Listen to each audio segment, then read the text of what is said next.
Brenda Magdalene. 37 and a ball. Cheryl Yeadon missed her opportunity to the right, leaving a 3-5.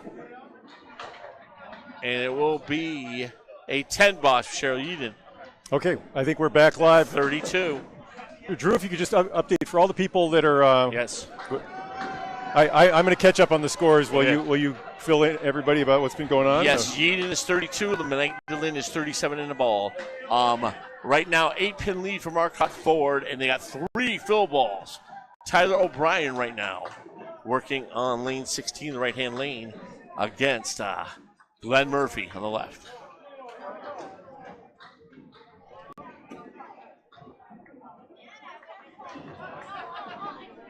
Tyler just off the head pin there. Cluster bunch. 4 horsemen with a 5-8. 3 spares hanging for Marcotte Ford. Marcotte is turning on the heat here. Glenn Murphy leaves the Caleri. 4 horsemen with the 9-pin. Welcome if you just joined us. Bob Lee with Drew Steele. Tyler O'Brien gets it. Tyler O'Brien throwing 40 miles an hour with a spare in the third. Chop, unfortunately, for Glenn Murphy, leaving a 2-4-7 for the Turkey Hunters. And be a 10 box, 27-3 for Glenn Murphy and the Turkey Hunters. Well, we were off the air. Ryan Drago started this match off with a spare 9, spare 5, 10, and a spare in the fourth. Yeah, Drago's been on fire. 4 marks hanging right now for Charlotte Parody had a sort of with a 9 and a 6 and a spare 2 spare in the fourth. She's at 37.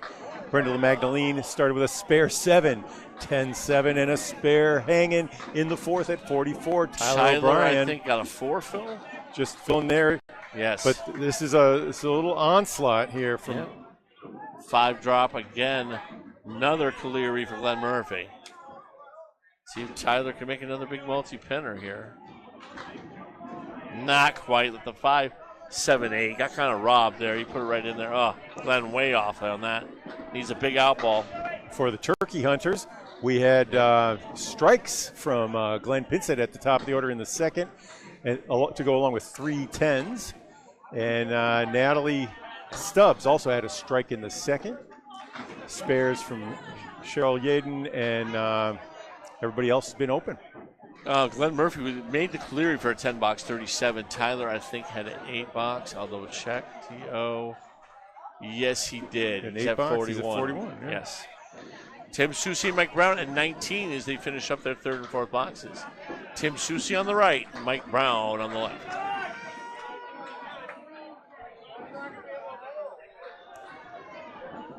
Tim Susi, great guy. 7, 8, 9. There he goes. Tim Susi sets the detonation on that. Taking that 5-9 out. But, oh, God. Mike Brown gets a hideous break there, leaving a 5-8-10. It was a nice pocket hit from Mr. Brown there, but. Tim Susi was on a world champions team back in the 80s with Det Klein and others. I think it was 1997. Was it 97? Yeah. We used to wear the jacket to Putnam Street, yeah. I think he was on the team with Dick O'Connell. Yeah, that sounds right. Yes. It is an 8 box for Mike Brown. It's been rough for the Turkey Hunters so far. They're not getting a lot of breaks. They're throwing some decent balls. The breaks are not coming for you. All right, Tim Susi here. Just taking a quick walk around. Some big scores through 4. Shannon is 61 through 4. Jenna Ward 60 and a ball through 4, and Mark Hollywood. Is he gonna get the double? 70 plus. Hey, 6-8 lead for Susi. Oh, chop suey again for Mike Brown. 1, 2, 4, 6, 8, 10. No wood. Yeah, Mark Hollywood sitting at 70 and a ball through 4. Outstanding. Oh, Susi does everything but make it. He puts 9 on his strike for 38. That's a great pitch. All right, back to Bob. Big out ball here for Brown. It's just things are not going right so far for the Turkey Hunters in this game. 10 box for Susi, 48 through 4. They're sitting on 3 spares going next half. Brown with a 9, 36. That's how they just need it. Turkey Hunters trail by 22 and 3 fill balls as we speak. Hey, everybody. We had to shut down our last stream because we were getting reports that our sound was delayed by more than 2 seconds, which can be really distracting if you're watching bowling. Oh, yes, definitely. But if any of you are tuned in right now and can leave in the comments, we finally got this thing started. It took us 3 restart attempts, but we got a new stream going. Right. And tell us if the sound is good. And here's Ryan Drago, headpin. Just to give you a sense. Yes. I'll give you a 5-8. You should be hearing the headpin sound at this approximately the same time. We're lucky if we can get it within a tenth of a second, 2/10 of a second. But pin sense for two great balls, but leaves up to 7 pin. But Drago also with a split. And these lanes, the pins have been falling kind of hard the last 2 games. But nice bid for Ryan Drago, but leaving a 10 pin. 10 box for pin cent 56. Drago had a 7 fill. I don't know if that was added in. 7 fill and a 10 box for Drago. So 71. At the half. 29 pin lead for Marcotte Ford, a.k.a. Team Western Mass. They're representing you. The Hilltowners. Yes, you got to love them. A lot of great bowlers, Western Mass. Brandon Fennell Martins, he's coming on. JT Gothier, there's a bunch of others. Richie Myrick. Whole lot of good bowlers out in the western part. Jimmy Nestor is going to be joining us tomorrow on the broadcast. Awesome, Jimmy Nestor. No breaks at all for these turkey hunters right now. 4, 6, 7. They're hitting headpins, nothing to show for it. And same thing for Drago, leaving the 3 and 2. The 3, 4, 6, 7, and 10. Hey. Nice plank in front of the 3. So we've heard there have already been 4 perfect games today for the Candlepins for Cancer $100 bonus. Yeah. Glenn Pin sent 4 10s and a strike. That's perfect in Candlepin terms. Yes. But he's got a tough split to deal with here, and nope. He's gonna have to work. He's gonna need a magic hard. ball now. He's gonna need a Josh Daly ball. He making that 7-10 the other night. Oh, speaking of which, Drago found that little corner and did everything but make the spare. Yeah, left to 7 pin for himself. Yeah, Drago is explosive. I've seen him bowl, but I think he had a 700 the night he won King of the Hill, or a 680, 690. He was up there. 10 box for Drago. All right, 8 box for Pincent. And he left his first 2 pins on the deck and will not be collecting that bonus money, unfortunately. Sits down at 64. Just, the 1 strike with a 6 fill. And 4 10s and an 8. Natalie Stubs will be on the right-hand lane. Charlotte Parody up with a fill ball on the left here. Natalie Stubs.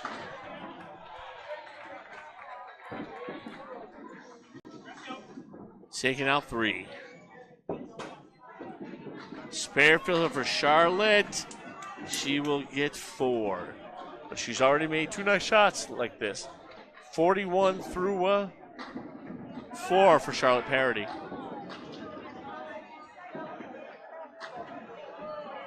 Natalie Stubbs.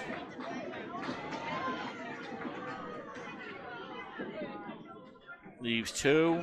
Charlotte right in there. Almost made it. Beautiful bid for Charlotte Parody. Gave her a 4 fill on that one. For yeah, it was a 4 fill, yes. It'll be a 10 box for Yeadon. I know which one's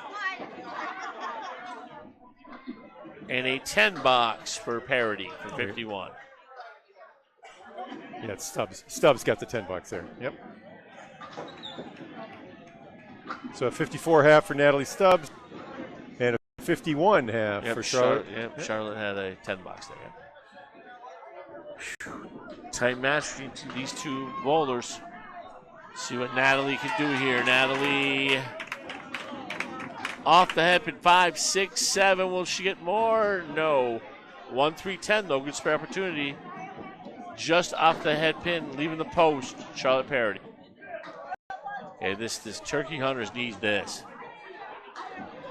1, 3, 10. Nice wired piece of wood near the 10. You just got to take out got to hit the objects. They're just really snake bit right now, Turkey Hunters. The game's not working well for them right now. 3, 6, 7, and 10 for Parody for her out. Great ball there. Great ball there for Stubs. 64 through 6, 10 box. Charlotte Parody, 7, 8 box for Charlotte for 59. Charlotte really has improved a lot. I mean, I remember her like 4 or 5 years ago. Her average was barely in the 90s, bowling at bogey lanes in the doubles league on Monday nights. This was back pre-COVID days where I first met Charlotte. All right, Brenda Magdalene also in the spare field going against Cheryl Yeadon. In the red shirt, Cheryl, 7-7 right there. 2, 7, 8, nice wood in front. Brenda Magdalene with the spare fill. Brenda in the pocket, 6-7 for her. 51 for Brenda. Tough lead, but a beautiful fill. Yeah, nice 17 box. And how did that not go? My goodness. That was a little ridiculous.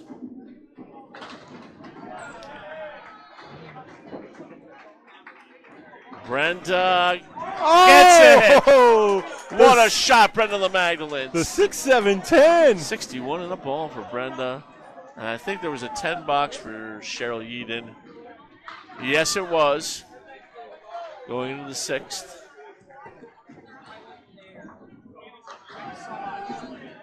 Outstanding. All right, here we go.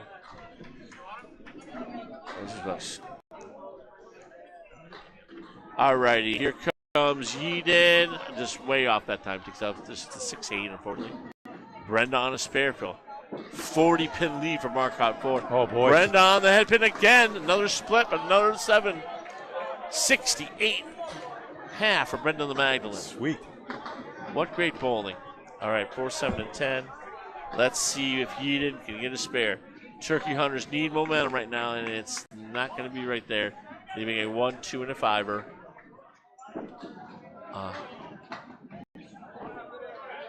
And a 9. Oh, she's got one more ball. A good spare bit by Brenda on the object. Does not go. Very difficult for 7, 10. Yeadon. And a 10 box, 78 through 6 for Brenda Magdalene. Wow. What bowling by her. Frickin' Team Western Mass coming out storming right now. We need the matchup for game 4. Okay, the Tyler O'Brien going to be on the left and Glenn Murphy on the right. Glenn has been snake bit. He's been hitting all over the head pin, no leaves. Now he gets a leave at 2-5. This Glenn Murphy's a real good bowler. He's got to be at least 116 average. Just by judging how he throws and everything. Viewers at home probably just saw the strike ball in 17. That was Tina Ward's pitch. Yeah, Tina. She was with us earlier. 1, 2, 4, and 8 for Tyler O'Brien. Oh, and he chops. God, the Turkey Hunters are getting no breaks at all. I definitely can sympathize. Tyler, all over it. Played it on the outside. Tyler O'Brien, 51 in the ball to complete his half. Glenn Murphy with a 9, 46 for his half. Once again, I'm Drew Steele here with Mr. Bob Lee, President and CEO, Candlepin Bowling Network. Yeah, I'm the Minister of Games, Drew. I want to be the Minister of Games. Then you're the Minister of Games, Candlepin Bowling Network. Okay. That sounds cooler, actually. But, I mentioned it earlier when Marcotte started getting hot, and they had a string of spares hanging in the 4th. Well, right now we're seeing those fill balls coming in. Another split for Turkey Hunters. My goodness. And here's T.O. on the fill. Boom, boom. T.O. off the head. Not the ball he wanted, but 7 fill. Who can argue with a 7, right? That's our 3rd straight 7 fill. 58, and he's got a decent spare. 1, 2, and 7 with wood between the 1 and the 2. And Charlotte converted on hers. Yeah. One of them. Yeah, 4, 6, 7. We call them red 7s in Millis because they show up as a split and a 7, a red 7, and a 2-in-1 split. Oh, Tyler made a bid, just did not go. He had a good grin on his face after it. Hey, how about that? Great 10 box, making the 4, 6, 7. I tell you, Hunters, they can start getting some breaks. They have potential to make a comeback. Is they are hitting the head pin. They are doing very well in this game. Standings? 9 for Tyler, 67-6, Tyler O'Brien. Marcotte 4 building up a huge lead here. You should eat. I don't need to. I ate before I came. Yeah. All right. Okay, Mike Brown, he's the captain. He is one of the co-captains. Lead now sitting at 55 pins for Marcotte.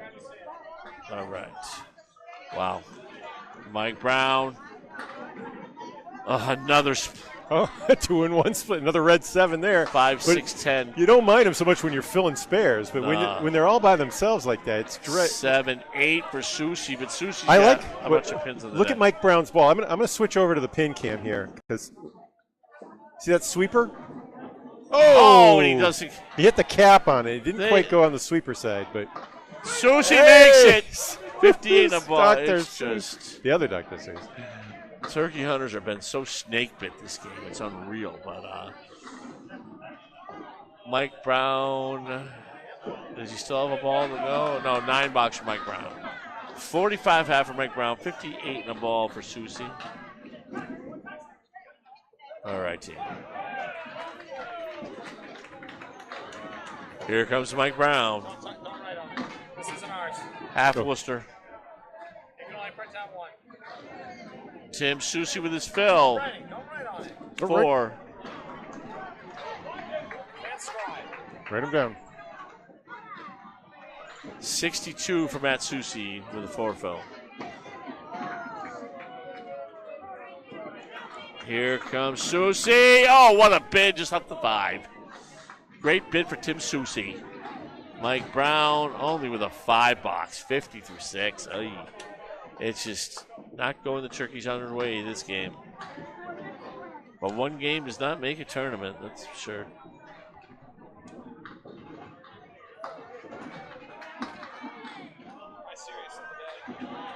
Yeah, 72 for Tim Susi through 6. Mike Brown is at 50 in a 5 box. wow. All right, we're getting to the nitty gritty here. Box 7. So both of these teams are looking for their first win today, Drew. Yes, They come in 0-4. Marcotte's been Marcotte Ford. They had the highest score of any loser. But All right.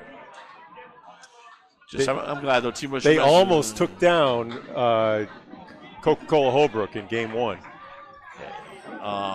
Back to live action for me right now. Drago leaving a 1, 3, 8, and 10.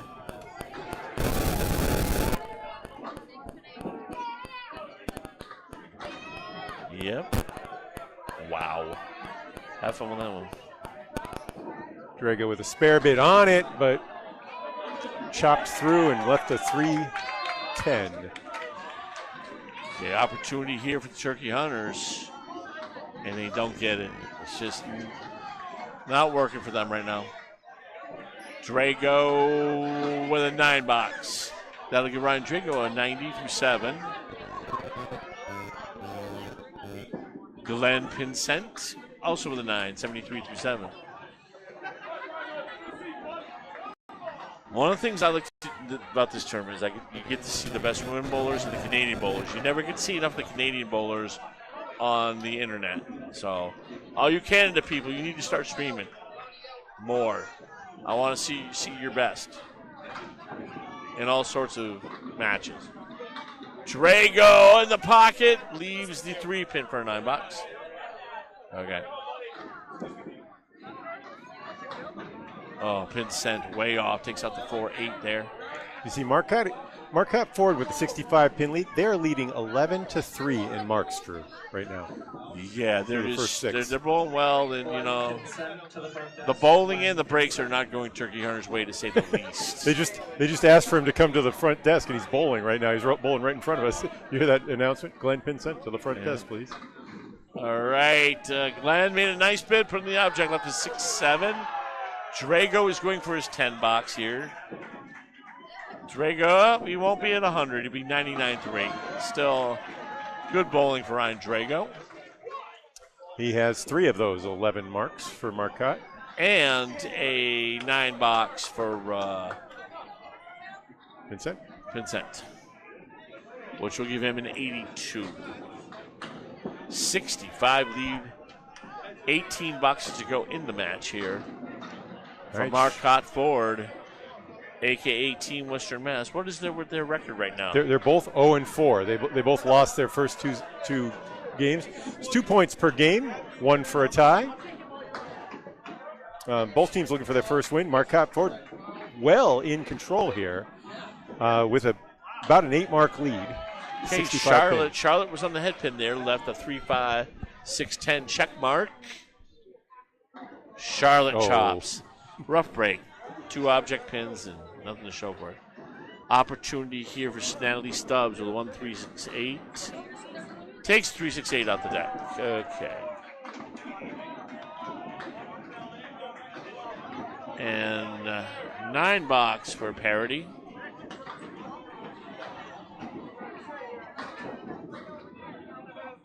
$9 for Stubs. 73-68 in favor of Natalie Stubs in this matchup. But big 65-pin lead for Marcotte Ford here as we're progressing late in this game.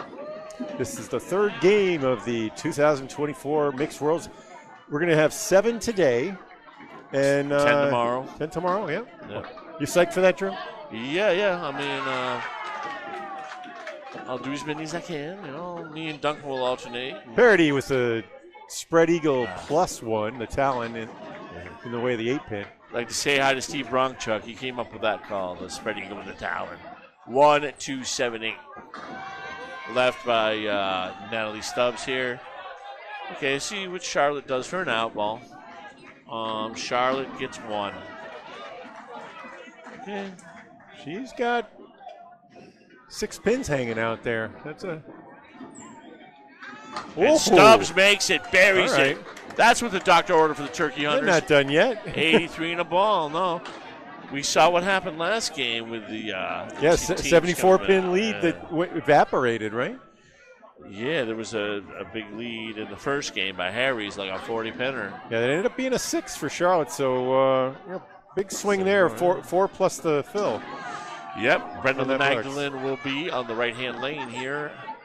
Only 1 mark on the board, and that belongs to Turkey Hunters right now. Rallying behind Cheryl Yaden. Yep.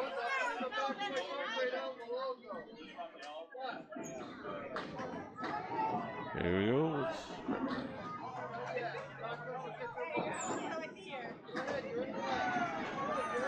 Oh, nice ball. Crosses over. 9 drop to the 6-pin. Yeah, it was a nice ball there for Yaden.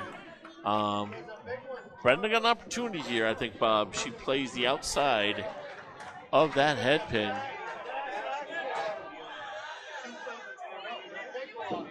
Magdalene just off there. Nope. Oh, they needed that spare right there, too. Turkey Hunters needed that bad boy. They're trying to make up. They're down 7 marks in the game. And 61 pins by the...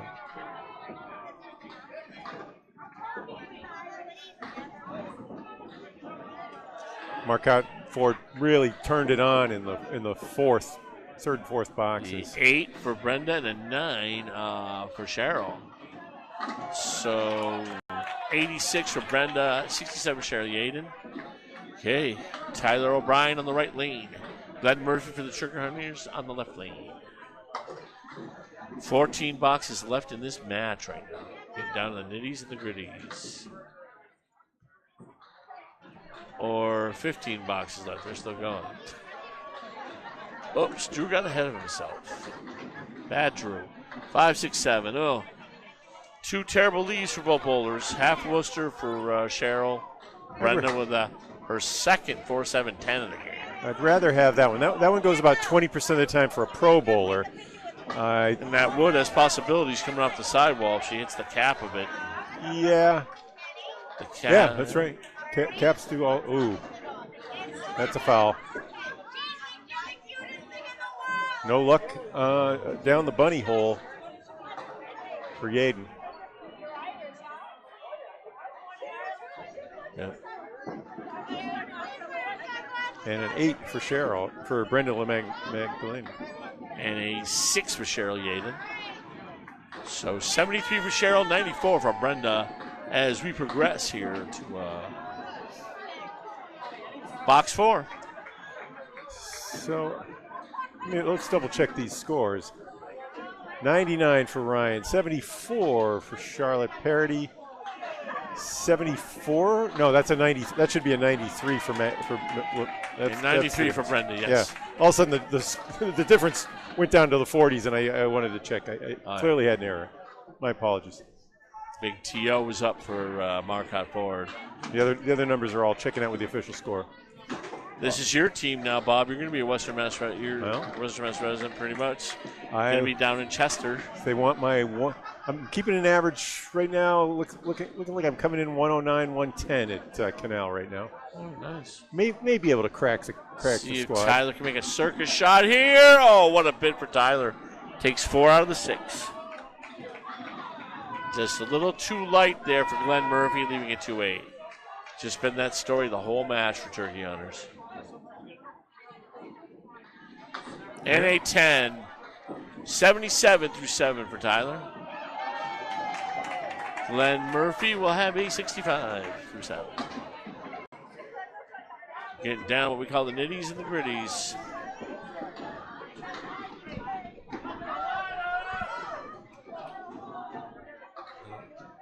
This is our third hour of coverage of 7 today. Yes, indeed.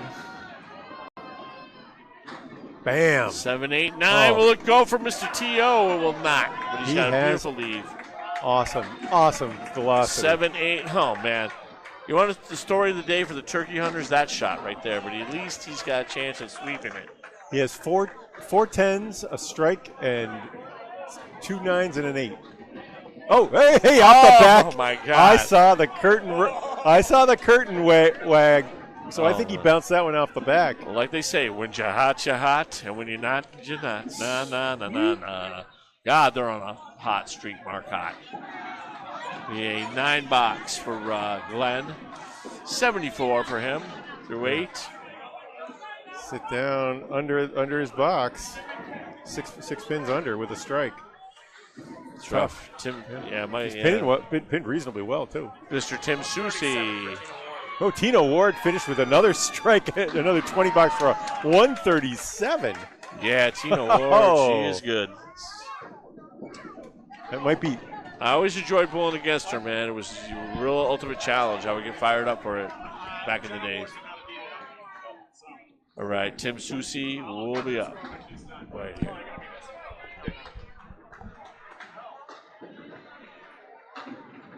Susi with a big 9 drop. Awesome pocket hit. Way off to the right, unfortunately, for Mr. Brown. Leaving a cluster of 8 there, taking the 6-9 off the deck.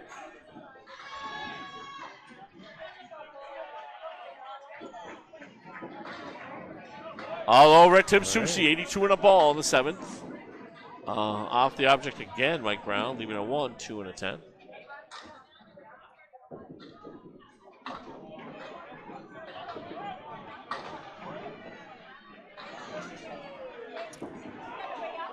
Nine box right there for Mike Brown, 59 through 7.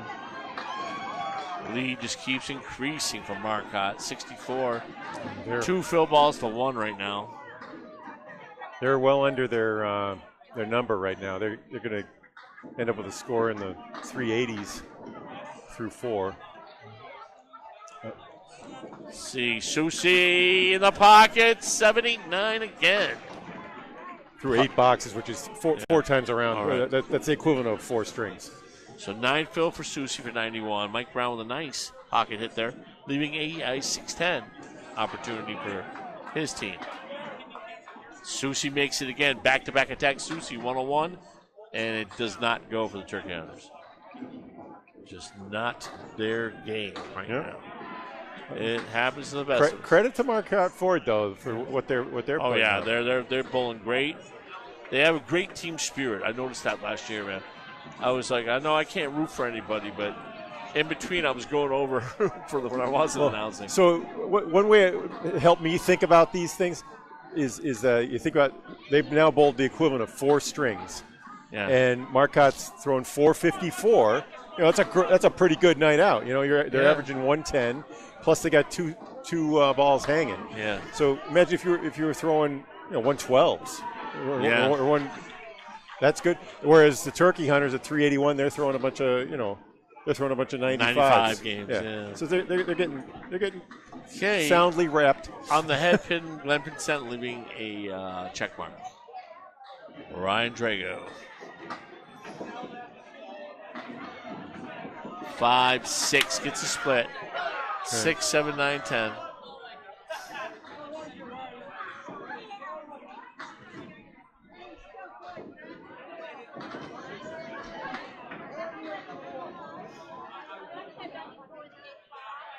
Drago leaving up the 5 pin.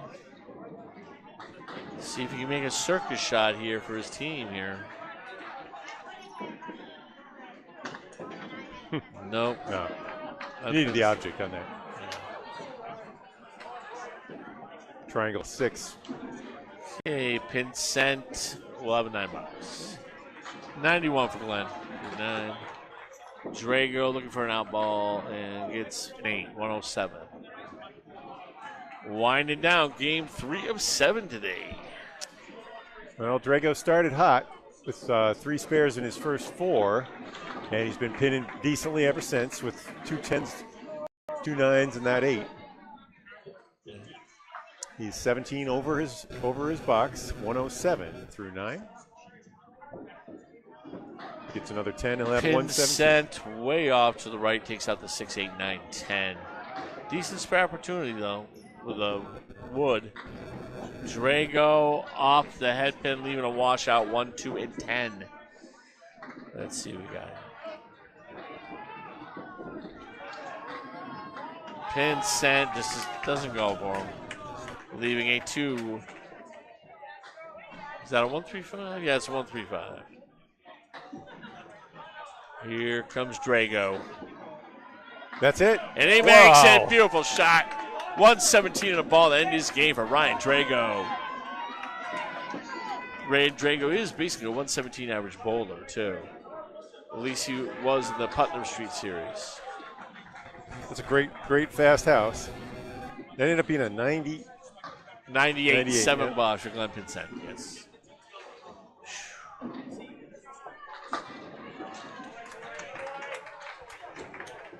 I tell you.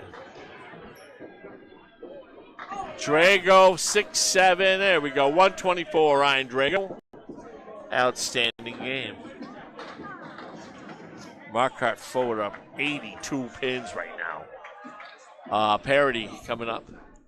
Parody, though, in her individual battle against Natalie Stubs is down 9 and a ball here.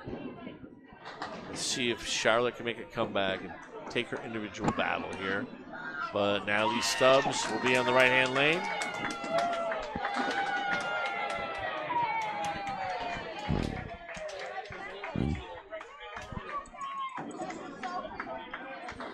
In the pocket, Stubs gets 8 on her fill for 91 there. Oh, Charlotte going through the nose, leaving the spreading.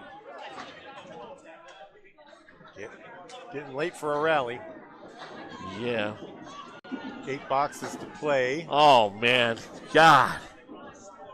It's been so difficult to watch this game for these poor Turkey Hunter team, man. Charlotte, she gets a chop, too.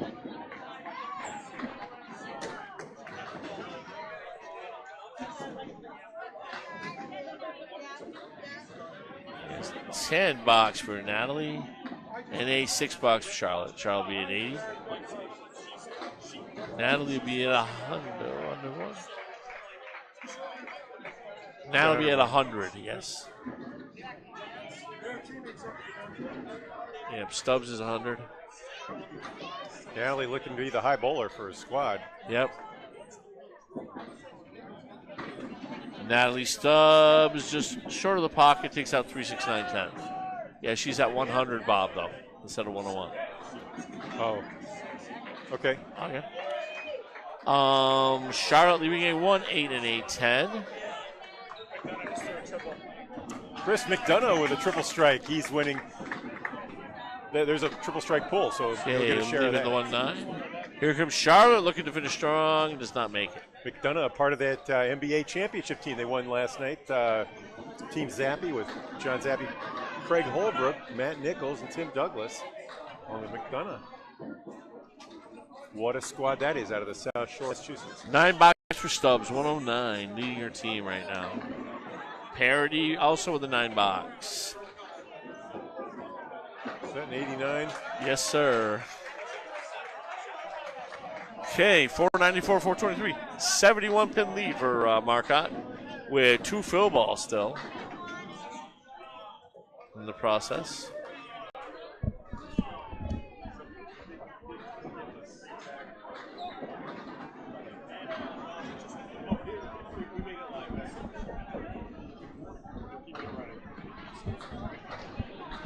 Cheryl Yeadon left the 1-2-7. Here comes Brenda Magdalene in the pocket. 5, 6, 7, 8, leaving a 5-8. Keeps getting better.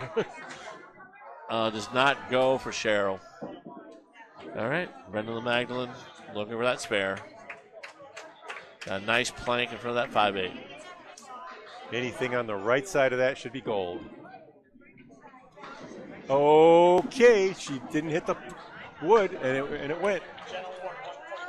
A 144 for Jenna Wood.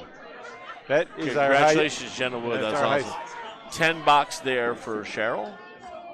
And a 9 box for Brenda. Brenda in triple digits at 102 in the night. Cheryl Yeadon with a 93.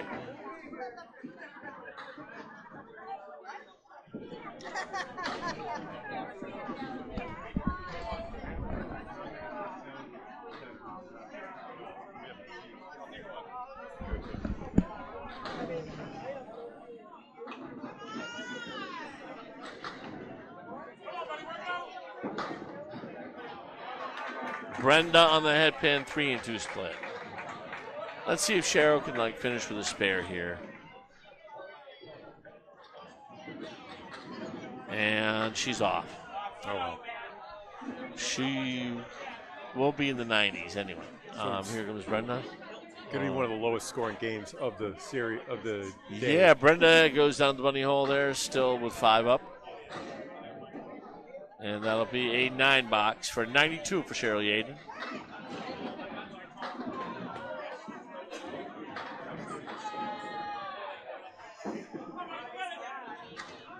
Brenda with a 7, 109, Brenda Magdalene. All right, 4 more boxes to go in this game. 68 pin lead, but here comes the fill balls from Marcotte Ford. So Brenda pulled that off with 3 spares and 7 fills on each of them. 21 pins to the positive, and she left 12 standing. That's how she got her 109. All right, Glenn Murphy in the pocket, 5, 6, 7, 8. Who we appreciate leaving the Not bad. Not bad with the wood in the middle. Nope. Sound is better, we're hearing from the crowd. Thank you. Yeah, we love everybody, that. And let us know. There are a lot of different machines attached to the internet here, and. Okay, 6 fill for Tyler O'Brien, giving 93. Just let us know if the sound gets out of sync with the video. Spare, there we go. Glenn Murphy gets a spare for the Turkey Hunters. Woo. All right. Glad to see that. They're looking just to gear up for the next game, fine-tune everything. Tyler, will he get it? It's wobbling. It will not go. T.O. had a 6 fill there. 6 fill, yes. T.O. had a 6 fill. So. Tyler in the triple dig. It's a 9 out of it. 102 for Tyler. 1 box to go. 3 boxes in the match, folks. All right. Yeah, Marcotte has, almost clinched it. It's almost mathematical, but we got to wait till that point happens. 7, 8, 9. Will get a hammer? No, but 93 for Murphy through 9. Tyler O'Brien puts in the pocket, gets a 2-2. 3, 4, 6, 7. Oh, Corey Packard with the 144. We're hearing from Duncan. Yeah. Corey's got the at large. He got them give his spare for Glenn. Good finishing strong, Glenn Murphy. He's a great bowler, man. I mean, definitely he's been a world champion and all those things. 8. One more ball for Tyler to try to for 112. You're going to have a good chance at 500 now. You got to root for the Turkey Hunters to get there. Yeah, we go. 112 for Tyler O'Brien. Nice game. He probably would have wanted more, but he's probably happy with the team result, definitely. And so they need 29, including this fill ball. So if Murph could drop 9, then a pair of 10s would do it. Or he's going to leave it in Mike Brown's hands to try to get him up there. It is 5-6. All right, 6. 109. Yep. So Tim Susi throws 3 on this ball. It's mathematical. That's right. That'll do it. But hey, we're rooting for the Turkey Hunters to get to their 500. They need a mark out of Brown. They need a mark out of Brown. Let's go, guys. Let's go Turkey Hunters, man. I don't want to leave it for. They bowled with a lot of heart. This next game, you're going to hear a lot from Duncan MacDougall. He's taking over me for a little bit. Him and Bob Lee will be rocking and rolling. That is, if I can find the dunk. He's lurking around here somewhere. Anyway, Brown wipes out 7 on that. Half of it was going to be a Cleary lead, but he picked Susi, I would say, going to end it, put the cherry on top of the Hot Fudge Sunday there. That's a 9. Great win for Marcotte Ford. They go up to 2-4. Okay. Susi connects. Yep. Hit that piece high and knocked back the spare. Yep, Turkey Hunters, hopefully better days will be ahead for them. 9 box for Mike Brown, 78. Susi, 120. Just Tim Susi's just great. He took like a decade or more off the sport. That's right. Came back a couple of years ago, and he's been a big influence on Tyler O'Brien and a lot of the Western Mass bowlers. He's really worked hard with them. Him and Jimmy Nestor. Jimmy's great for like teaching people and stuff. He was one of my big helps when I started. Look at that. Brown ripped the pocket and 5-6. The freaking. That's the 8. That's the 8-9. Yeah. 8-9. Yeah. All right. Susi with 4 and a spare. 4 horsemen. 8-10 for Tim Susi. All right. Team Western Mass getting their first win of the tournament.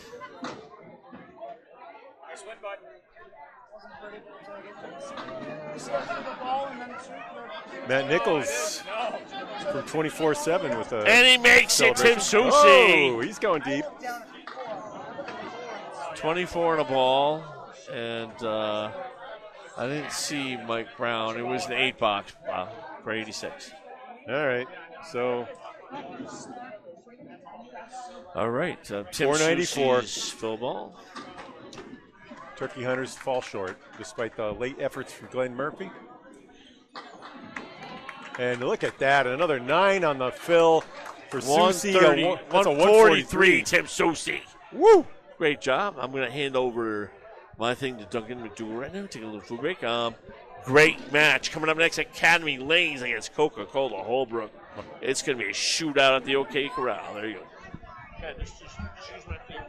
All right, Marcotte Ford with their first victory. They're now 2-4. Turkey Hunters dropped to 0-6.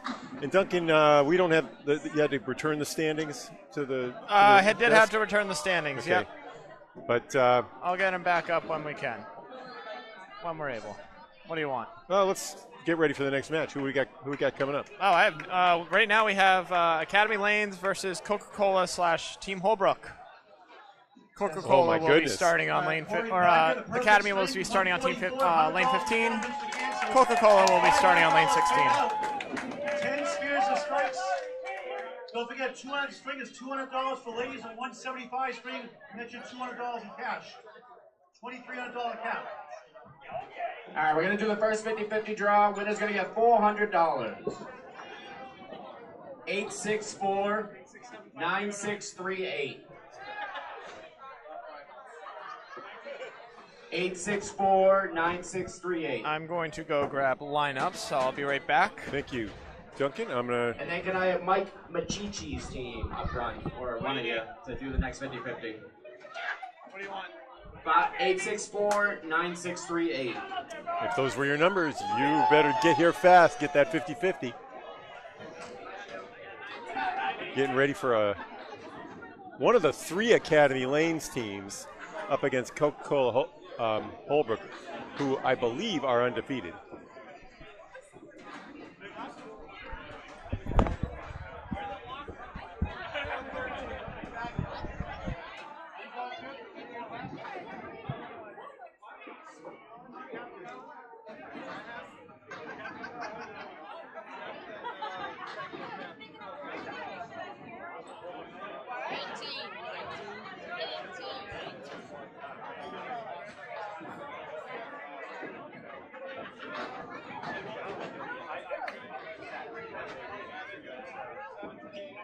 And Cheech's team, Academy Lanes won.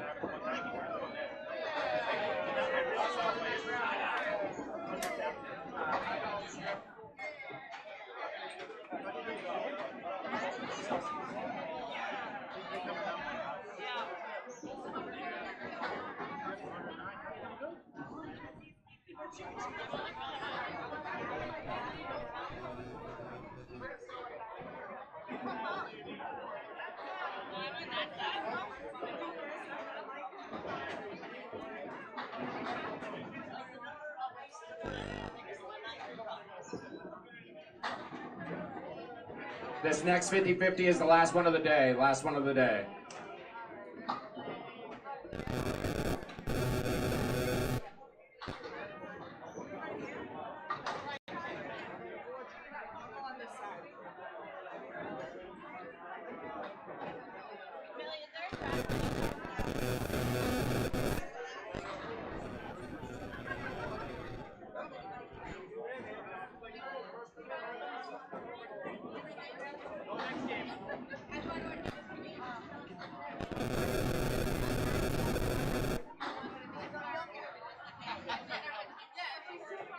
What color do you think Coca-Cola should be here? Red. I need a red for him. Let's make him red. Make them red, and yeah, that's fine. That'll work. Hey, All right. Jet set on. Is this all you need? Yeah. Amanda Carroll, Aaron Merrill, Thank Holbrook, you. Daly, yeah. You know these guys. Okay.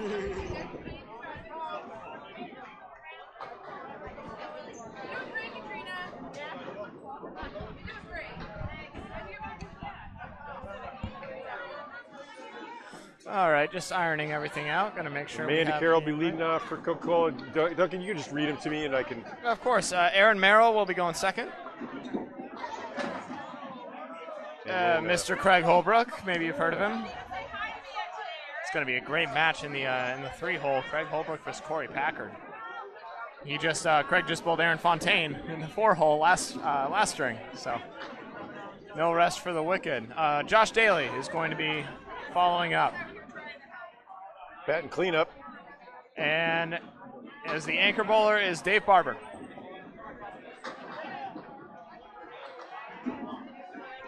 And for Academy Lanes. On Academy Lane side, we have Allie Barber starting off. Ooh, going up against her husband. That's correct. Almost, a little sideways there. Allie is A-L-I, right? I believe so, yeah. Yep. We got Alicia Cayley. I believe that's Alicia with a Y, yep. Alicia. And C-A-L-I, if I'm not mistaken. Pulls out of Central Park Lanes. I believe so. Corey Packard will be bowling third. Bowls out of a lot of places. I know he lives just down the street from Spare Time in Whitensville. Nick Norcross. Wow. Batting fourth. Nice. He and Corey battled it out for the New Hampshire State Championship. Yeah, what a series that was. Nick Leach is going to be the anchor today for Academy Lanes. Yeah, this is there. So we got some heavy hitting matches members right of here. Three members of the Central Park 2 team on the left and one on the right, Josh Daly. CPL 3, I believe, yeah. CPL 3, right? Yep. The winner. This is going to be a match of heavy hitters right here, if I've ever seen one. All right, so I'm going to... This is premier bowlers. Warm-ups are complete.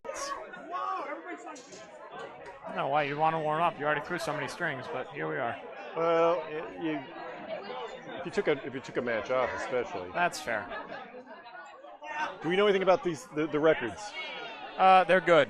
Yes, they are good, but I'm going to try to find that out. Yeah, why don't you go take a look? And if they start bowling, I'll fill in. Score. I got it. Don't you worry. I'll hold down the fort. Match 4 coming up in just a minute. Bob Lee, Duncan MacDougall from Academy Lanes in Haverhill. Candlepin Bowling Network live on YouTube, also on Facebook. We have Greg Gouillart and Paul Grant. I'll actually be hopping over there in a little bit to help call that match. I'm kind of the just subbing in wherever I can, trying to make everyone's life a little easier.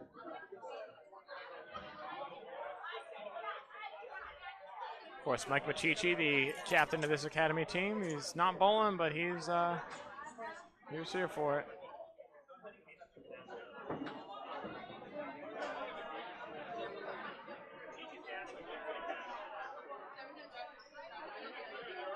Oh, we might have a sub for academy. Just give me 1 second.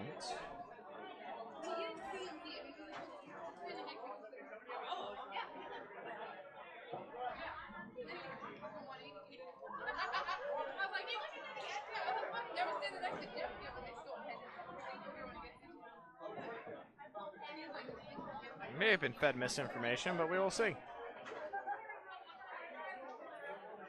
Oh, no. Never mind. They're fixing it. Yep. Ali, Alicia, Corey, Nick Leach. Nick Norcross, Nick Leach. Cool. We're getting ironed out, and we're going to be ready to rock.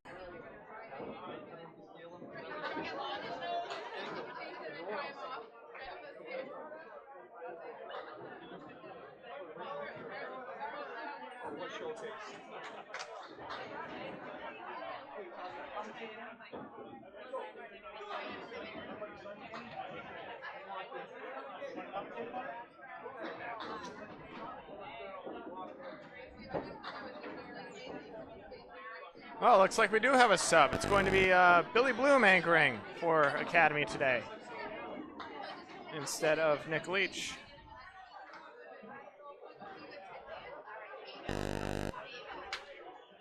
There we go. Chew. Okay. So Coca-Cola is in first place at the top of the standings. They're undefeated, averaging 597. That's all right, I guess. That's pretty good. Good God. Academy Lanes is in fifth place right now. They're in a tie for fourth with all the other 4 and 2 teams. They're in fifth place by virtue of their average, which at 1719 is 571. Not bad itself. This should be a great match we got here, folks. As I said, Billy Bloom for Nick Leach, and I believe we are about ready to go. Amanda Carroll and Allie Barber are going to step up and deliver the first balls here. Hey, Amanda Carroll has a 126 average on the day. Just amazing. So far. What an outstanding. I mean, through 3. Oh, what an outstanding bowler, though. But one player on her team is ahead of her, and that's Craig Holbrook by half a pin. That's about right. Craig, I know, didn't bowl the second game, though, so he's only got 2 under his belt there. Amanda's going to start off leaving the Lambda +2.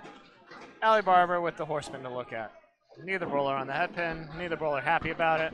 Both bowlers very able to make these shots, though.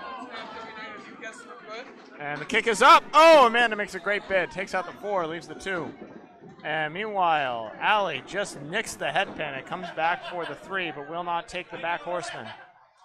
War and death live to fight another day, as Amanda's going to clean up for a 9, and Allie is going to get a 10. Good pinning from both bowlers to start off. This is 1 string, scratch, pinfall wins. Easy as that.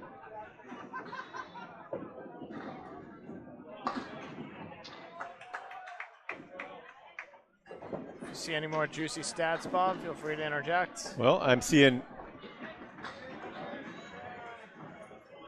Nick Norcross averaging 127 on the day, but don't see anything for Allie yet. This might be her first. Oh, Amanda throws a hammer ball. Look at that. Bouncing back right in the pocket. Allie throws a good ball herself, but does not get rewarded. Has a check mark to stare down.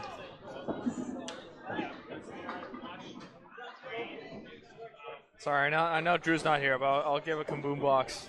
Well, when it's warranted. That one was warranted, but it's a little too early. You have a beautiful language all of your own, Duncan. Oh, I know. It's fun to play around. We're blessed on the Candlepin Bowling Network to have so many weird and interesting voices. Weird is a good word for it.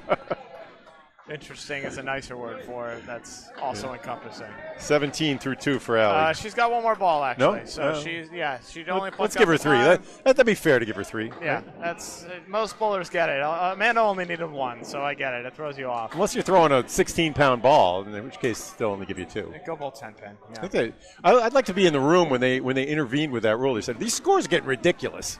Because every bowling game started with three balls. Yep. You know, they used to call that bottle pin with the big pin. Oh, okay. The big balls and the bottle pins. You know, the pins that are shaped like a bottle. I feel like they kick you out of the league if you didn't get 10 pins down in 3-ball 10 pin. All right, Aaron Merrill up on the deck, throws a bomb, and tough lead, 5-7. So Aaron is averaging 108 and a third for her first 3 games. Alicia Cayley finds a head pin of her own. Tough split, 3-1. She's got some good wood, though, to work with. Something that might be able to spray over. Erin makes a great bid at her 5-7. Kicks it over, but not quite enough. Callie with a 113 average through 3. Alicia trying to make it work. Oh, my goodness. She sent it over. Would not go. It's not there. It's not anywhere. Erin Merrill collects a 10 box. Professional 10 box and a professional 10 box. Both bowlers, 3 objects. That is awesome. If you can get 50%, you're going to be about 100.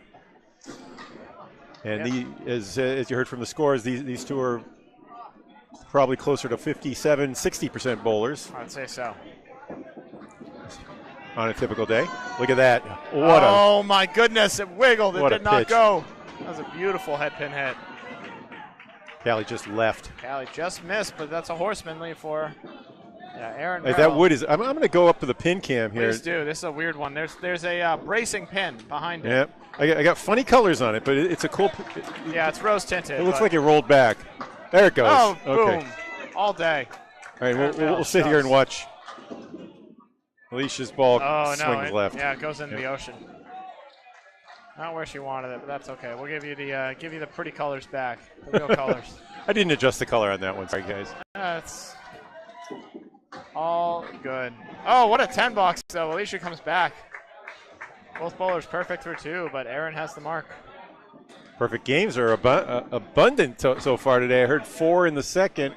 I didn't see any in the 3 or 4 in the third. Potentially. I didn't see any, but I also wasn't looking that closely for it. I watched Danny Harris finish with a 168 on the Narclones. Yeah, that's wild. Yeah, McDonough just I believe he's on the Narclones. Mm-hmm. Yeah. Yep. He just finished. He just finished with a triple? Yeah. He just finished with a triple strike. Not the time you want to throw a triple, but any triple's great, especially when it puts you in the money. Craig Holbrook up to bat right now with a great pitch, but he's going to have a tough lead. Corey Packard throws one of his own. He's got a 2-pinner. It's usually a good sign of the ball quality when you leave that 5, 8, 9 Absolutely. plus a corner pin. Wow, Craig Holbrook, are you kidding me? He leaves the 5, 7, 8, 9 and makes the 5, 7, 9 clean. The 8-pin did not budge. Corey goes wide of his 2-pinner. Craig put a perfect ball on it, and that's not a perfect ball. That's a 9 box. So I told you that team Coca-Cola Holbrook, Craig is he delivers for Coca-Cola. I just realized they adjusted the lineup for us. So Billy Bloom is actually bowling right now instead of Corey Packard. Everyone else shifted down. So we're just going to make that adjustment here. Sorry about that, guys. I saw him bowling. I'm like, that's not Corey's ball. No. Oh, banana split. Ick. Yeah. Oh, what? The wood's good. Billy Bloom with a 9 drop. I told you they're undefeated, 6-0, averaging 597. Second place is Team Stars and Strikes out of Maine, and in third place, also undefeated, Team Riverwalk. Oh my goodness, Craig Holbrook! What a bid! Oh no, the pin will not fall. That was beautiful though. You can't throw it better. Billy Bloom picks his up. You got to put no. So Corey's in the 4 hole. Okay. Instead of Nick. Yeah. Okay. And then Nick's in the 5 hole. Billy Bloom is not bowling twice. We just we hate that. Yeah. That's not. It doesn't seem fair, you know. No, he's too good. Then again, they're all good at this level. No, this is Corey Packard. Oh, that's Corey. Yeah.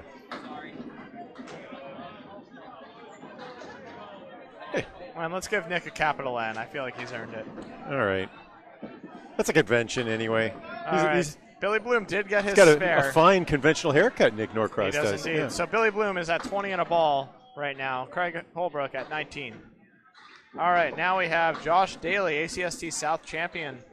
ACST A South champion, just defeated Justin Waters, up against Corey Packard, who's the NBA Massachusetts Bowling Association team runner-up from last night. All right, I've been measuring a lot of guys today. 43 is the top. That's Daly's ball. He and Tim Douglas have both thrown 43 today. That's about right. Packard. Not many guys can beat it. Packard, by comparison, 36. Yeah, Corey Packard's ball is beautiful, though, and it leaves a nice 9-drop, 10-pin left standing. Daly, on the other hand, 2, 10. Oh, my gosh. He violently cuts it over. There was wood back there that messed that up. I think it was going. I agree. I think that the wood really took all of the energy away from that cut. Hell of a bid from Daly, though. You can't throw a better ball. Corey all over it. The man pins like no other. Boom. Good start, Corey Packard. Daly collects a 10 box.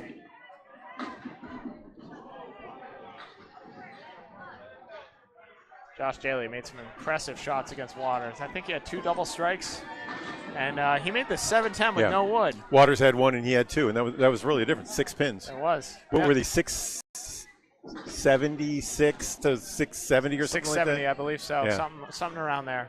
Just an outstanding match. And Daly through the hole. Oh, look at this breakup. Somehow, some way, the 2-pin fell over. You bash him. It looked like it was going to the 3-pin, and all of a sudden the 2-pin tumbled. I see the 40-plus guys get away with that so much more often than Corey I on do. the fill. Oh, man, look at this leave. It's going to break up for him and drop 6 instead. Looks like a real bad one. Now it's interesting. It's 1, 2, 8, 9 with some good wood. Daly goes wide. Yep. Frustrated with himself on that one, and I get it, man. Corey's like, how do I play? Hit the pin, Corey. Come on. Daly's head pin accuracy has been in the 80% zone in the last 3 matches I covered for him. So, you talk about the tremendous speed, the tremendous accuracy. And the spin. The rotation on the ball is just outstanding. You can't quite catch it, most likely here. Corey somehow just plucks the head pin out of that. That was weird. Yeah. But the amount of rotation he puts on that ball, he just snaps it with that wrist at the end of his release, and it's just 20 through 2 for Josh. When Josh throws a strike, it is like few others. Violent reaction. He starts 15 feet behind the line as long as there's room for him. He'll press his butt right up against the score table at Exeter. And Central Park lanes, of course, even shorter than that. He adjusts it for the different lanes. But 26 through 2 for Corey. Yep, great pinning. Early 7-pin lead minus a strike fill. Both teams with a spare fill. So we're virtually tied here. Yep, still too early to really mean anything. It's not too early to be tied, though. That's fair. Okay, yeah. Hey! Wow, Dave Barber gets up and throws him down. What a massive strike to start out the game. Interesting to see him in the anchor spot here. Nick Norcross trying to answer. Wow, what a bid. 7-pin wiggling a little. Won't go. Yeah, there is wood, but I believe it's on it. I know one thing Dave really envies about Nick is that haircut. Nick has a fine head of hair. He does indeed. He's an even better bowler than his hair, though. I would hate to just talk about his hair. They'd be doing the bowling a disservice. Great spare for Nick Norcross.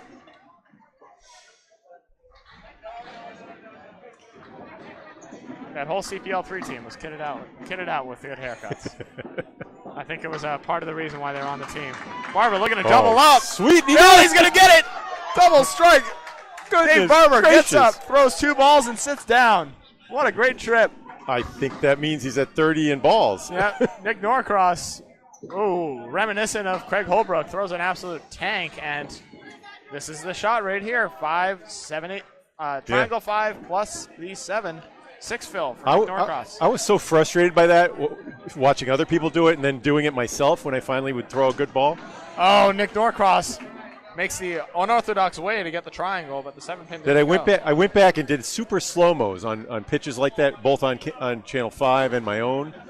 and I finally understood what's happening. It's really disgusting. You hit the ball, you hit it, what you would think would be the strike ball. Yep. Like if you wanted to point to a place to hit the ball as hard as you can in the pocket, that is it. Anyway, he's at 25. And then the ball just shoots to the right, doesn't touch the 5-pin, 8-9, just stand alone. And one side flashes down like a four horseman, and the other side breaks apart haplessly. It's really sad. Yep, that makes sense. Anyway, you have to see it. Nick's slow it down. Nick's at 25. Please update. Thank you. Thank you. Amanda on her first ball to strike, and she's got a Caleri. We've seen a lot of these. Matching Caleri's. Allie Barber can't convert hers. Amanda, big fill ball right here. Looking at least hit a pocket, get 4 maybe. How about 3? Similar ball, but picks up an extra pin. Good start though, 27 through 2. Allie Barber somehow gets a pin. It's an 8-box. 27 through 3. So Amanda's going to be up by 8. 35.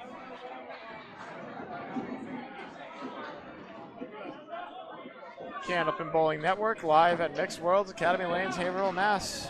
Duncan MacDougall on the call, Bob Lee on the sticks. Allie Barber is going to get away with a wrong pocket right idea shot. She's got the That's right. front hay bale, center hay bale. That's right. Amanda Carroll not going to get away with hers as much unless, the 10-pin does fall. That makes it a lot more palatable. Look at that. Wow. Right behind. Allie Barber puts a hell of a bit on it, but that was sleeper a 5-pin, right? sleeper pin, not touched. 1-2-7 for Amanda Carroll. There is wood. It shouldn't matter. And it doesn't. Amanda Carroll, brilliant spare pickup. She loves sitting on a mark, ladies and gentlemen. That is 45 in a ball. And Allie Barber is going to be open, 37. 36. Right? Apologies, yep. All right. I'm all right at calling. I'm bad at math. The Allie parade continues. Allie, Alicia, Billy, Corey, and Nikki. Yeah. I've heard him called Nikki, so we'll go with it. All right. We have Erin Merrill also on a mark here. Alicia Cayley, not so, but she is 2 10-boxes. No pin left standing. That's a good ball. I love that throw. Oh, man. No love. Erin Merrill, also a good pitch. Also a tough leave. That's a 5 fill for Erin Merrill, 25. Through 2. Alicia's looking at the... What the heck is this? Is this the it's the 4, is this the 4-8-9? Yeah. Oh, man. Erin Merrill makes a great bid on her split and carries the whole left side, the whole right side, which is challenging to do with that leave. But single left standing. Alicia, I'm going to go in there on the hit. Oh no, that's out of the gutter. Yep. That will not count. 9 boxes abound. So 34 and 29 for Erin Merrill and Alicia Cayley, respectively. The lead is growing for Craig Holbrook's team, looking to remain perfect.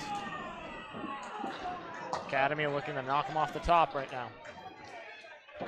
Alicia Cayley. Oh, just off. Callie, sorry. 31 out of the hand there on Callie's pitch. Yep. Not a bowler particularly happy with that leave. As Erin Merrill only gets 1. Thankfully, it wasn't a fill ball. Alicia has the Lambda +2. Puts a good bid on it. Oh my goodness, is it going to go? No, man, the 4-pin. Untouched. Great bid on that, though. You can't throw that ball much better. So Callie, I said, was at 113 through her first 3. And Erin Merrill, I did not see us. Yeah, she's at 108. Yeah, that's right, 108 and a third. I did mention that earlier. Okay, yep. Erin Merrill, much better second ball. Tough leave, though. Alicia Cayley is going to pick up her 10-box. We're at 39. Erin's going to need a nice out here, looking to make that triangle. Good. Oh, there it goes. Good recovery for a 9-box. 43 through 4. And Craig Holbrook His team trying to drag him over the finish line. He's only at 19 through 2. Yeah, everyone else is beating him.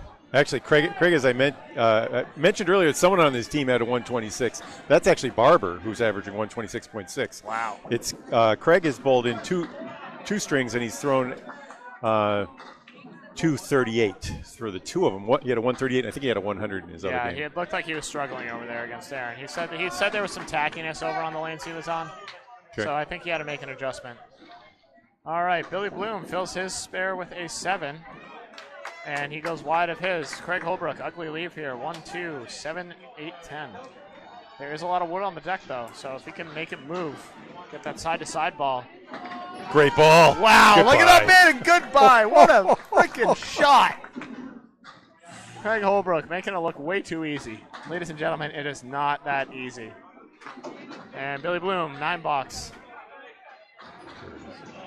Welcome back, Craig. I don't know where you were for a minute, but you're here now. Looking to fill this spare. Well, he had to anchor. He threw a 401 last night in the NBA team Just a scratch championships. With all the momentum the other team had, for him to come back and make those marks at the end was just the stones on that. The 9 drops could have been strikes. There were 2 9 drops, but then he had naked single pins. He made them both. Yeah. Oh, look at this. Craig Holbrook with a beautiful 9 drop. That could have been a hammer, too. One thing I'm noticing about him is that he throws out of his left hand a reverse ball. Yeah. Billy over the foul line right there, I believe. Okay. So, or at least the hands went over. I think that still counts as a foul. Craig makes his spare. 2 in a row, Craig Holbrook. Okay. So we're going to put that down at 48 in a ball for Holbrook, and we'll wait until the official score tells us what we get here. Yeah. Oh, man, picks a single, and that is going to be, a 7 box. Okay. That first pin didn't count. All right. So 43 for Bloom. That's correct. All foul lights are working here, and they're on. So joining the team, we have working foul lights at Canal in my new league in Western Mass. Oh, that's fun. It's on. Bogey has working foul lights. Yep. Rollaway. Academy does. Rollaway has them. I guess Miller. I think Timber has them. Yeah. Well, they don't work across the board. They're trying. Yeah. They're working on it. And that's as the new president of the NBA, or the current president of the NBA, John Pumphrey, that is one of their goals. Absolutely. 9 drops. Packard. Yeah. Beautiful shot. Neither bowler on a mark. Daly looking to get on one. Going. Oh, my goodness. Oh, toppled bottle stands up and won't spill. You will never see a pin wobble like that and not fall over. Not very rarely. There's a really cool physics lesson in there, people. You can study that, what toppling energy is. Yeah. It's really cool with a Jeep. You drive on the side of a hill until you topple. Corey. Goodbye. Wow. It looked like it wasn't going to go and just look at that face he came back with. Yeah. Daly not having trouble finding a second ball right now. Uh-oh. I'm sure he'll find it on the third ball, but that doesn't make it any easier. And, all over it. Daly perfect through 3 and upset about it because he could have had 2 marks right there. There's a thing, and Paul Grant probably helps aggravate it. People seem to be upset about making a shot, a spare after they missed it. All the time, man. All the time. You should be happy. I just made it. Like out of 10. No. Corey Packard trying to load up. Drops 9 again. Wow. Daly. There's nothing wrong with that ball, man. And that one will trip, though. We see that one trip more often than you'd think. Absolutely. If you go on the outside of the 5 pin, this is the 5, 7, 8, then you can shove everything over. You actually have more leeway here than the 5, 7, technically. Yeah, that's right. Well, this time the spare Corey won't fall. Corey takes the time to miss a single. These it's bowlers aren't. They are very good. They are not perfect. Yeah, Daly's getting frustrated up there. He's got to settle himself in, see if he can make a shot. Oh, did it just right. He hit the side he wanted. That's the second time Daly's made an unbelievable shot on a cut. It just didn't quite go. These one-string formats are a little tough. They get vicious. One bowler can blow that out with They get vicious. And all over it. Both bowlers picking up their 10 boxes. All right, so and we have a cup. Is that 2 perfect games for these guys? Yeah, both bowlers are perfect through 4. Well, Corey versus Josh. Josh has done his with the. I mean, if that was in Roman numerals, that would be XL. For XXXX. I actually do that Yeah. when I'm keeping score on paper for people. I keep writing X's until they don't make it 10. And then XL. I do it is making too. it 40. I can Yeah. admit it. All right, Nick Norcross drops 9. Get over. Oh my goodness. The pins have nice flat bottoms. Dave here. Barber looking for a triple. Look at the pins dance. 5-pin won't fall. Oh. Nothing wrong with that pin. All right, so let's give him 29 in the first. Yeah. That means he's already sitting at 39. Yeah. And bonus balls abound. And Nick can't make it dance. That's hard to do with that shot, with that one right there. And Dave's all over it. Wow, Dave Barber feeling it right now. Spare on strike. So he's at 49 in the second and 59 in a ball, right? Wow. And that could have been a triple, too. Nothing wrong with that pitch. Nicky picks up his 10. 45. 35 to 3. You go with the 10? Yeah. Yep, 35 to 3. Well, I guess Dave's perfect, too. We're talking about perfect games. Yeah, he's only had to throw 4 balls for his, though. He's supposed to 12 for Daly. Lines up. All right, missed oh, one. Man. Missed one. Yeah, first pitch that didn't go his way. That's a 4 fill. 63 through 3. Nothing wrong with that, but let's see him make a crazy shot here. Nick Norcross with a half Worcester himself. Trying to make a big comeback ball. Oh, man. That's a chop zone if I've ever seen one. That's grim. Banana split for a 3rd ball. Dave Barber makes a great bid at this pitch and just doesn't go. 2-pinner left standing. Tough break. And Nick is, wow, that's a great out on that, honestly. Get a banana split, you got 3 pins out of it. And Dave Barber staying perfect. 73 through 4. Wow. 45 for Nick Norcross. Oh, he's at 44 through 4, right? 44. Yep. Yep. And that means it's a 32-pin lead, mostly on the back of that double strike spare combo. Almost everyone's winning their matches right now, though, head-to-head. Yeah. But, yeah, Dave Barber just putting a hammer down. Yeah, it's nice when Josh Daly's your last man. Yeah, scorecard. every bowler is at or over par, the Bob Lee par, as we like to say, where it's averaging 100 through X amount of strings. Amanda Carroll through the bunny hole, drives it straight back, and that is a eagle variant, where the 10-pin has moved over to the 8-pin. So she's got 4 pins on the left, 2 on the right. She's going to go for... Oh, no. What the heck?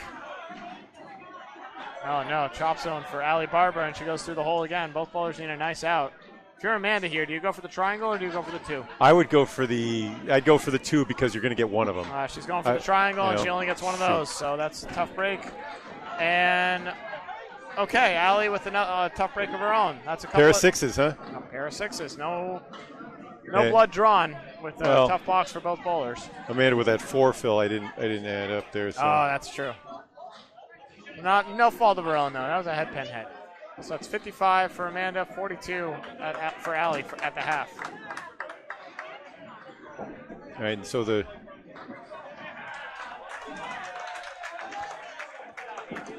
Amanda, wrong pocket, wrong idea. Oh, neither bowler happy with that leave. Basically, Coca-Cola's at a throwing 259 for 2 games here, with a fill ball hanging. That's about right. Balancing out with Amanda's first 6 box. Wow, Amanda makes a great bid on it, and somehow the 7-pin doesn't carry. Hell of a ball. That just means they're averaging 130 apiece, across the board. It's not terrible. This is, and like we said, they're leading in the standings, averaging 597. Yep. I mean, Dave Barber is on track to throw a $180 game, so that'll help. I looked at these standings and I sent a personal message, show other people elsewhere. You've got to Josh Daly. I think they are the team to beat this year, even though. There are some strong teams out there. I know PC is really good. Bud Light 3.0 always solid. But yeah, there's some squads out there. All right, Amanda finished with a 10 box and Allie with a 7. So 65 through 6 for Amanda, 49 for Allie Barber.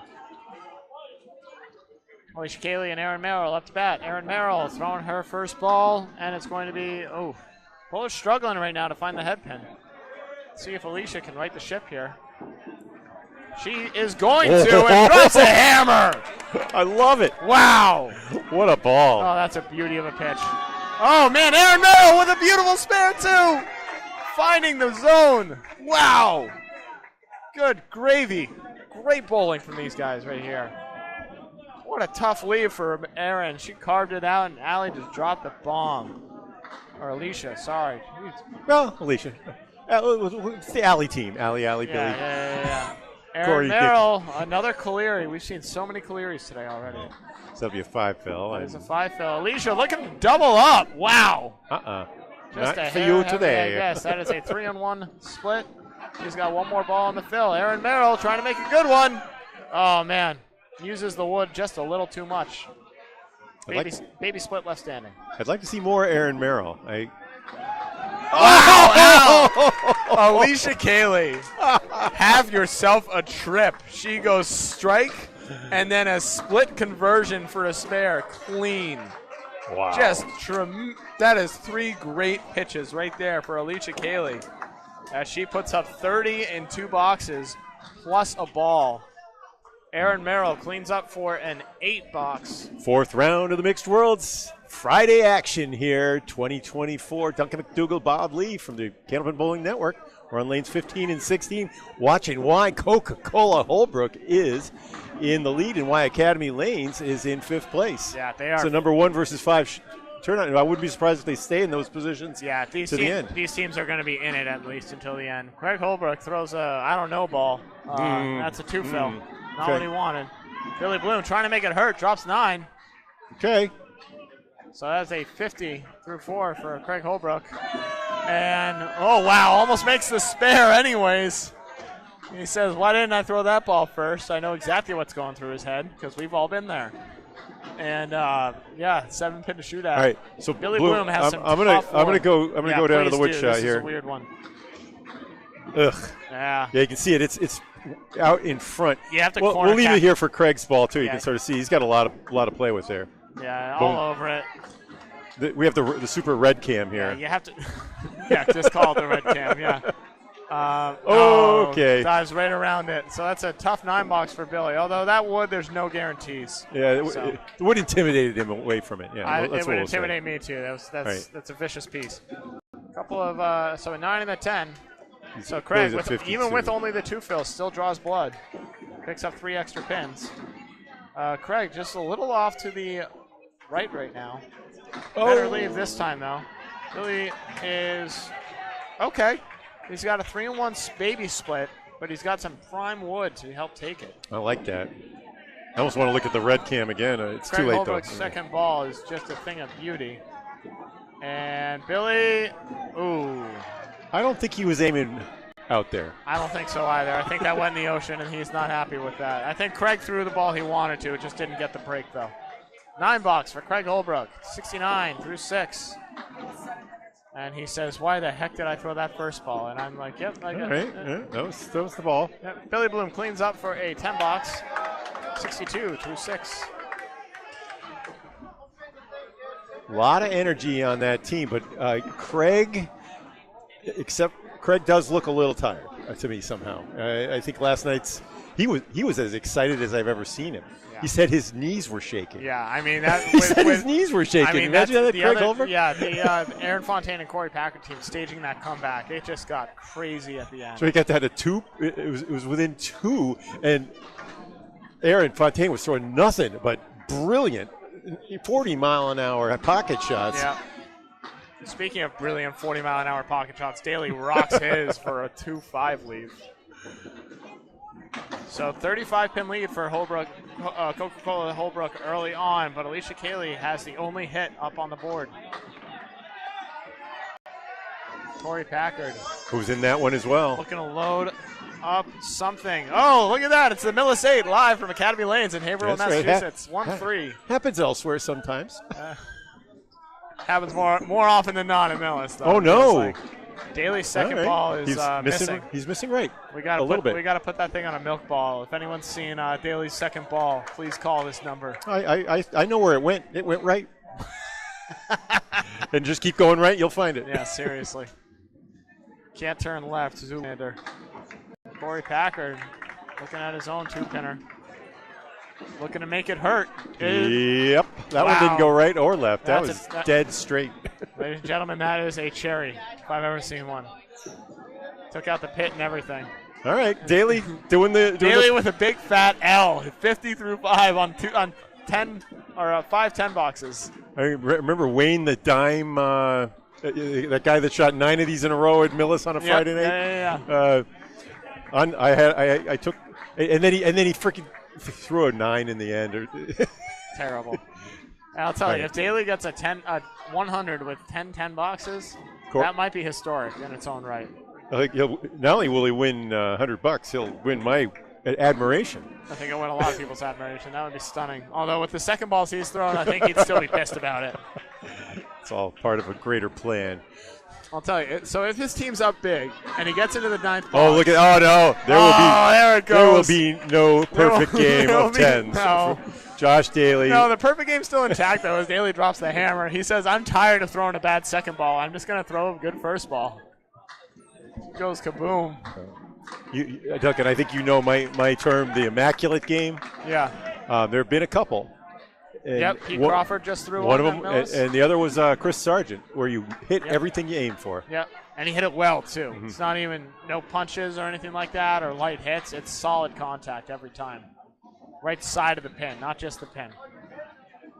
Corey with 7 on his first, has this dreaded 6, 10, and 7. Interesting wood, though. Let's see if he can make it dance. Oh, no. Carries it over, but I'll tell you, if he threw a 50-mile-an-hour ball, maybe it comes off the curtain. Should have tried the red cam there. Get it. No, that was a tougher one. The ready cam. All right, Corey looking to clean up for what should be a relatively easy 10 box, and is. All right, 75 through 6 for Packard. So one of his balls is made of out of Super Ball material. Is it really? No. I think it's urethane, but it bounces. It does. A lot more than the other people's ball. Yeah. All right. How many perfect games do we have going right now? Daly's 1. The count, yeah. Dave's is 1. I think those are the only 2. Corey has 1 too. Yep. Corey's at 1 as well. Okay, hey, 3 perfect games running here. Oh, wait, and what? Oh, yeah, Alicia only left 1 pin standing. That's Callie. correct. Oh! Nicky Norcross throws a hammer of his own. You can hear the crowd. It's not just our match. It's all around the building. People are going nuts here. Just the way he drew that. Whoa! Dave Barber makes it interesting as he sends the wood off the wall to pick up the pin. He threw the ball right at. Wow. 83. You kidding me? And a ball at the half. 83 half. That was a nonsense box if I've ever seen one, all around. Right. Wishy-washy Norcross ball, and then Dave making the unorthodox spare. This lead is hanging at 35, but a double would cut that back a lot. Absolutely. Barber loads us up about with 14 6. or 15 pins. And leaves opportunity for a triple as well. Barber with a 6 fill, right? Absolutely. 89. Half. Wow. And the double will not happen. Nick Norcross. That's a rough split. Okay, one of our here's a big bid at the perfect game. Big challenge for Barber. He's got a 7-10 on his 3rd ball coming up. Nick Norcross is struggling. 8 fill. Not the ball he wanted. That is an 8 fill. 62 at the half. Leads down to just 33. He didn't pick up that much there. No. And 1 and more. Wow, Dave Barber gets hosed. Then there were 2. Yeah, there are only 2 left. Vying for the perfect game $100 bonus. And Nick Norcross, 9 box. All right, so Dave's sitting down with a ho-hum 97 through 6.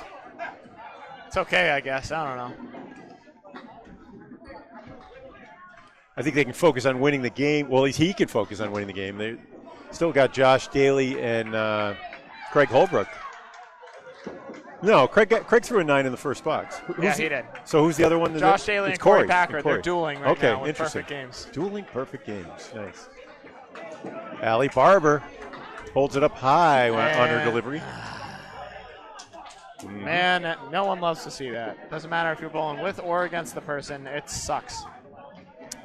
Amanda carves out 3 of her own. So if you're aiming at the middle of the head pin, the middle of the 2-pin or the 3-pin is 6 inches to the left and right. So it's a 6-inch miss. Yeah. Wow, Amanda makes a great bid on that. Won't go, though. 2 pins left standing. Allie with a tough leave and a tough box. 5 box. 54 through 7. And Amanda Carroll making her pay with the 10 box. Picks up 5 more pins. Blows that lead up to 37.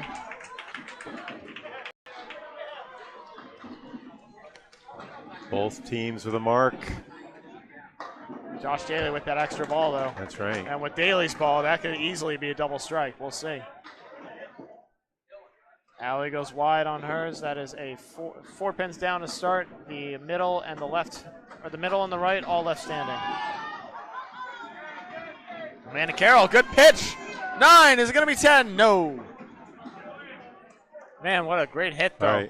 All right, 5 pin with a piece of wood. Yeah, I'm let's see the Ellie's red cam. Ellie's ball fly, and then I'm going to go to the red cam. Yeah, this should be a can of corn for Amanda, but with that wood back there, you never know. Wow, Allie makes a great bid at that. Yeah, I think that wood's too far back to really make an impact. And helicopter did it. It didn't move the wood, but it barely caught the pin. And right. Allie's going to have a 9 for a 63. Allie's fill ball, I did not catch. Allie did not have a fill ball. They just. Nope. Okay, I see. Allie's at 63. All right, I got it. No, Alicia is yet to bowl. So 63. The other Allie. Yeah, 85 and a hit for Amanda Carroll. All right. I know how to keep score now. I think I can figure this out. I believe in you. I put an 8 there because we're in the finish with 8 boxes. That's okay. Correct. All right, here's the fill. Alicia Cayley just threw 2 great boxes. Let's see if she can keep the gravy train rolling. And she's barely going to miss. But man. She felt it going right, and I saw her make the adjustment. I saw her adjust that ball and bring it in a little bit. It's a good working ball, though, when you carve out everything but the horseman. That is a 6 fill, 75. Alicia Cayley. Meanwhile, Erin Merrill with a roundhouse kick to the pocket. And, oh, my goodness, she somehow finds the hole between the wood and I kind of like the wood, but I... Yep. We have Riverwalk coming up against Penny Lane bottom shelf next. Riverwalk is undefeated. Are they now? They're 6-0. So far, we'll see where they are. Early days, too. Is that a 10? That is a 10 for Alicia Cayley and an 8 for Erin Merrill. So Erin's finding herself at 75. Alicia at 85. Going a little nuts here. She almost made that spare, too, in this last box. Let's see if she can find the head pin again. Oh, yeah. Oh, man. What a pitch. All right. Erin, a good pitch of her own, but she's got a tough 2-1. It is Candlepin. No wood to be had. Yeah, it's a vicious game, isn't it? I mean, I think that's why we like it. I think you Absolutely. like the fact that sometimes a good shot is great and sometimes a bad shot is good. But sometimes a great shot is look just at that. terrible. Look at Wow, are you kidding me? Erin Merrill throws the best possible ball she can at that. Wiggles the 10 pin, moves the wood in front of it, and it still won't fall. For the 10. I hope she feels good about that shot because she should. That was a great bid. 10 boxes abound as Alicia Cayley and Erin Merrill set at 95 and 85 through 8 respectively. Billy Bloom and Craig Holbrook not quite bowling up to their potential averages right now, but both can just go absolutely thermonuclear at any given point. Let's see if it starts here. So Craig took a string off earlier, and but he began today with a 138. Yeah, followed that up with a 100. Yep. Billy Bloom. Oh, look at this dance for him. It's going to take the head pin, and it's the 2-10 left standing. Gregor's off the head pin, and he's going to get it to fall anyways. Is he going to get another? He is! Oh, my. Wow, a 9-pin drop. Let's look at the pin cam now. Yeah, this will be one for both bowlers. Billy He's going to try and send it over and can't quite. Still, no, the ball's too far in front. Won't go. Craig should be able to drive this back. He needs to be a little high on it. No, he's going to go low and send it out the wall. It was not going if it didn't come off that wall, was it? Wow, not that way. No way, no how. Billy Bloom with a 9-box. Craig with a mark, 9 through 7. And a ball. Billy Bloom at 72. Or 71, yep. Craig looking to load up, trying to get a true head pin this time. We're not counting that last one. He didn't earn it, he just got it. Okay, that's Billy Bloom with a nice 8 drop. That split did break up for him beautifully. He's got a 2-pinner with a piece of wood that should be meaty. Craig Holbrook goes Brooklyn side and is going to have a tough 2-1 right here. 7 fill though. Billy Bloom collects. Nice spare for Billy Bloom, 81 and a ball through 8. Craig trying to make a hell of a shot right here. He's going to give it a ride off the wall, and it won't go. So Craig will be open in the 8th. No fault of his own. That was a great 2 balls he threw and a nice 10-box as he collects. And we got the two bowlers vying for perfection right here. Corey Packard at 75. Josh Daly at 60 and 2 balls. He threw 5 10-boxes and then dropped the hammer. He had thrown an immaculate first ball, an immaculate third ball, and an ocean of a second ball. All string. He's been going right. He was in the shallows a few of those times. None of them were where he wanted it to be. They were close, but they weren't. Yeah. His third ball's been all over it, though. Corey Packard looking to keep it going. He's going to drop 8. Will it be 9? It will not. Half Worcester leave. Daly looking to double up. Won't do it. That is a 2-1. Both bowlers are going to have to work hard to pick up these spares or even the 10s. Corey's got some very interesting wood. Daly does as well. With Daly's action, the amount of action he gets off his ball, he can send something off the wall here. Corey Packard just needs to see if he can drive it, maybe send that wood caroming off the wall for the sleeper pin. The kick is up. Wait. I saw that close up, and I still don't understand exactly what happened. That was bogus. He capped it, and the ball jumped away. That was crazy. It took the sleeper pin out is the weird thing. Yeah. That was wild. Josh Daly picks up 2. That's a nice goal for him. It is indeed. 69 through 6.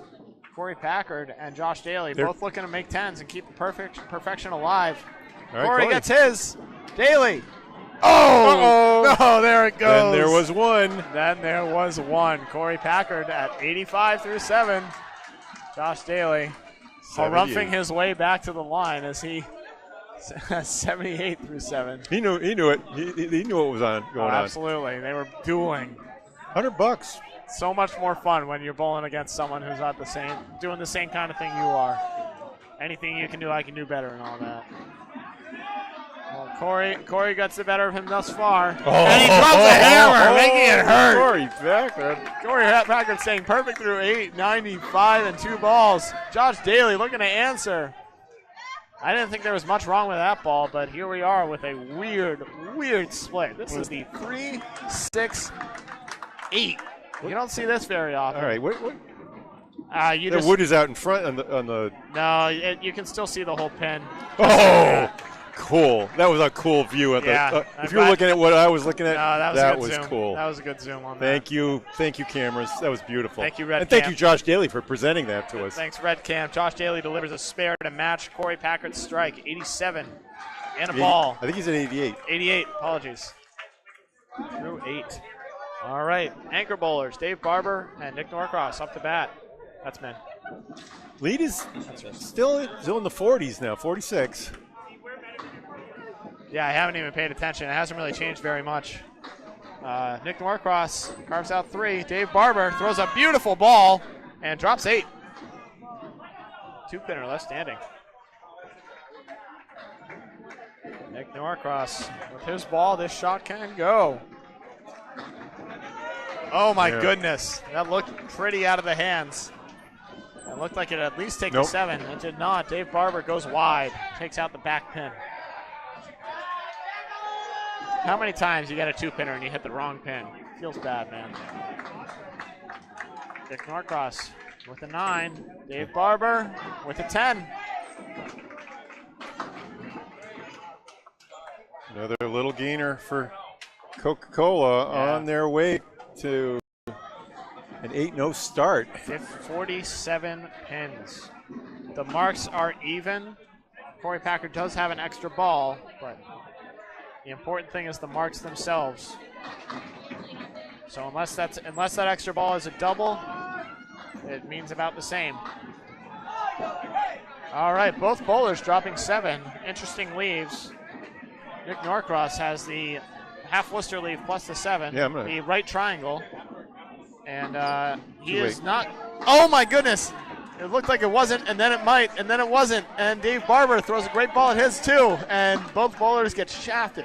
I can't believe I ever presented this game without a pin cam. You know, the way so much of you can tell when you're bowling. You can always tell what's happening back there, but from the camera view, it's difficult to pick up on how those little angles are working. Yeah.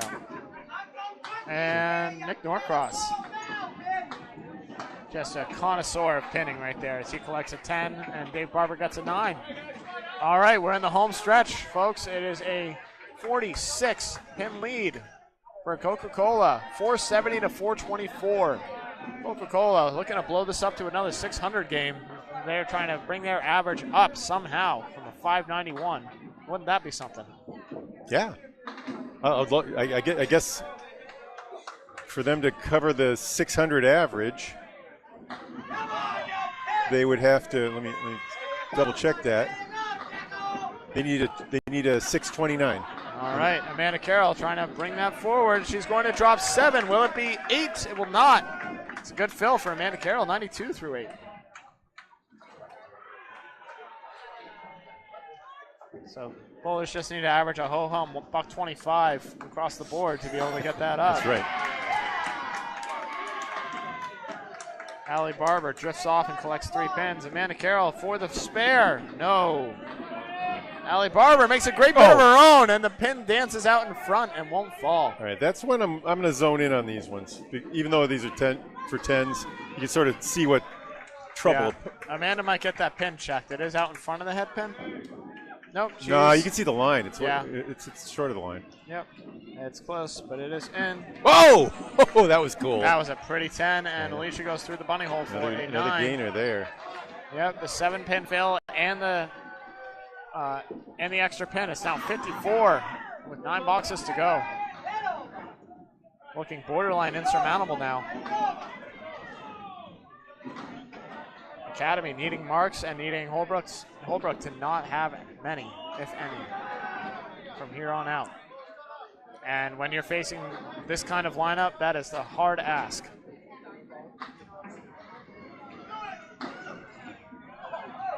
Bright spot for Academy, though. Corey Packard working on that perfect game. Yeah, he could buy him a round of drinks. That's correct. There is solace in making money in this game, despite what other people will tell you. Doesn't feel bad. All right, that's a half Worcester chop for Allie Barber, and it's the 4 horsemen plus the sleeper 8-pin for Amanda Carroll. Tough shots here.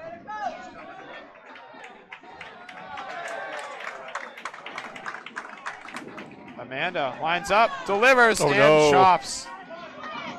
Oh, and no, another. That was the 1-9. That made me sad. Those 2 balls made me very sad. God. What a frustrating game this can be. No. All right, she takes the 3 in the back. All right, that's a great out, and tough finish for Allie 111. Barber.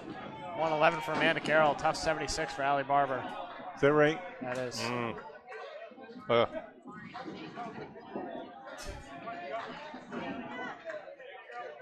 Not what you want to see. There is solace in knowing even if she hit 100, they'd still be getting blown out right now. So Amanda Carroll now at 363 through her first 3 games. It's pretty good. Pretty good. She had one game off. Erin Merrill trying to catch her, drops 7. Triangle 2, left standing.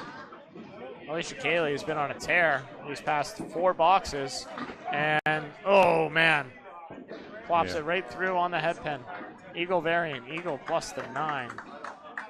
Outstanding. Aaron Merrill delivers and plucks. Wow, everyone's chopping right now. Yep. Too many objects. Hit 2. How about two a spread flush. eagle conversion? Why not? Well, because it's almost impossible. That's why. That's a hell of a bid, though. Can't throw it much better. Oh, Aaron makes a pretty 10. 95. Aaron Merrill through 9. Alicia Cayley looking to make a pretty pickup as well of her own. Get at least 9, and how about 8? 103 through 9 for Alicia Cayley. Looking for a mark to break into the 120s.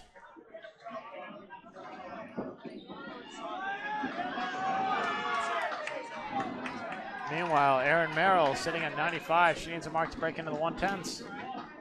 And that certainly won't help, or will it? All right, that drops 4. The 5 pin is gone. Yeah, it's a long check mark plus the 9. Yeah, I'll tell you, that 5 pin being gone makes it a lot more palatable, but it's still a tough shot. And Alicia Cayley, never a good time for that. Half Worcester. Hey, you called it. Erin Merrill just puts a great strike ball on it and blows it through for a spare. Beautiful shot. Alicia Cayley looking to answer. Oh, cannot. Tough leave right here. This is the 1, 4, 6, 7. 1, 4, 6, 10 for an out ball.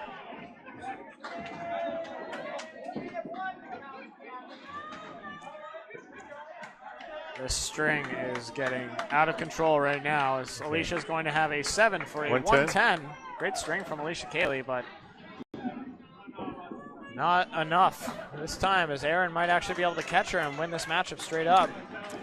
So Alicia had 339 through her first 3, now at 449. 449. Yep. Aaron Merrill throws that strike ball that does nothing, and luckily she doesn't have to shoot it. That is a 6 fill for a 111. Back dueling 111s for Aaron Merrill and Amanda Carroll. And Merrill, who had 325 through her first 3.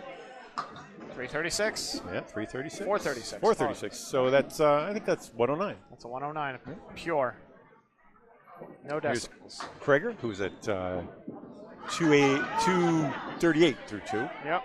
And that is a horseman leave. Billy Bloom on a spare drops 5. That is the horseman plus the 7. 5 fill for Billy Bloom, 86. Man, Craig throws a perfect ball and does not get rewarded. Oh. And Billy throws a good ball himself and also doesn't get rewarded. No one's carrying corners. Craig is making singles, though, as he gets a 10 box.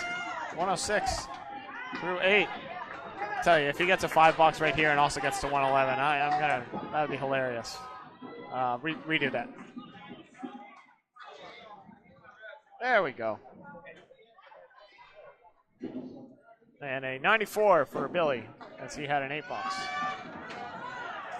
All right, 3 more balls left for each bowler. Craig's going to start, he's going left now. And he's got the 1, 3, and the 7. Billy on the head pin, and that's not a break, that's the opposite of a break. That's the 2, 8, 10. That sucks. You got it. Craig picks it up. Wow. He says, I'm not getting 111. Hell no. And Billy goes wide. I don't know if it's mathematical, but that just about does it for this string. Craig's going to fill this with at least 7, I'm sure. Get himself up into the 20s. Oh, Billy with a Tough 7 finish, 101. 101. Corey Packard leading the way for his team. 95 and a strike fill.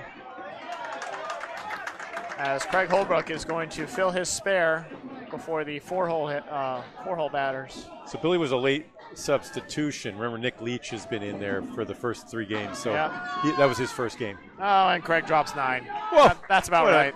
125. He's asking himself where that ball was, but he'll take a 125 all day. It means he's at 353 through 3? 63. Or 363. Averaging 121 among our leaders, I assume. That's all right. All right, Mr. Perfect. 79 pin lead. Corey Packard And chasing. for once, we're not talking about Josh Daly, but we're talking about Corey Packard. Well, Daly had a shot. He just missed his. He Finally found that second ball and missed his third. And Daly loads up off the head pin that time. Another And one wow, well to the right. that 4-pin takes a walk. It's the 1, 2, 4, and the 9.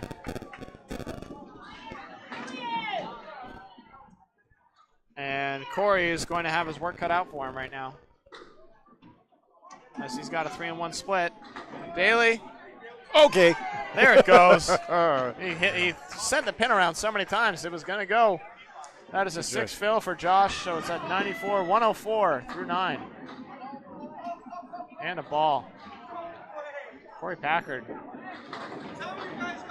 looking to at least get 3 here. I'm sure he's thinking about that perfect game right now. So he's just trying to he's not trying to make the cut. He's just trying to get 3 pins. Oh, goodness. He didn't want that, though. Oh, no. He knows. No. Look at that stare he's got. He's made this 3 times with no wood. He can make it with wood this 4th time. What do you think, Bob? Which side is he going? You got to play with the wood, don't let's you? get the pin Tip cam the wood. up. Let's get the pin cam up for this one. Sorry. This is a big shot red cam. for money right here. The ready cam.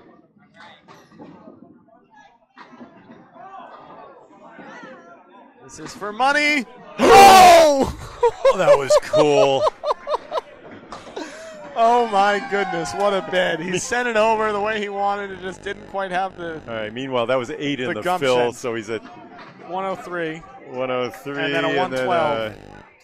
112 through 9. Yeah. Oh, well, there it goes. No perfect games on lanes 15 and 16 yet. We're going to have the pin cam up for Josh Daly to just obliterate the pocket. Yeah, that was good. We may as well have it up for Packard as well. Yeah, might as well. Let's let it fly. Oh, yeah. That's what a good pocket hit looks like for both bowlers right there. These aren't fun. Let's bring it back. These are pretty standard 1-pin and 2-pinners. All right, so Daly drops 9. That's a 113.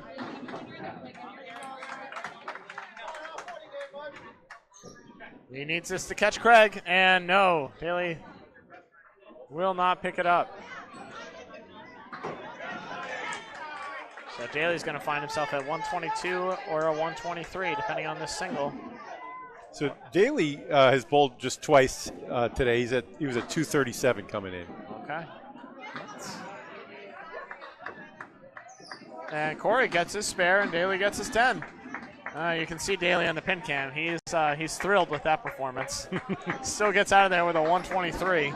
He says that should have been a 160, and you know what? I kind of agree. Maybe, yeah. Well, he missed a few. He missed quite a few, yep. Especially in the first half.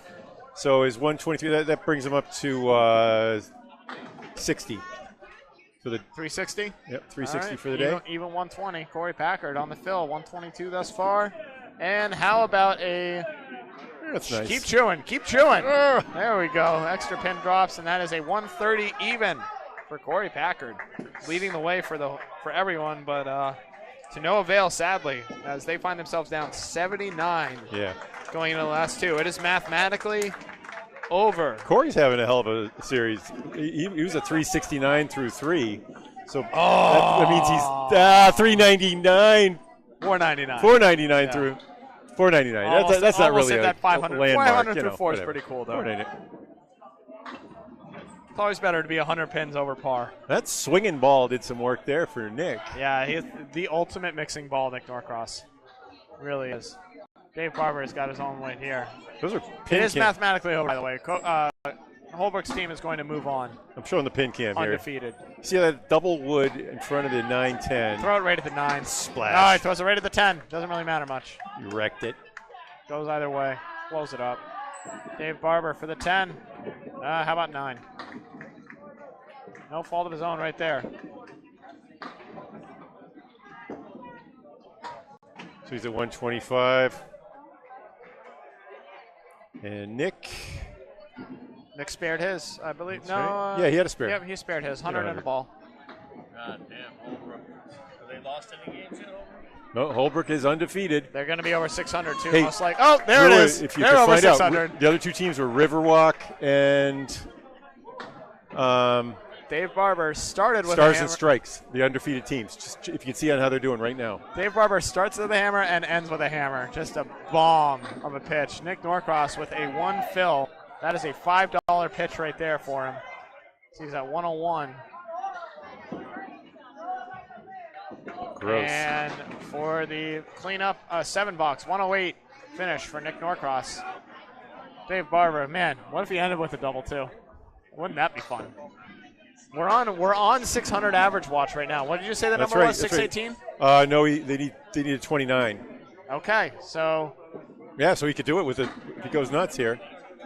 No, I think it's mathematical, but he can get to 625. He can get if he gets a double strike, 9. Right? No, because I think you already have it factored It'll only be because the 10 pins are already in there. Yep, and it won't be anyways. He does not end with a double.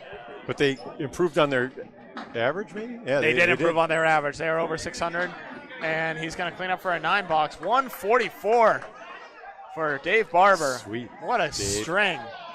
And that will do it. Craig Holbrook finished with 125. Josh Daly, 123. A pair of 111s for the ladies, Amanda and Aaron. 614 total. That is a heck of a string. Yeah, it was, absolutely putting the screws to Academy Lanes. Only went 525, which is respectable in its own right, but when you're up against that kind of just what a freight train. All right, Josh, this next game is really important. I mean, Josh. I'm not Josh. That's okay, though. This next game is really important. I think Drew's going to hop on for me, though. I might go and see if I can give Paul a break. Yeah, see if you can find out about these standings. So, yeah, I'm going to see if I can give Paul a break, so maybe I'll have him go and and do that. There you go. All right? But, Drew's going to help you out on this next one, all right? Thank you, Candlepin Bowling Network. That was Coca-Cola Holbrook. You just saw. Wow. And I was like, review all those totals. Teams are shaking hands, moving on. Corey Packard at $4.99 after 4. Nick Norcross came in at $3.82. Now he's at $4.90. So Packard has passed him by 9 pins on the day. They're both bowling brilliantly, averaging in the 130 zone. Nick Leach, who took the game off, has been averaging 106 for them. But they ran into a steamroller in the Coca-Cola Holbrook team. Aaron Merrill, Amanda Carroll with 111. Merrill averaging 108 on the day. Carroll at 126. And I'm just gonna make some adjustments on my sound so I can see if I can get rid of that interference. Our next match will be starting shortly. Bob Lee from Candlepin Bowling Network signing off for a sec.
Kathy, can you press the Y, please?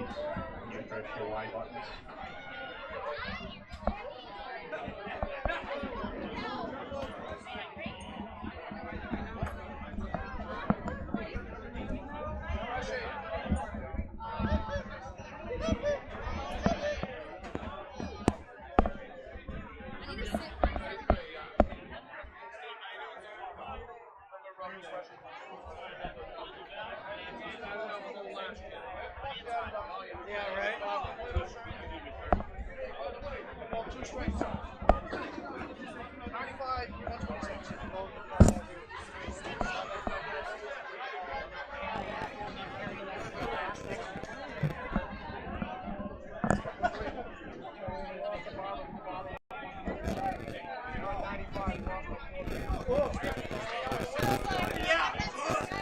right.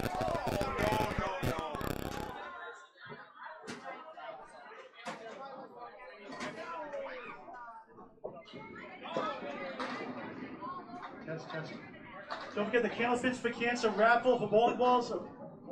Any color, any size ball you want, $5 a ticket. Drawing on Sunday. Don't forget the $100 challenge, perfect string, 10 spares and strikes. Women, 175 game, $200. Men, 200 game, $200. Thank you. Give up the DeBurros, donating the Candlepin bowling balls. You can do better than that. Give up the DeBurros. You guys got to work on that. Thanks.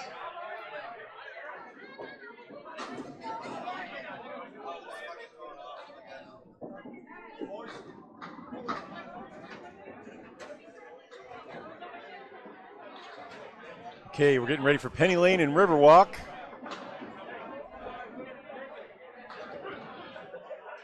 Riverwalk coming in blue. They were undefeated through their first three. I haven't heard how they fared.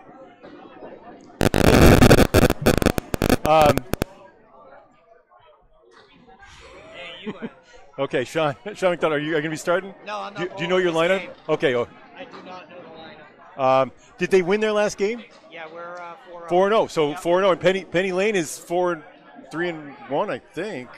I think they. Well, I don't. Okay. He's calling you.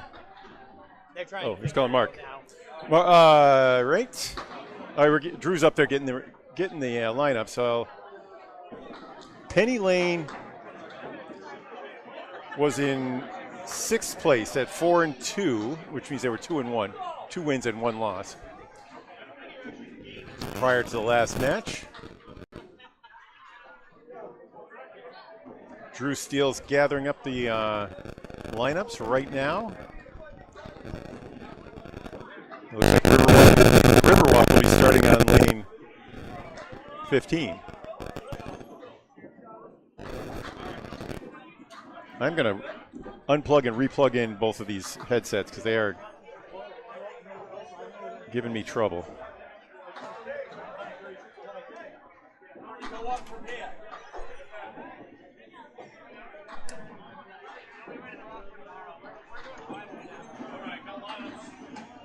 Okay, Drew. Still undefeated, Riverwalk. We just heard from Sean McDonald that they are undefeated, but Riverwalk's going to be starting on our left, and let's see what we got.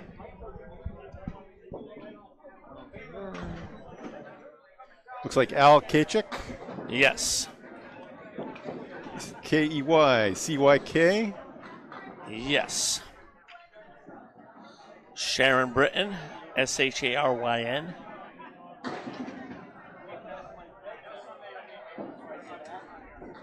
Melissa Ricci. Melissa.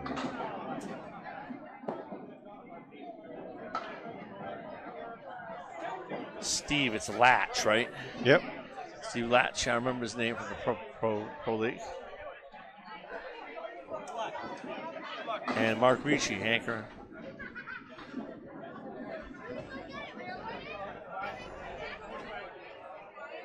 Okay. And for Penny Lane, team number 14, leading off, Maddie Riva.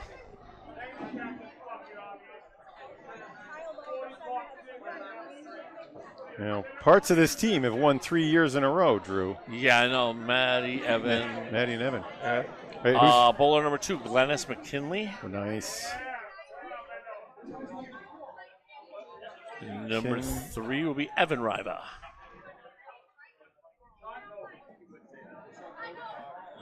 Number 4, Central Mass guy. Fast Lanes and Stowe, Brian Kroll. And 5th will be Tim Jalbert. Oh, nice. Jimbo not bowling this one. Getting Jimbo game off. Okay. Okay, they look like they are shaking hands. They're ready to go. Drew. Shootout. Oh, kick around. Yeah. Be ready. Yes, I will be. And let's change I'll change Penny Lane's uniform. They're not wearing red. What?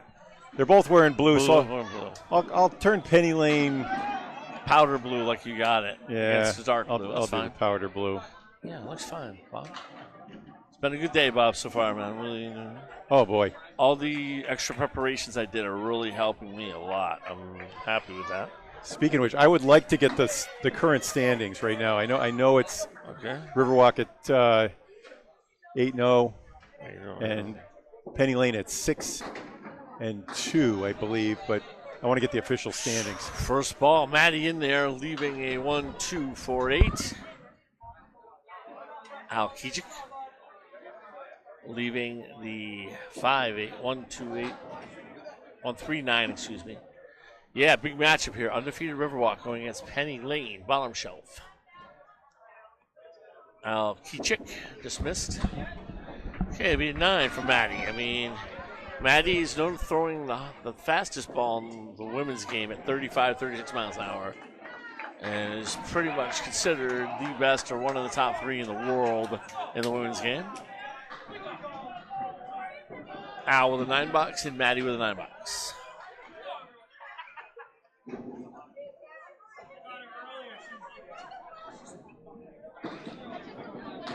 Oh, Maddie takes out that poster, takes out the 2-8. Al takes out the 6 installed for Candlepins for Cancer. Candlepins, the number 4, cancer.com. Great cause, man. Please support. Oh, Maddie gets double chop box. Gotta hate it. I hate when that happens. 1, 3, 8, 10. Oh, no, she only got 2 on it. Yep, 6 box for Maddie. Wow, 15 for 2 for Maddie. 2 objects, 6 pins. And now with a 9-box. All right, Riverwalk. Not much damage. They're going to be on the left-hand lane, and Penny Lane will be on the right-hand lane. Glennis McKinley going against Sharon Britton of the Britton bowling family. Oh. That's right. Sharon has been improving steadily all for the last 2 years.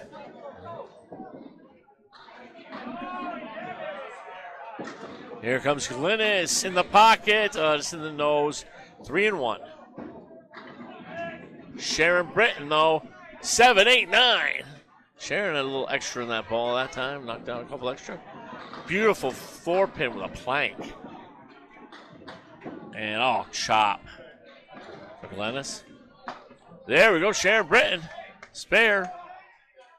ACST competitor was in this Class C last year.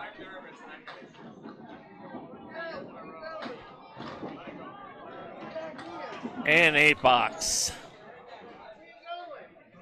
Glennis McKinley. Riverwalk. Out to early lead. Well, we're still way early in the match.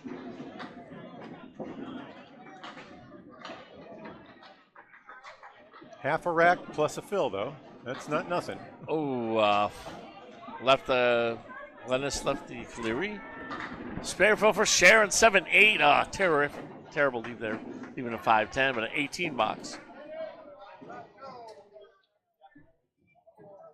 Glennis McKinley. I had to come down and see what you guys are doing. Yep. All day, every day. Oh, Sharon. Close. Okay, Glennis needs the out here. Sharon coming out the gates. What Riverwalk needs, definitely.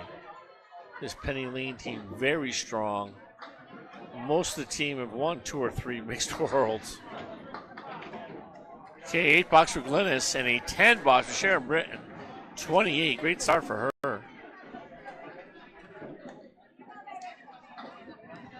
All right, 15-pin lead. Evan Riva will be up on the right-hand lane, and Melissa Ricci on the left-hand lane.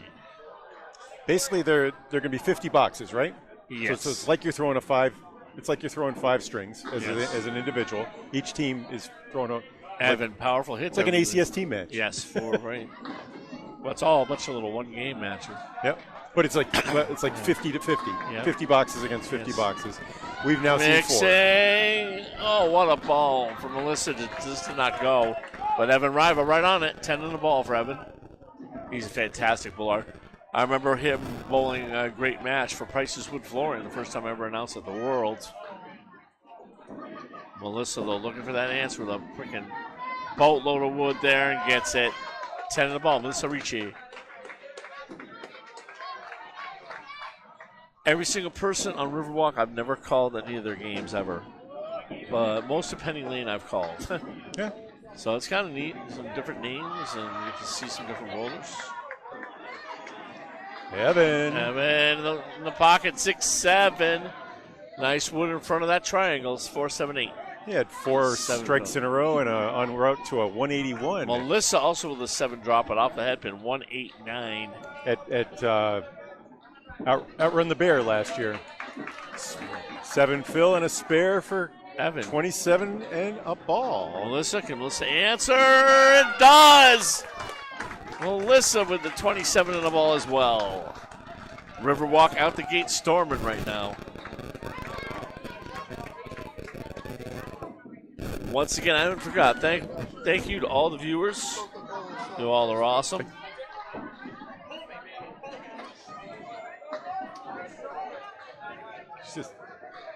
Brian Crowell.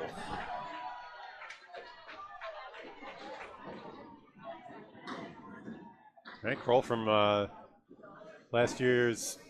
He was in the world finals last year. The Fenway Academy team. Yep. Like, I think his dad used to be the proprietor of Fast Lanes in Stowe, Massachusetts. That's right. Crowell Bowl, right? Yes, and Crowell Bowl as well. Nice pocket shot from Latch. 3-5. Steve Latch, one of those guys, definitely's got about a 40-mile-an-hour velocity. Throws a heavy ball out there. Oh, nice bid there for Brian Crowell, leaving a 5 and a 7. We're going to block him, and he just missed up the 3-pin. What do we Didn't get a reading on that. Okay. Too many bowlers in my way. Be a 9 box there for Brian Crowell. 10 box for Steve Latch. You're right. 40 on that pitch from Latch. And he throws a heavy ball. It's got like top spin on it. So makes like a thud when it hits instead of a high pitch sound. Some bowlers throw it like Matt Susi has that heavy ball. It hits and it's like a thud. Brian Crowell leaving a 4-8. Nice pocket hit for him. Right, the official standings are out after 4. Coca-Cola Holbrook, who we just covered here, are in the lead on the basis of pins. They're at 8-0, Stars and Strikes, and Riverwalk also at 8-0. Riverwalk, however, is 165 pins behind the leaders. Okay, great shot there by Crowell, 19 in the ball. Latch had a nice pocket hit, a left to 10 pin. Wood, I don't think it's going to be helpful. He's got to get around it, and he does. Latch, 20 in the ball. Great start for Riverwalk here. Staying right with a 16-pin edge over Penny Lane. Yeah, so Riverwalk has been averaging 551 on the day so far. Jim Jalbert, Penny Lane. Is he from Maine or Canada, Bob? Jim Jalbert. He's in the Friday Pro League. I believe he's out of New Hampshire. But, New Hampshire? Okay. He leads the youth league at Academy here also. 7-8. Jalbert off the head, leaving a 1-8. Here comes Mark Ricci, the man with the all-time high triple for Candlepin bowling. 2, 4, 5, 7. I think it may have been a 521 he shot way back in the day. They made a plaque of it last year during a ACST. A 521, huh? Was a 521. Right, or you mean Ricci? Ricci, Mark yeah, Ricci, Ricci, yes. Yeah. 519 or 519 is what I'm remembering. I think, yep. Yeah. I'm sorry for being off by. No. It's a big number, but it's a complicated one. So it's clearing some debris out there. Yeah. Both bowls be going for their spare balls as we continue here. We got 2 more games to go, Bob. So hey, that chicken sandwich I had was like Andre the Giant size, man. That thing was good. Oh, they even got sweet potato fries, man. Great job of Pub 125. They're pumping food out like maniacs. Yeah, they are. They're doing phenomenal work. And he misses. Tim Chalbert will be open. Mark Ricci got robbed on that. And it is a $9. $9 for Chalbert. $10 for Mark. One more ball to end up these first 2 boxes for all 5 bowlers.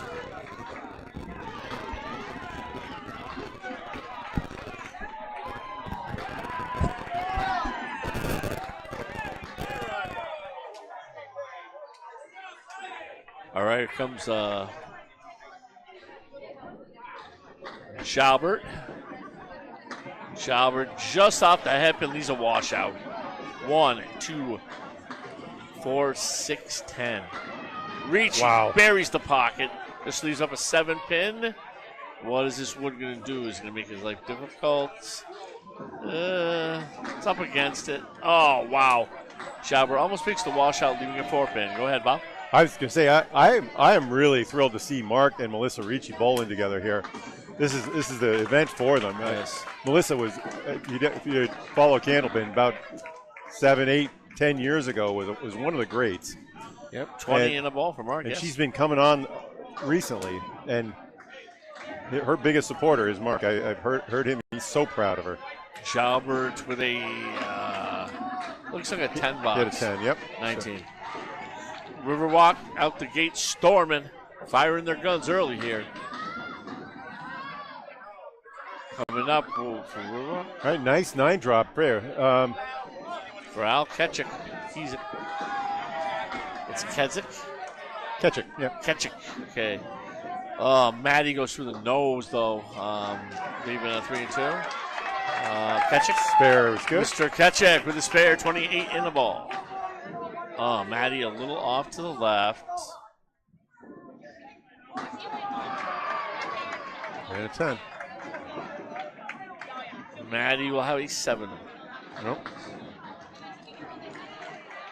22 for free for Maddie.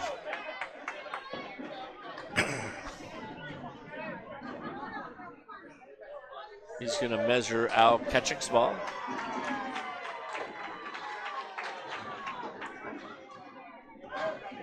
Al light in the pocket, but still mixing. 7, 8, and 10. Here comes Maddie. Maddie's off the head pin. 1, 2, 4, and 9.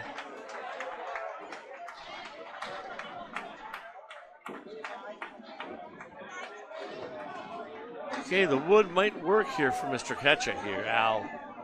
Al hits it, though, too far in the center, and it just takes 1.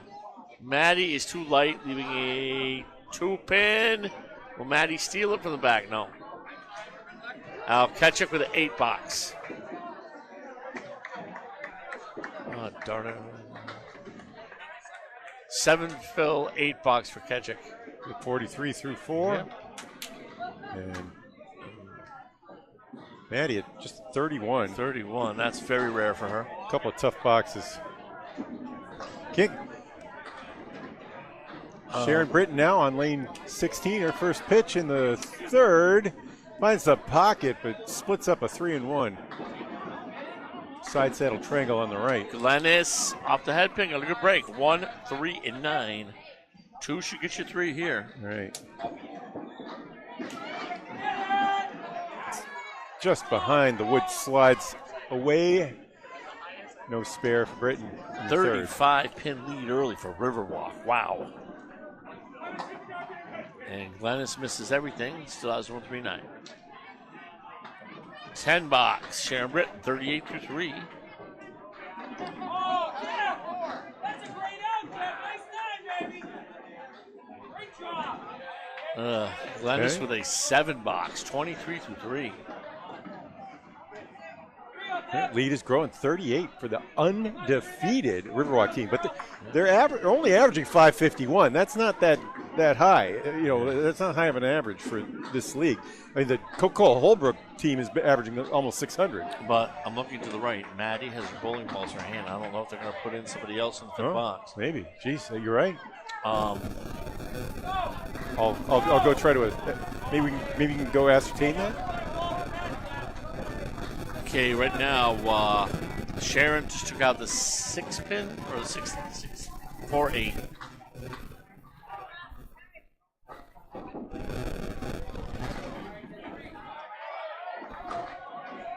Yeah, I'm getting an interference sound from Yeah. the wires. Yep. May have been my cell, Bob. Sorry about that. Oh, it might have I been, moved yeah. it way out of the way. I apologize to all you viewers. It wasn't doing that earlier tonight, so I just left my cell all the way. So we have Glennis. The official score has her at 20. Had her at 24 through 3. All right. And so she just threw a 7 bucks. for 31. And there was a $7 also for Sharon Britt for 45. Okay, Melissa Ricci and Evan Riva both on spares. Melissa on the right lane, Evan on the left lane. But the big news is, like you say, this Riverwalk team on the right in the I don't know, the royal blue, yeah, royal blue. On the screen, it's not really showing up that differently. That will be a 4 fill for Melissa, giving her 31. I'm going to change it so Penny Lane is even lighter in blue, on the blue tone there. Oh no, that's way too late. Yeah, Penny Lane. Oh, Evan is only going to get 3 on that. He's at 30. So 30 for Evan, 31 for Melissa Ricci.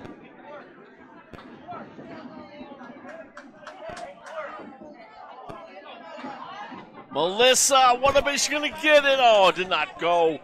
The wood rope blocked each other. Evan misses the object, leaving the 1-8. Definitely Penny Lane are a little bit off target right now. Unusual for them. Be a 9 box there for Melissa, and a 9 box for Evan Riva. 40 to 39 we're looking at here, going in the 4th box for these two.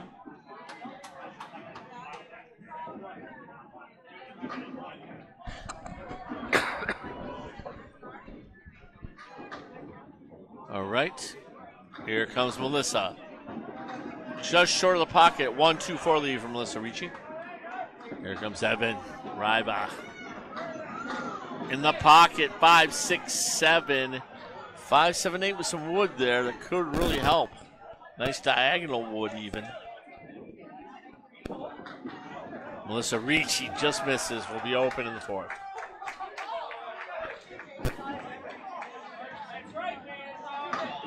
And she makes it. Evan Riva 49 on the ball in the 4th. Melissa will be at 50. Hey, that's that Dave 5 shirt, baby. That's right.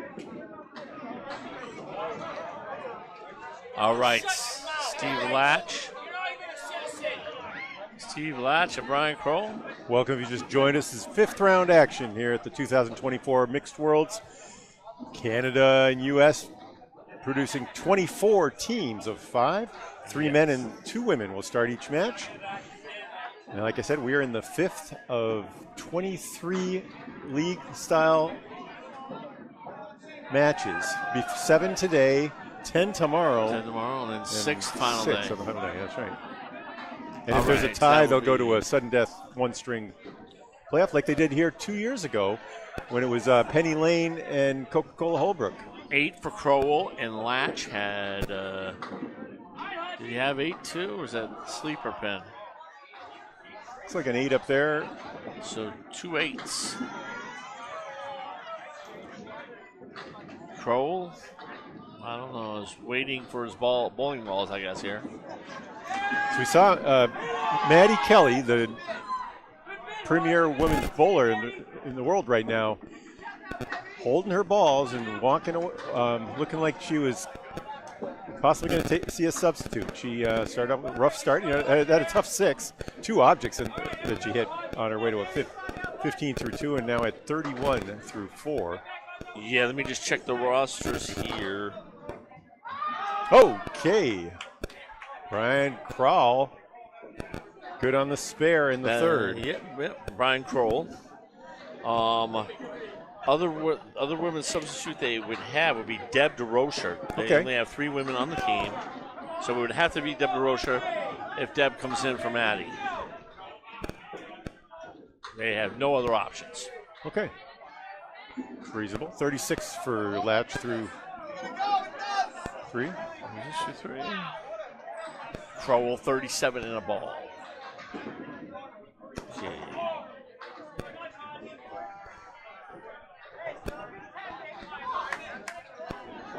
Steve Latch, way up to the left, takes out the left corner. 4-7-8. Crow for the fill in the pocket. 5-6-7, leaving a 2-8-10 split. Right. Crow 44. Right. Taking a good bite out of the lead, though.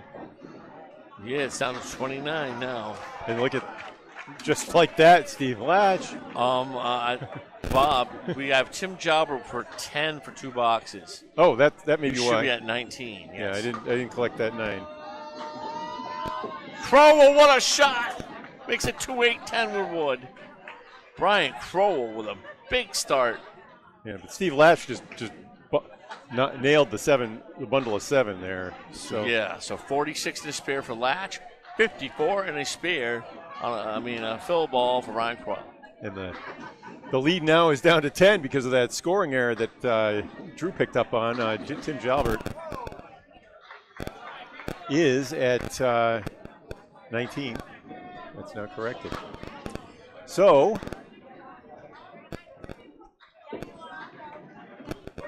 still can't see if they're making that move or not. With Maddie's talking. It's still the 5th box though. Yeah. So we got. That's right. They have to come out before they. If they have a mark in the 5th, they can't come out. Mark Ricci with a 9 fill there. Jalbert is.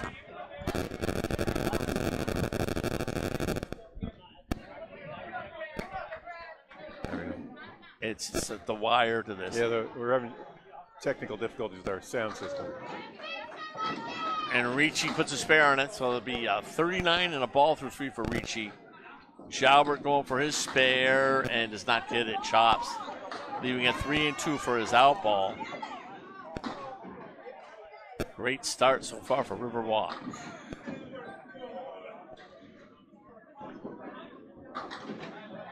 A 7 box. Wow. For Penny Lane. 26. Jalbert's captain of the 2023 Academy 2 team that won the Friday Night Pro League. Yeah, he's a phenomenal bowler. I've seen a lot of his Friday Night Pro League footage, definitely. It looks, if you watch his arm. Mark nosedive. Only got 3, 158 out of that. Okay, 42. Yeah, tough on a mark. Oh, man. 4 and 2. 2, 4. 2, 3, 4.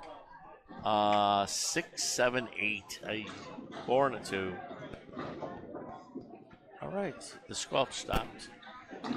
I'll try to stay as still as possible. All righty, 5, 6, 7. Both bowlers need big outs right here. Jalbert and Ricci looking with a lot of pins up on that 3rd ball.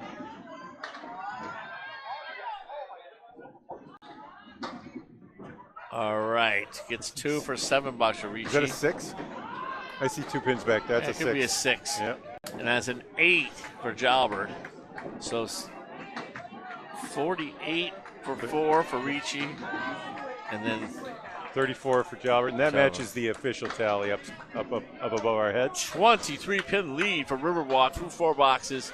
Each team sitting on a mark.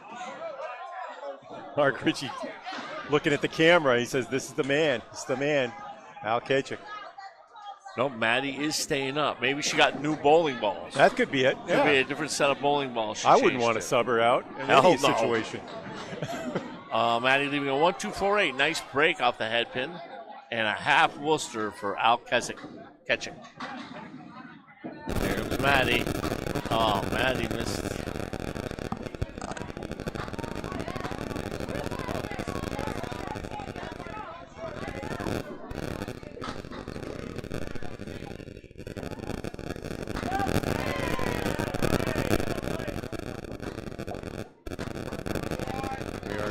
Hearing that sound again. There we go. Is that better? That's better. Am I on? You are. I think you're coming in pretty clear, but. All right. I can't hear myself in my headset, but that's okay. We'll go without. Maybe we're getting feedback on it. Oh, yeah, without the squelch.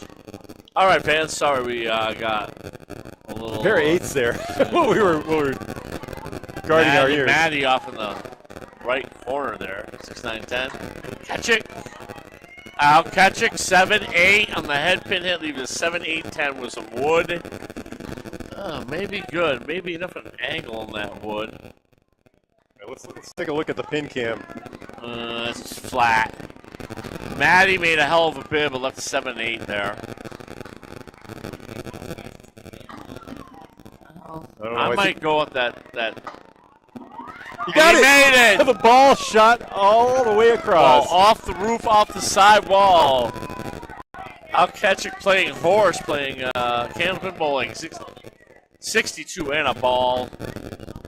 Maddie is at 47 through 6. All righty. 62, right?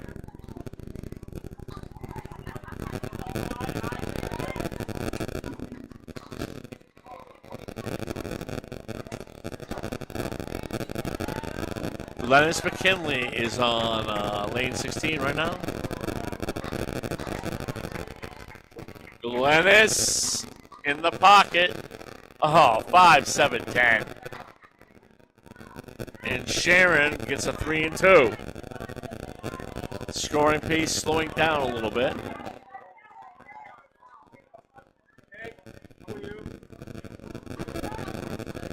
Lennis leaving a 5-10. Sharon almost made it. Took out the 2, the 4, the 7, and the 6. Left the 3 up there.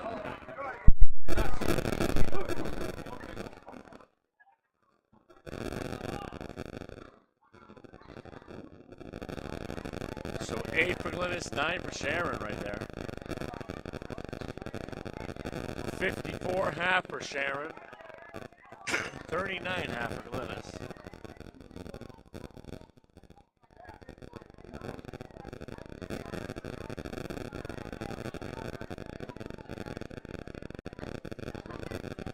Lennis in the pocket, 7-8. Leaving a 5-7 split. That's going to be tricky. Going to have to hit that perfect off the cap. Sharon Britton with 7. Leaving a 1 through 5. Okay, Lennis will be open. Sharon Britton with an awesome spare. Sharon Britton, 64 and a ball.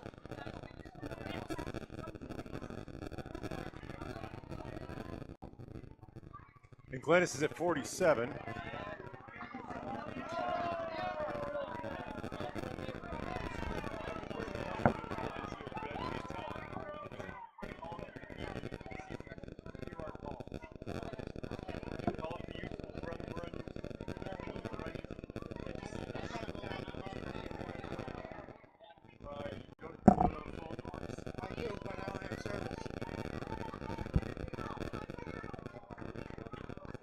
Here comes Evan Rival with a hammer. 59 in the 5th, 69 and 2.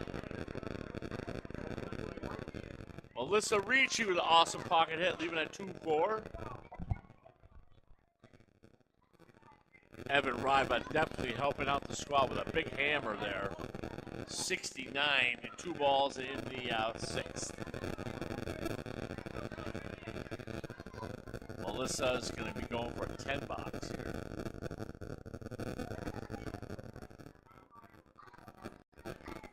And gets, was that a 10 or a spare? It was a 10 box. Evan Riva keeping his team in it right now.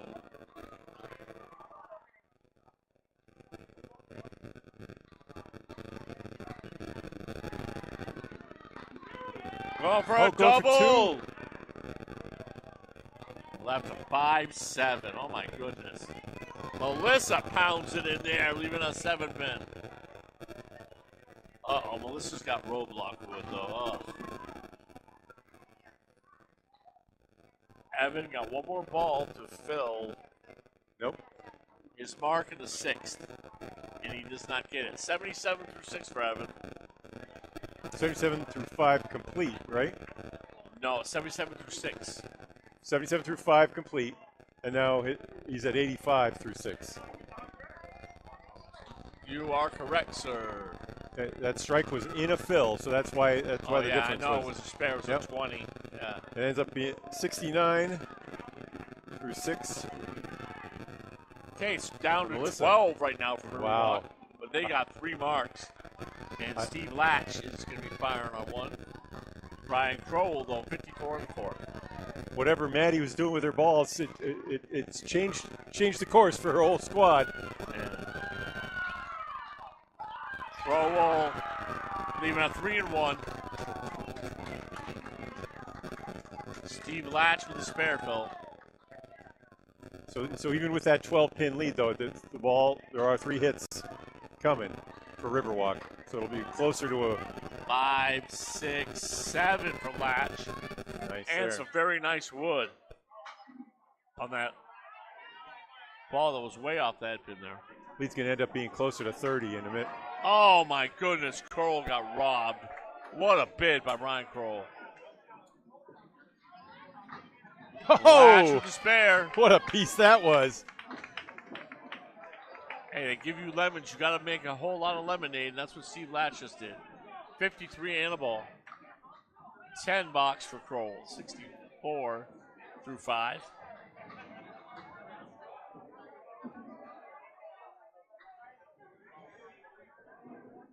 Oh, it's 70 through 5. Okay, they give him a 7 fill on that. Well, 60. Latch is at 63, right? Yeah, it was the spare. He had a spare in the fourth, 6 for 60, and a 10 for 70. Kroll. Kroll with a strike. 80 and 2 through 6. So he was at 70, and now he just made a strike. Wow. Just like that.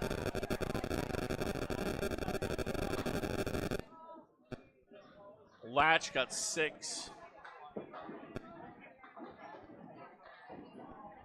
So 69 through 5. Oh, no. And he was way off on the second one. All right, needs the out ball right here.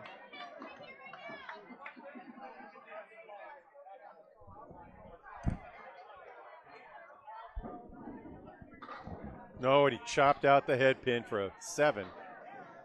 Rough $7 there for Latch, but 76 through 6 definitely going to help the cause. Mark Ricci on the left lane for Riverwalk, going against Tim Jalbert on the right lane. Mark Ricci leading his opponent by 14 right now, as Riverwalk leads by 26. And here it goes. It's strike. Here comes Penny Lane. Tim Jalbert. In my ears and in my eyes. Ricci in the left corner takes out the 4-7-8.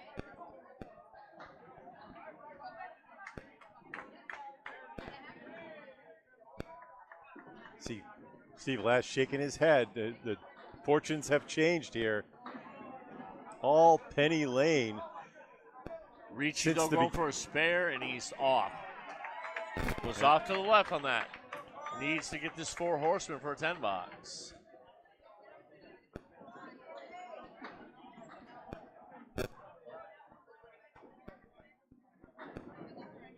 Good 9. And he does.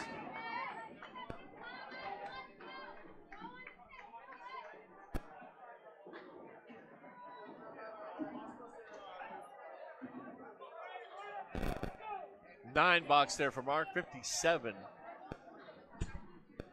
Okay, big strike bill here for Jalbert.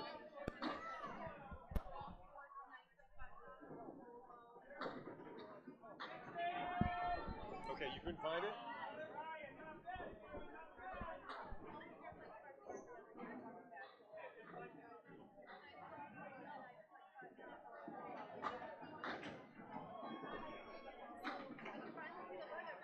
All right, Jalbert with a big ball here.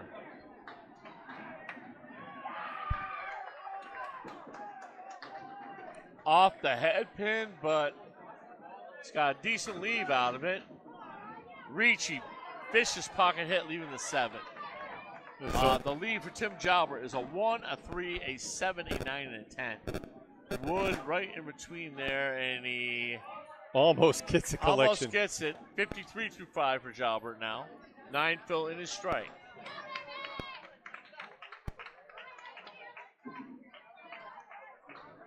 And Ricci connects on the spare. Ricci for a spare, 67. Jalbert will either be at 62 or 63, and it will be 63. 4 boxes to go. Riverwalk up 16 pins here. I'm Goose Steele, Bob Lee. Yeah.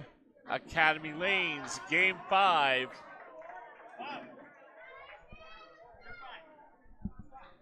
Okay. So our audio is fine, Drew. Audio is fine, yeah. It's just in our ears that it's a problem, I think. Yeah, I guess.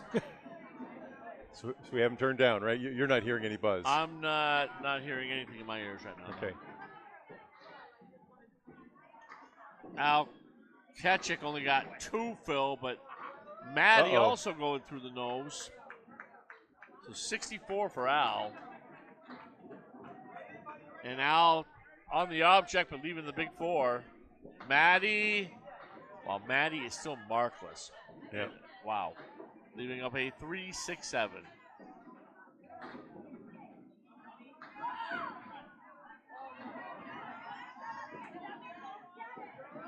$6 for Al. Look at that shot. $10 for Maddie. Oh.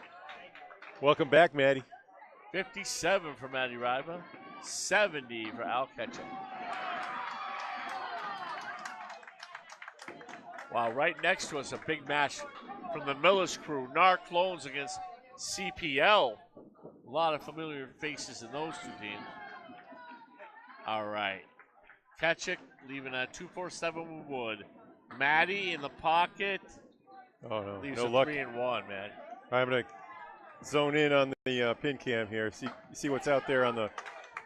Might maybe split the caps. Yes. Yeah. Split Nice. the caps, split the difference. Out Ketchik. 80 in a ball. Maddie Riva for her first mark. Here we go. Pair Maddie of Riva dandies. makes a 3-1. 67 in a ball for her.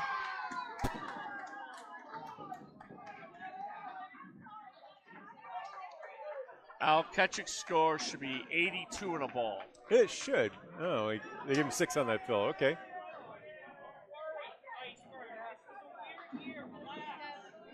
Okay, Sharon Britton has a fill ball coming. Sharon Britton got 4 on it. Lennis McKinley also gets 4 on her first ball. Sharon Britton in the ocean there. Okay. Needs big him out. Yep. McKinley, one who raises the ball well above her head to start. That's like the old Det Klein ball from early days. And look at this. Going, shaking, standing Oh, man. still. Who put crazy glue on the pin deck? Glennis gets 2 right there. $7 for Glennis. 54-7 for Glennis. And what is Sharon at an $8? I thought she had a 9. $9. Yeah, 77 for Sharon. Yep. Okay, so the lead is back into the 20s, 22. Each team with two marks. Brian Krall with the strike for the Penny Lane. Okay, Glennis sees a tough 3-7-9-10. Sharon hits the pocket light, leaves a 2-5-7-10, and just gets the 5-10 out of there. She will be open. Glennis, oh wow. Got kind of roadblocked by that wood, leaving a 9-10. $9. 86 for Sharon Britton. 63 for Glennis McKinley. Through 8. Through 8. All right, Evan Riva up 16 on Melissa Ricci. Melissa's pulled great. She's been right in there in the first ball. If she can get that second ball going, look out. And she'll be leading it off in the right lane.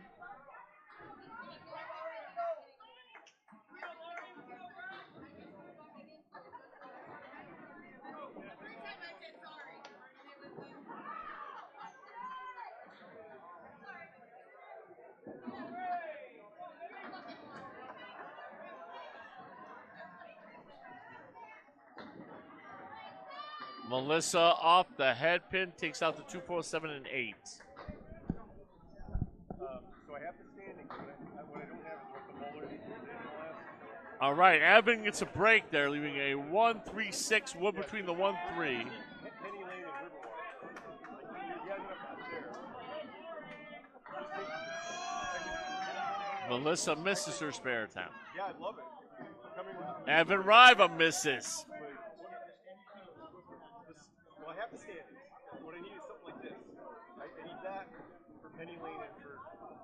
That'd be great. Do it with this. Do it with this. Here. Take a picture with it. That white button is the. And a 9 box for Evan and a 6 box for Melissa.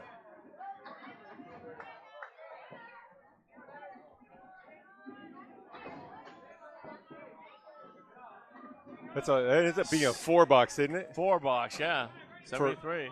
That's what was 4 box. Yeah. My apologies. Evan Riva's at 95. Oh, my apologies there. No problem. It's We're tough to keep up all this. Trying to get Melissa, pin's 2 falling and late, 1 yeah. will break up. No, she's a 6, 7, 10. Evan Riva. Okay. Well, Evan Riva leaves a diamond and 1. Man, these lanes have been brutal with the splits the last couple games I've been on here.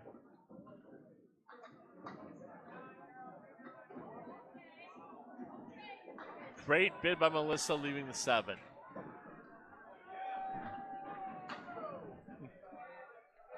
Evan with a great bid, but left up the 7-9. Melissa, awesome 10 box. 83 through 8 from Melissa Ricci. And an 8 box for Evan. 103 through 8 through Evan Riva. 16 pins for Riverwalk.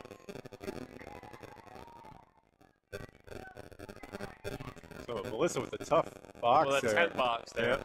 for a second one. Okay, Brian Kroll has a 2-ball fill coming up. The cut in this 18-pin lead for Riverwalk. Steve Locke getting ready to bowl. Steve Locke off the head pin leaves 4 horsemen.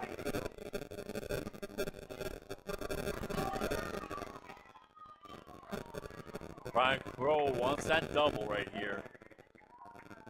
Brian Kroll will not get that double. He's got a cluster bunch up there. A 4 and 2. And he gets it. Beautiful spare though. Steve Locke, 86. Just missing it is Brian Kroll, 89 through 6.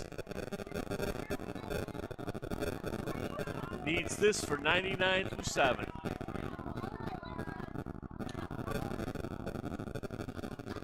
Here it is. And he gets it, 99 through 7. Leads down under 10 now. It's 9 pins. Under 10, but Steve Locke has that fill ball coming up. It's basically 9 plus 2 balls. There are 3 marks hanging for Riverwalk and only 1 for Maddie Riva. Yep. So that lead is likely to grow to about 20. Steve Locke in the pocket, 7-8. Gets 8 in the spare fill with a nice lead with a 3-5. Brian Kroll buries it, gets a strike, 109 and 2. Brian Kroll. He is the Central Mass bowler, people.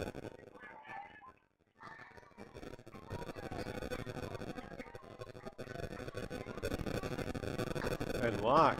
Ooh, Locke did not get the spare. Left of his object. This game is a full-on thrill ride right now.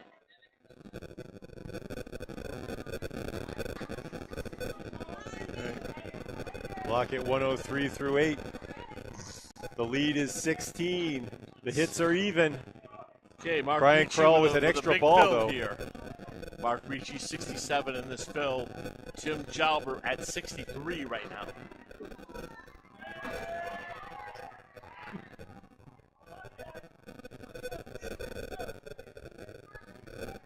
All right, here comes Mark Ricci. That's 7. 7 for Ricci. Jalbert in the pocket gets his garbage lead. 6, 7, 9, and 10.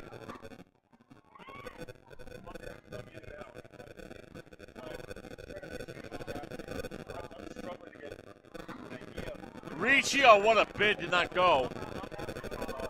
Ricci's at 74 through 6. Tim Matero's in the house, Drew. All right. All right, I'm sorry, my okay, 7 fill for at Ricci, 74. Right? Yep. Make it 84 through 7. Jalbert is at 71 through 7. All right, here we go. 8 box for the anchors. We're gonna have we got 11 boxes left in this game. 25 pin lead for Riverwalk at right now. Penny Lane with 3 fill balls to 1 for Riverwalk. And our scores have been confirmed with the official scores. Here comes Mark. In the pocket, Mark Ricci leaving the 5 pin. Beautiful game. Jalbert off the head pin, leaving the 4 horsemen. Riverwalk with a high scoring game. They've been averaging just 551. They have a whole these 2 lanes have been scoring pretty rough these last few games. Great spare, Mark Ricci. Did Jalbert answer? No, he chops. Ricci 94 and a ball. Jalbert would need these 3 for 81. Riverwalk 35 pin lead as we come down. Jalbert did get the 10 from that 81, but Penny Lane in trouble, down 25 with equal amount of fills going for each team. And this is big right here, this Ketchik against Matty Riva situation. Matty on the right, Al on the left.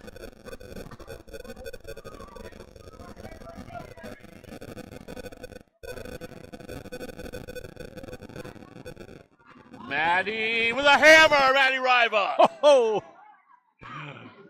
Strike on spare. Ketchik with a 7. That's going to be a +3 for Penny Lane. 89 through 8 for Ketchik. Matty is 77-8, 87-9. Ketchik opens, he misses. Took the 4 off the 2 and the 5. So Ketchik will need this. 99 for Al Ketchik in the 9th. Matty Riva makes up 3 there. 22 pin deficit, but Matty has a 2-ball fill right here. Yeah, that's, Matty was having a game from hell, and now she's finishing off like a champ. Go for a double. Matty gets 7. Al Ketchik off the head pin gets 7, and I like his better. Oh, yeah, much better. That 147 with a boatload of wood in front of the 1-4. Matty's wood appears to be pretty flat, Bob. Yeah, I think I'm going to go down to the pin. Oh, I can't. It's too late. Oh, yeah. Matty gave it a bid. 8. 95 in the 9th. And Al Ketchik makes it. Wow. 109 the ball for Al as he finishes his game. Matty Kelly with a 104 game. She just had a roughie, especially the first 7 boxes were very rough for her. Well, Matty, I guess it was time for it, but she's averaged 114.5 through her first 4 games, so that's got to figure that's 28, 56. And Al Ketchik with 58. a 7 for 116 for Al. Great finish. Riverwalk up 22 right now. They got a little work to do. Okay, let's see here. Yeah, Al is. Glennis McKinley on the right and Sharon Britton on the left here. Al is not. This is his first game, I think. I think we had Latch in there. Glennis with a huge ball there, getting a 9 drop. Pete Crawford, that's actually has been bowling. So this is Al's first time in as a sub. Sharon Britton on the pocket again, leaving a 2-4-5-8. McKinley. Glennis McKinley with first mark, 73 in the ball for Glennis. Sharon Britton, had a little bit of an off ball. Sharon is up and coming. I remember watching her bowl 2 years ago, and she was nowhere near this level. The ACST has definitely helped her out a lot. She's becoming a great bowler. 94 through 9. But here comes Penny Lane. Hammer here will cut it to 10. Yeah, lead down to 20 minus a ball.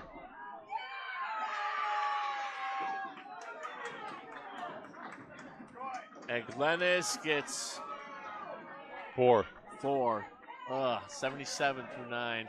Cuts to 16. Sharon Britton off the headpin with a big cluster bomb.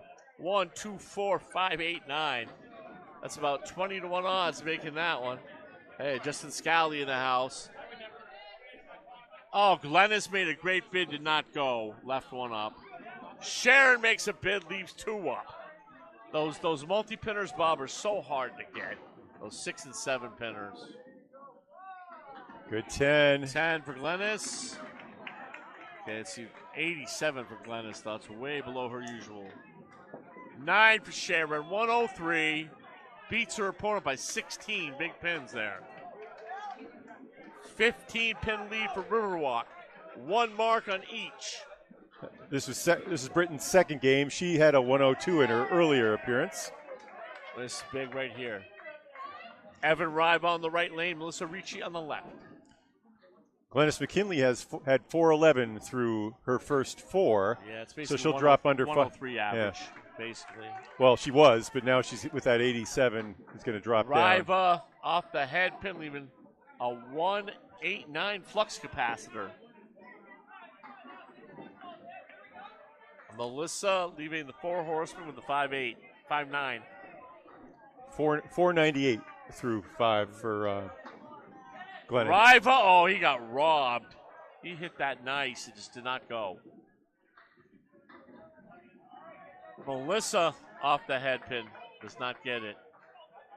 But right now, she can just bowl Evan Riva even. That's huge for Riverwalk. Evan with a 10, 113. Look at that wood. Melissa Nice. with a 10.93. Riverwalk, 5 boxes to go, up 15. Penny Lane with a hammer, and Riverwalk with a spare for Mark Ricci.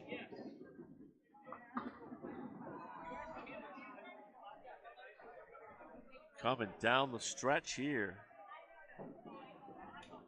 We got to find out what game 6 is, too, so. Where is Dunk? Okay, 7 drop for Evan.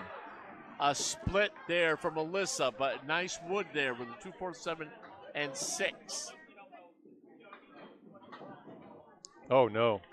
That Popped was it tough through. Leave. Yep. 3, 5, 9, 10. That's tough. Melissa does not get it. She threw the ball she wanted, though. Yeah, she did. Just the wood wasn't as good as we thought it was. It's a little hard to tell just by looking at the camera. Okay, Evan. Okay. 8 box for Evan, 121. Melissa with an 8, 101. Okay. Status quo, 15 pins for Riverwalk. This is the opportunity, though, for Penny Lane. Brian Crowell is coming up. He's on a hammer. Double strike. It's a whole new game right here. With perhaps an edge to Penny Lane if he can accomplish that. Looking to get this deep down in the single digits. Going at Steve Locke. I think Ricci has been averaging, has 351 through her first 3 for a 117 average. And the other Ricci on this list is Mark. The head He's at 110. So Melissa's been out bowling Mark, maybe. 4 horsemen with a 7-8. Well, Steve Locke, 6, 7, 6, 7, 10. God. These leaves are freaking hideous on this lane. Well, second Last bonus game. ball. 7, 8, 9. Okay, you got 9 on the fill. 6 pins now between these two teams. Steve Locke. Nope. Okay. Just going He to needs narrow it down at a least little more. 2 right here. Yeah. Every pin right now, weight in gold. 9 for Crowell, 127. Okay, Locke with a 9 can keep it at 6. And he does keep it at 6. Steve Locke, 2 big pins there. 3 boxes left in the match. 6 pins for Riverwalk. Mark Ricci on the spare right now is looking like the biggest mark I see on that board. I would say right now, must mark for Crowell. It's that type of situation. Ricci splits him. You know, Ouch. but he's got a nice piece of wood there, Okay. I think, Bob. Yeah. On that 3-6-7. I'll zone in on that in just a second. Okay, yes, sir. Here comes Steve Locke. He's off the head pin, but Not a 1, disaster. 2, 7, 8, 9. Wood in between. Wood fly off the sidewalls. Yeah, let's see. Get a good look at that bad boy. No, it didn't go. No, it was not good. God. I meant to do this before. I wanted to see the up close view, the red cam. You can see it. Steve Locke going for his spare right now. He hit it just he right. Gets roadblocked. Okay. Both players getting some hideous breaks there. Okay. But right now, pinning is at the front. All right, 9. It's a 136. 136. Great game by Brian Kroll. 8 box for Locke. 120. 5 pins with a fill ball by Ricci. 2 boxes to go here. Our scores are confirmed. They're matching what I see above on the official scoreboard up top. Well, we've had some great games. They've all been fairly close, except for that last one. Jalbert versus Ricci. Jalbert gets to go first. Jalbert averaging, he has 500 through his first 4, 125 average for the day. Jalbert on the head pin. Okay. Was in the nose, breaks the split up. 2-4-7. Here comes Ricci. Oh, no. We only got 3. 3 fill. 97, leaving, Uh-oh. they It's an 8-pin lead now. 7, yeah. With 2 boxes to play. This is the spare bid, and it's left. Misses. No mark in the 9th for Jalbert. Penny Lane down to their last. It's a nice bid for Ricci, leaving 4-8. Okay, final box. They can catch. You can still catch them. It's an 8-pin lead. 9 box for Jalbert. Yeah. 9 box for Ricci. 9. Okay, 9 8 pins right now. Pair of 9s there, right? No blood. Pair of 9s. Yep. 106-90. Okay, our scores are confirmed. 9-pin match right now. All right, so I think if Ricci gets a mark, then that's going to force Tim to double. Yes. But if otherwise, a mark for Jalbert and an open box for Ricci, and then it's down to the fill ball. Mark, if he does a mark, he's going to want to get a 9 or a 10 anyway. Just to really. He's going. It's gone. Oh. Tim Jalbert with the hammer ball. Okay. Mark Ricci though, it's all in his hands. If he marks, he's going to force Tim to double. The ball is there. It's a strike on the hammer ball. Wow. Unbelievable. Mark Ricci, he's got a reputation of being very clutch, and he's living up to that. The owner and proprietor of the Riverwalk franchise comes through in the clutch, throwing a strike on top of Jalbert's strike. Now Jalbert, with a strike here, puts that pressure on him again. Yes, he does. Same situation if Jalbert doubles. We've only seen one double all day. I'd like to see a second right here for maybe both of the boulders. As improbable as that may be. Jalbert off the head pin, 5. Uh-oh. That's it so far. And a matching, well. That's going to do it. That will. Riverwalk wins. They maintain they're undefeated. 5-0. Yeah, I see they're shaking hands. It's true. That'll be a 9 fill. Galbraith ends up with a 109. Ricci ends up with a 125. Congratulations to Mark Ritchie, and Riverwalk stays undefeated. Final Riverwalk. score here, 565 to 557. Penny Lane drops to 6 and 4 through 5. Yes, indeed. We just got to find out who is bowling next, Bob. Okay. Well, and Drew, if you want to go do that research, I have an appointment. All right. They see Tim Matero. Tell him to come over. Find Dunk anyway. Yep. Dunk's right behind you. All right. He's announcing next door. Wow, that's so. How about that? All right, I gotta find it. I gotta find it on my thing. So Coca-Cola Holbrook is remaining undefeated. I'm gonna look for a little bit of.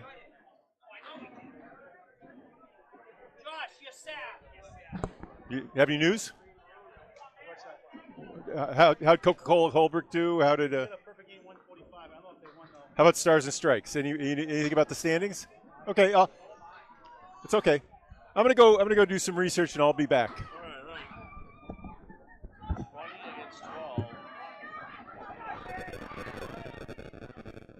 20 versus 12. That's our 6th game. And then 7th game is 10 and 24.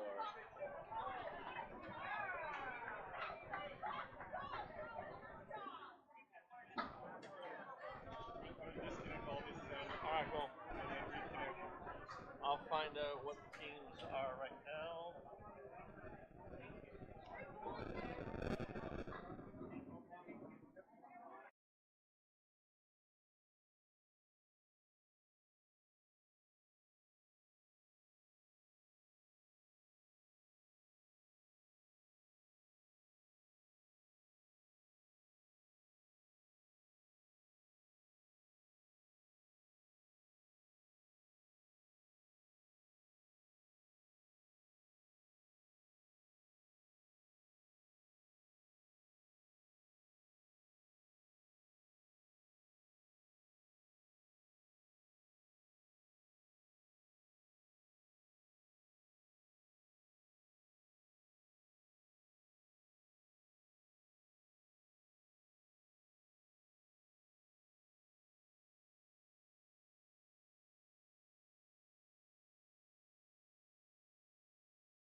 Hold on. All right, we are live. And Game 7 will be the team number 10, the High-Low Hurricanes, against team number 24, the High Rollers. I'm not as familiar with those rosters, but it'd be nice to see different bowlers bowl. Sorry, we cut into the middle of the conversation, but we were just saying for next game, we're excited for that. But this one, yeah, we're well acquainted with these guys. All right. Should be a good time. Okay, I think people are just getting loose right now. I don't think the game has started yet. Sorry about that, Dunk. I gave too much information too quickly there. All right.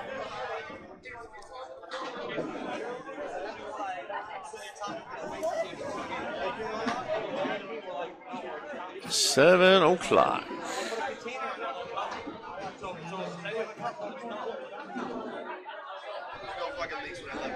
I laid up being there watching.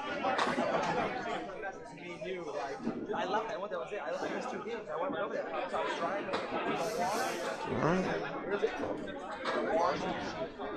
I never touched the wash machine. What's up, PDP? I don't know.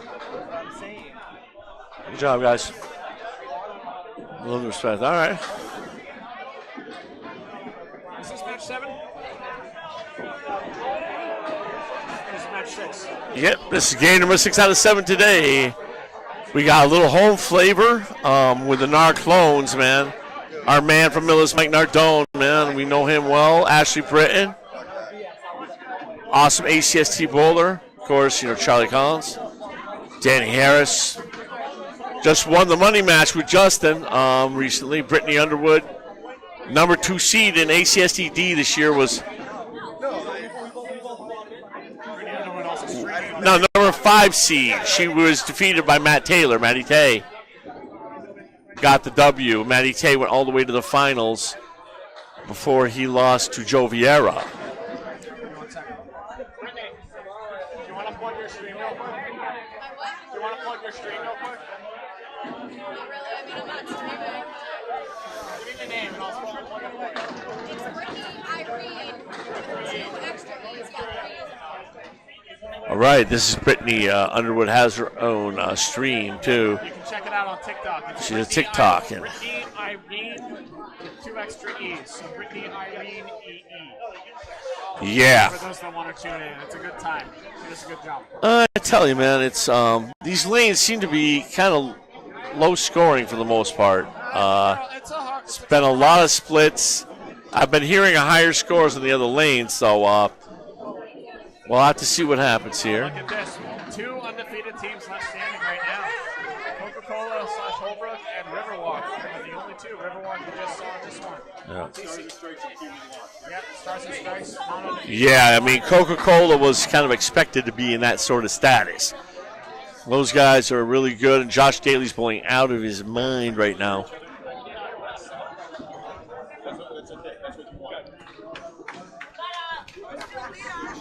Oh, good. Yep. All righty. All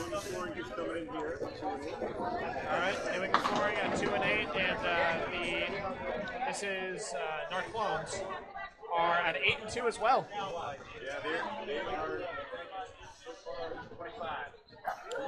They are 26-72 total pinfall thus far. Wow, both teams are 8 and 2, Duncan. No, 8 and 2 versus 2 and 8. So flooring and backsplash is 2 and 8. That's correct. Narclones a big 8 and 2. Yeah, Mike really did a good job putting this team together. Yeah, they got a squad. Somebody's warming up here. We may have a change. That don't look like Charles Collins or Danny Harris up there. I don't know who that person is. Check that on lane 15.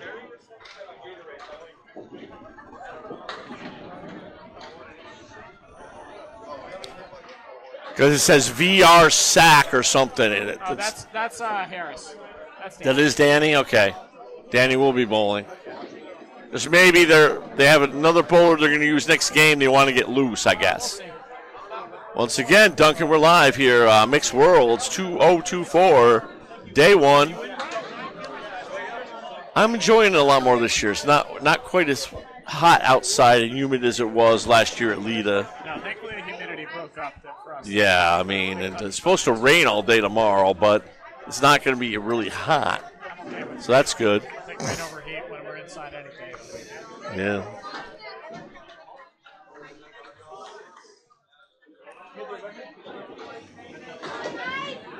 I don't think we're getting a change. I think he's just throwing some balls to stay loose. Yep, we're okay. Yeah, he's just staying loose.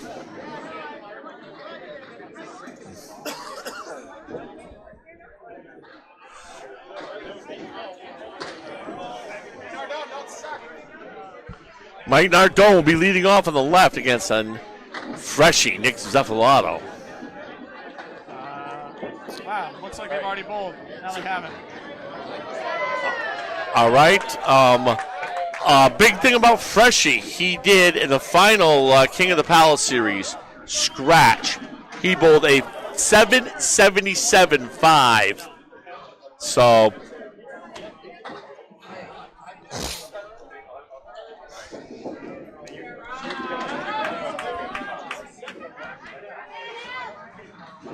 All right. I know we don't have headsets right now. I'm coming out of mine a little bit. I don't know if I'm coming out on yours. Can you hear me? No. Oh, interesting. I lied. Brittany and Ashley again switched. Brittany and Ashley are switching. Okay. So I believe. So Ashley will be 2, Brittany will be 3. Hold on. Let me confirm with it. Don't do anything else. Okay. Thank you, Charlie. Okay, we may have a change in the lineup with Brittany going down to the 3 spot, Ashley Britton going up to the 2. Yeah, we already got Ashley 3rd, Brittany 2nd. Okay. Charles is Thanks, Sean. Screw us up per usual. He's a really good guy. Likes to get us, makes us feel part of the game, Good. You want to hop on for a second? Talk? I don't know what is going on here. If we're having all the other teams. Just talk it through here. Hey, what's up, Charlie? Hey, how's it going, Drew? What's up? I mean, you guys are having a great day so far. 8-2. Yeah. Oh, sorry. You went by 2 points. I just been going by wins. Okay, 4-1. Whatever way you want to handle it. That too. Regardless, we're all picking each other up. If we're having a bad game, someone's having a bad. I've been bowling really bad all day. But regardless, it's really bad. But yeah, I noticed the roster. Mike really put a lot of effort in and really put together a really good roster this year. I think you guys are going to be right in there. For sure. Me and so I'm the co-captain, and Mike brought me on last year, and I was like, listen, let's remake the roster because he got his own team, and so we decided to get a bunch of guys that we know. I bowl with Danny on Fridays. Yeah. He thought it'd be a perfect fit for us. And overall, I love bowling with this team. It's a lot of fun for sure. Yeah. What's going on with the lanes right now? We got some equipment issue? Yeah, we had to reset the top part. I don't know what happened. Blame Nardone. Always blame Nardone. Always blame Nardone. No, yeah. He always blames me, so I'm going to give it back to him now. Yeah, of course. He always gives me hell on my broadcast, so. Of course. All right, well, I'm going to head back. Duncan, Drew, appreciate you guys. All right, cool, Sean. Right. Best of luck to you. All right, Freshie, first ball with a 9. All right, Freshie against Nardone. What's the name? Charles, 1_. Nardone off the head pin, leaving a mess. A 1, a 2, 5, 7, 8, 9, 10. Wow. So you can check out Charlie Collins is live streaming as well. Charles_. Yeah. Check that out on TikTok. Okay, spare for Freshie.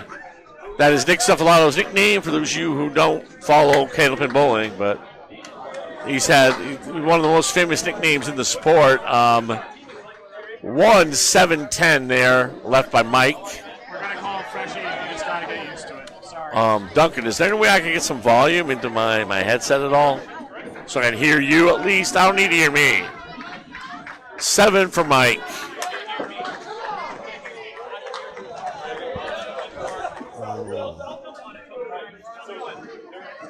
Make it an 8 for Mike. Mike got a pin down somehow.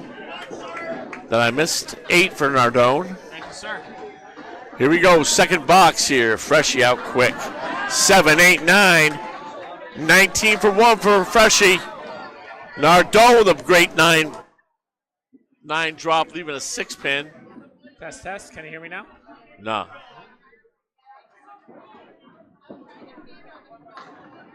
Freshie lining up. And a spare for Freshie, 29.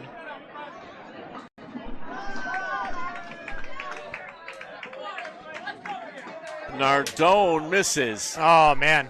Hate to see that. No? It's like, I'm hearing you a little bit. I don't know. No, I just switched it.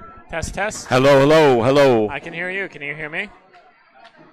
Not really. No, I'm not hearing it for some reason. All right, Nardone looks like he gets his 10, and he did. 18 through 2 for Nardone. All right. Deb Regan for New England Flooring. Check the stream. Make sure you can hear me. Okay, Deb Regan is kind of legendary. She's been bowling for like about a long time, over 40 years anyway. Yeah, with the ball like that, you got a bowl for a while. That's a great ball with a tough break, 7-10. Meanwhile, Brittany Underwood going through the hole. Brittany Underwood goes through the nose, leaving a spread eagle. My first time calling a Brittany match. I didn't get to do any of ACSD matches this year. Deb Regan, some wood to play with. Lines up. Oh, it just misses. And Brittany chops again. A double chop for Brittany. Needs just an out ball right here.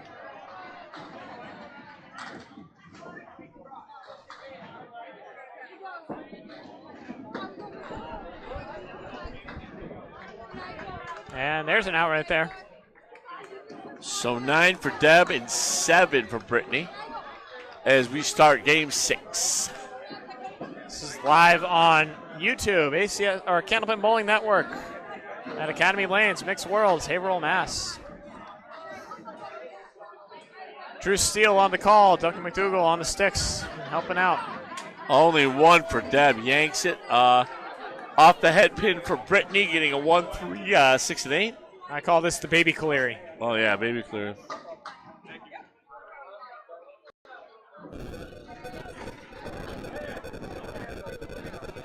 Deb looking to bring it home here. Deb off a bit as well as Brittany. But Deb right now has got 7. 4 horsemen plus a 4-5-9.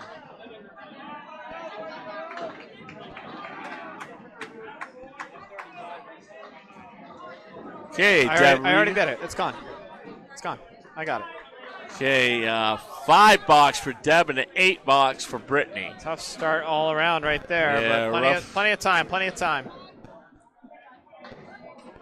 15 and 14 for these two bowlers. Ashley Yes. Breton and Lori Rossetti up to bat Lori now. Rossetti, first time seeing Lori Rossetti bowl, going against our hometown girl out of Millis, Ashley Britton.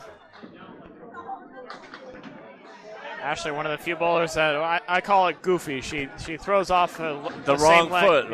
Yeah, wrong foot is relative. She throws off the foot that most people don't. They call it goofy foot skateboarding. Yeah. Yeah, skateboarding and snowboarding. That's where I got Lori it from. for a nice powerful ball there. Yep. Ashley 7, Brooklyn 8, 9. side drops 9. Ashley makes it look just so effortless. I can hear. When she's on. I could hear me for a second. 588 against Brian Surprise. It's just very flying. Let us see here. Lori Rossetti going to go wide on her 2-pinner. Ashley, no! Ashley hit it in the wrong spot. I think you had to be high on that one and send it spinning, but what are you going to do? On to the next one. Yeah, basically. Yeah, they can hear us, so we're all good. And 10 bucks for Ashley.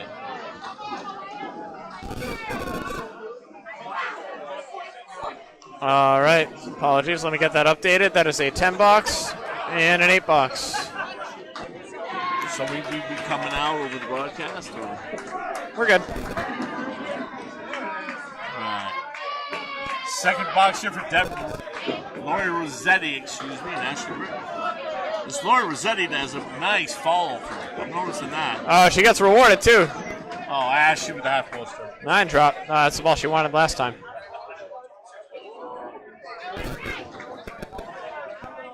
This is a tough leave for Lori. Deceptive object because that single is pretty well guarded. Let's see what she can do with it right here. I think she's going to go as high as she can on this piece of wood. See if she can drive it right back. Yeah. She could also play the one on the left. She's going high, and she drives it. What a shot! Now, just Lori Rossetti is really good. I'm just noticing that about her. Ashley made a hell of a bit there, leaving a 6 and a 7. Yeah, that's as good a ball as you can throw at that. That's the thing, is Ashley, for about 3 months of the year, led Class C in 10 boxes. Great pinner. Ashley shows right there. What a 10! What a 10! Wow! Making a 6-7 split. Are you kidding Pinning me? is a big part of this game. Look at guys like James Humes.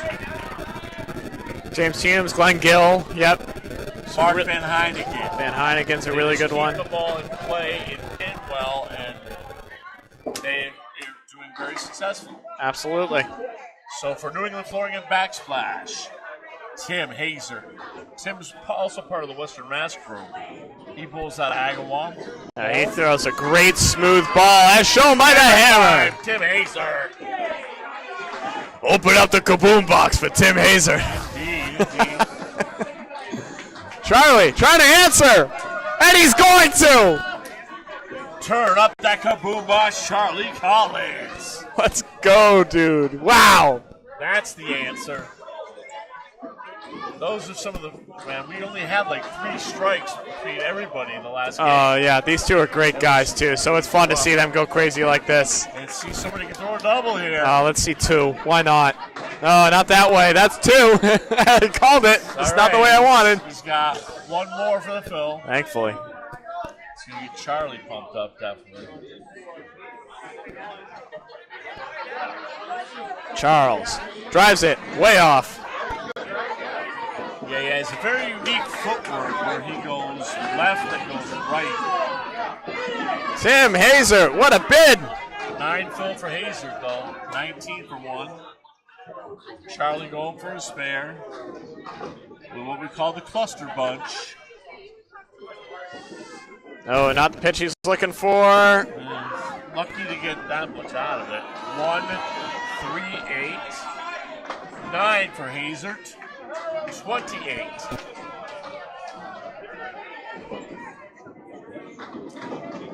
And Charles, whoa, what a 10. One hell of a 10 for Charlie, 27.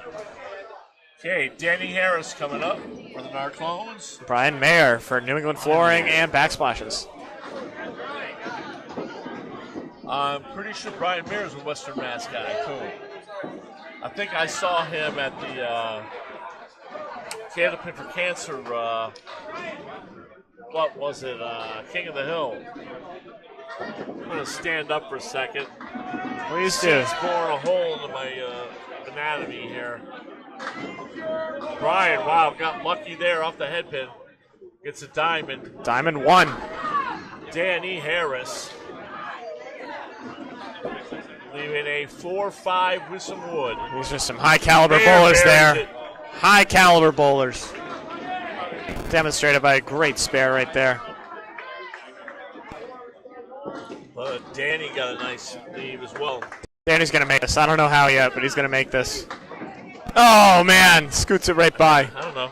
Were you thinking left cap on the right wood, Duncan? Honestly, it's either left cap of the right wood or left cap of the left wood. And see if he can push it with his ball. It'll be a 10 box. 9-pin lead for New England Flooring, and they're sitting on 3 marks right now. Narclones, you got to get it rolling.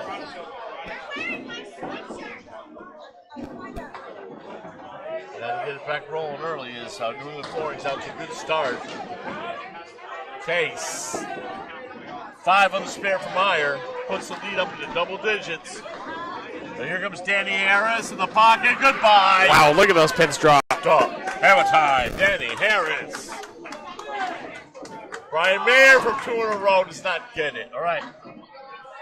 I like this Brian Mayer.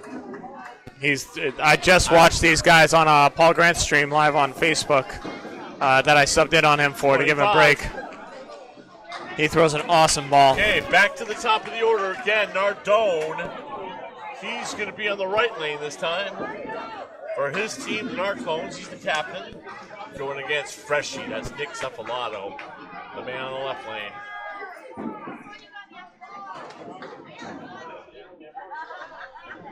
Yeah, he had to go out in his underwear, like during when Worlds were here, and put us on ice stink at fantasy football. I guess he did really bad at fantasy. Who was this?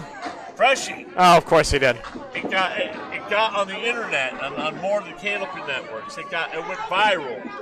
6 for Mike. Oh yeah, everyone wants to see Freshie in his underwear. Apparently. Beat me up tomorrow. I mentioned that. You could take him. I'll take the beating. 7-9. I'll take a look and give on a second. Freshie with an 8 fill. I'm taking more than my share in my lifetime, Duncan. I've been in my scare scraps when I was a young man. Oh, man. But anyway. That was awesome. Freshie with a good bid. Freshie made a bid on it. 37 for 2 for Freshie. Mike Nardone at 28. Oh, Mike's got to step it up. He's my friend, so I can say that. 10 for Freshie. Yeah, Freshie's explosive, man. Freshie just threw a $140. When he gets on his thing, forget about it. He's dead. Yep. $140, $143, something like that. He just had a big string. He's looking to keep it rolling right now. He's looking for that hammer ball. Get Mark in here. Yeah. Mike in the pocket. That backup ball is going to drop 9. His ball working. This is diabolical wood, though. I hate all of this. We're gonna flip it to the. Freshie with 6. We're gonna flip it to this cam. Better. If he plays at 2-5, it's gonna sweep. I don't like either of them. Oh, Nardone blows it up anyways. Nardone says, "The heck with you, Duncan. I'll make the spare." That's correct. Shame on me for doubting him. 38 in a ball for Mr. Mike Nardone. Wow. Freshie gets hosed. Freshie went off the. I think it went off the sidewall, off the roof, and missed. Freshie gets hosed. Freshie got hosed. And $9 for Freshie, yeah, 56. There goes the perfect game. No, there goes $600. Yeah. Sorry, guys. I'll utilize the pin cam more better spot. We go with Deb Regan going against Brittany Underwood here. So, first time using the transition, so we'll get there. The red cam, as we like to call it, because the color saturation's all bad. That's okay. That's all right, Duncan. You don't need it. You can see the pins. The color of them doesn't matter. Underwood in the pocket. Nice leave. Oh, I don't know how she's going. 5-9 with wood in between. I don't know how she's going to take the 9 here. It's interesting. Deb Regan 7-8 wobbled them. Let's see it. Yeah. Let's see it. Oh, just off the top. Brittany had to hit that object. Deb Regan now can do some damage. The kick is up. Just goes wide. Oh, you need to make those marks in those situations. There's a good 10. $10 for Brittany. Brittany's got quite the fan base here. I'll say that. Not surprised. She's an awesome girl.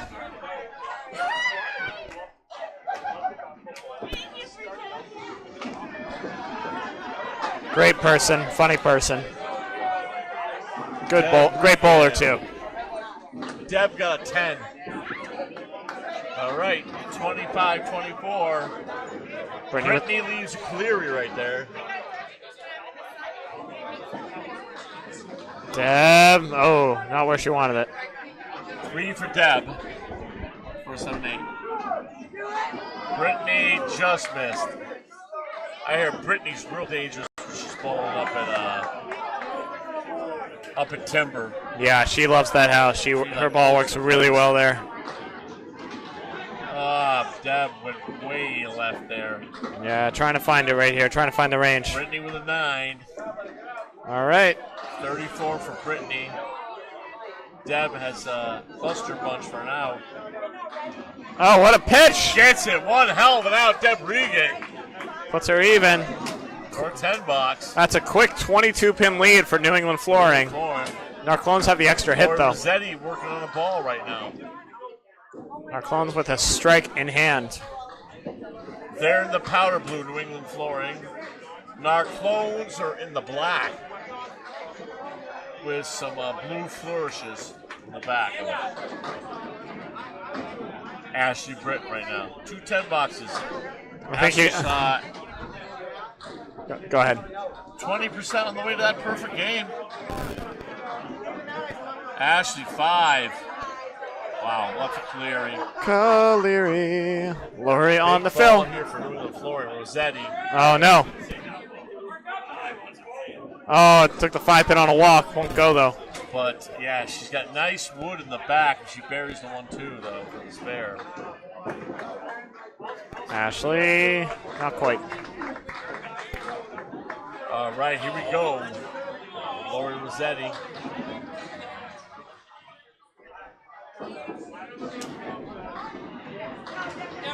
No hit. Nice pin, leaving the head pin up. No one gets a head pin. Ashley got really sideways there. Usually her footwork is really, really good. That time she's got all twisted on that. There goes the perfect game. Lori, all over it. Yep. No money for Ashley, unfortunately. Not this time. Plenty of bowling left. She has to buy her own beer stunk, looks like. Plenty of bowling left. Can't mooch off Ashley tonight. She wouldn't let us anyways.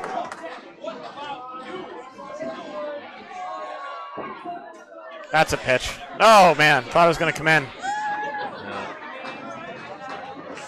Okay, Laura Rossetti. In the pocket, 7-8. God, at least a 9-10 with a wood that I don't think is all that helpful. It's better than no wood. It could come off that sidewall. It's better than no wood. Yes.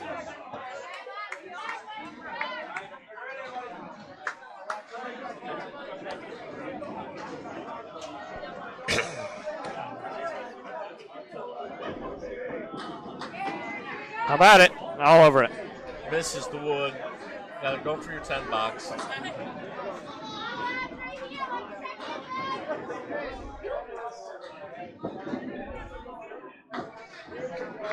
All right.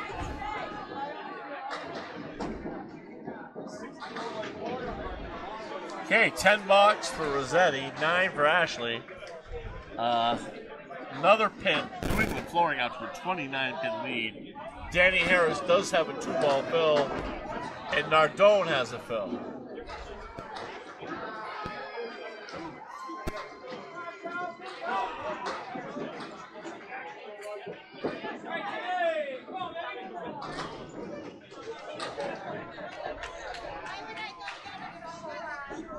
Charles Collins and Tim Hazard up to bat. Charlie. Good head pin, tough break. Hazard. 6. He gets a split too. Everything sucks. Those are bad leaves off good balls. Let's see what Charlie can do here. He's got some wood to play with. I think he's just going straight for the pins though. He's not. He's going for the wood. He caps it and makes it. I liked that wood. Wow. Great spare though by Charlie. Hey! Wow, matching spares. Are you kidding me? Hazard. Showing everybody what Western Mass is all about. Holy moly, what a bomb. All right. Couple of back-to-back monster spares. Great bowling by great bowlers. Charlie loading it up. How about a diamond plus a 10? Gross. Hazard, way off the head pin. Oh, man. A 1, 3, 6, 7, and 8. Wood, and back up 3-6. Couple of 5 fills. Not what they wanted. I like Charlie's better, though. He just blows up this diamond. It should carry. Oh, it's a good pitch.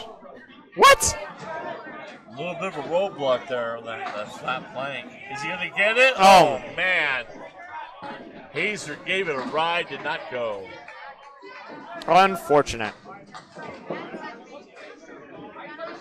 A little reckless drive on part of that. No fault of his own. Wow, Charlie makes a great bid at the 10. Can't get it. He'll match 9s. Yep, matching 9s. So right, 29-pin lead doing the flooring here as we're looking for the anchors to finish up the first 4 boxes. Danny Harris working on a strike. Danny Harris, freaking Friday Night Pro League team champion. For a double.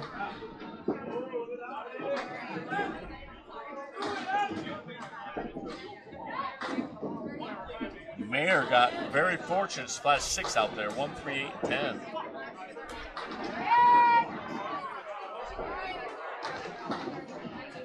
Harris, wow! Danny Harris, one hell of a freaking bowler, man. Guy's unbelievable. Yeah, I mean, it's...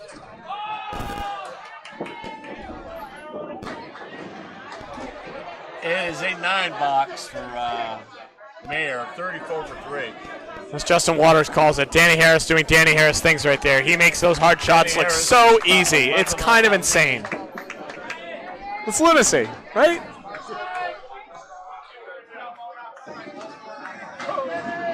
Oh, wow! Danny Harris, strike on spare, on strike. 20 boxes galore. Give him his Little Lane's bonus money. 60 and 2 balls through 4. Good golly. Brian Mayer answers with a strike. Everyone's going crazy right now. This is awesome. Narclones went from 29 down to 8 now. Here comes the Narclones. That was quick. Chris McDonough hanging out. Mike Nardone dragging his feet per usual. Being an absolute bum. Dragging everyone down with him. It's triple buddy. Chris McDonough in the building. Sipping on his whiskey. Looks like straight whiskey, but it's probably whiskey ginger. Maybe Jose Cuervo. Let's see. It definitely had alcohol, that's for sure. Nardone, fresh off his spout outside. He's going to drop 6 on the fill. Yes. 2-pin lead for the floor right now. Tough 5-10 for Freshie. Big Cephalato. Should go. Gets it. You know, Freshie really is helping that team out a lot right now. 66 and a ball at the half. He's leading the way. Like Danny is our call. Oh, through the hole.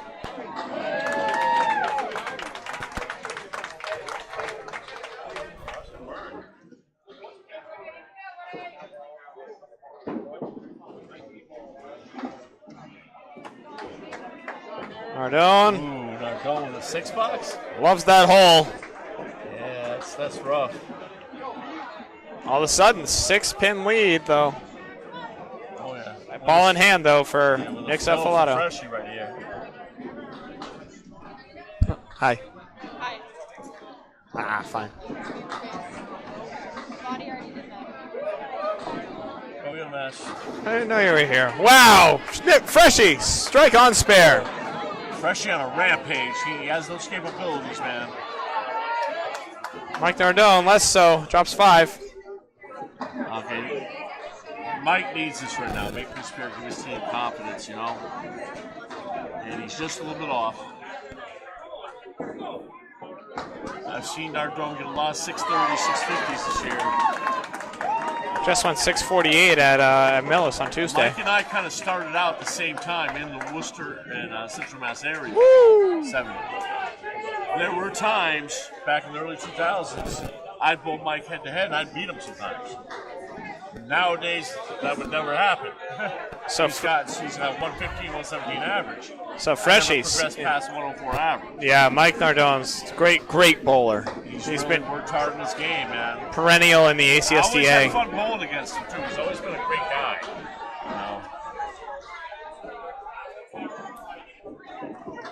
You know. This is a sub here. We need the. Is there a sub? Figure out who the sub is. Narclones? I'll know the name when you give it to me. No, this is for Deb Regan. Deb Regan.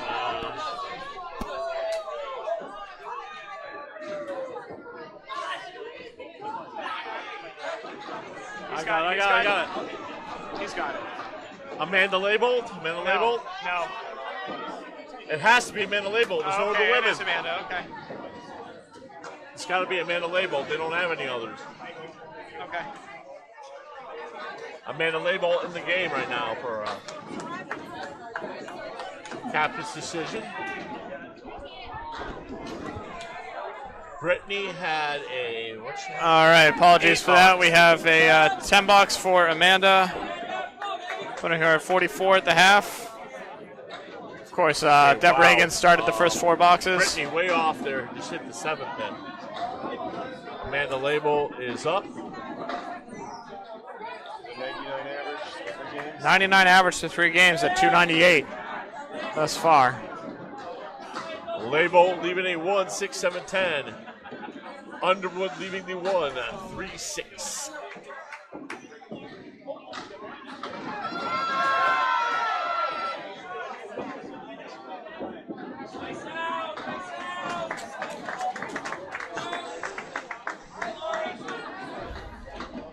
Brittany cleans it up nicely for a 10 box. Amanda with an 8 box, 52 through 6. For Brittany there, 2. Dueling 52s right now. Ashley Britt right now against Lori Rossetti. Yep. Brittany Underwood. On the right. Brittany Underwood at 89 average currently. Don't have Ashley's average on this piece right here, but if I had to guess, it's in the 90s.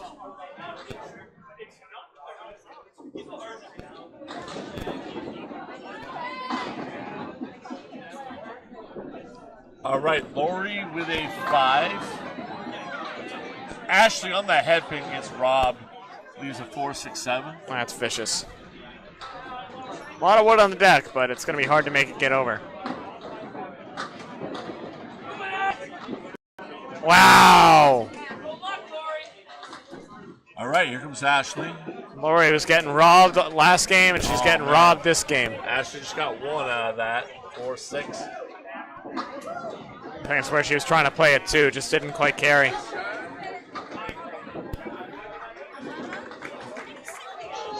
Oh my goodness, Lori hit it, and it still didn't go. Ashley with 8 bucks. How's your day going? Lori's is just getting hosed all over.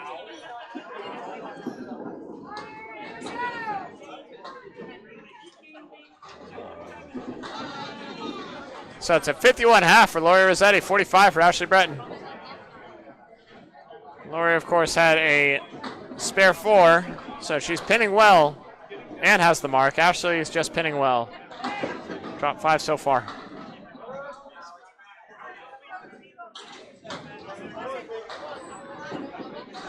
Lori lines up.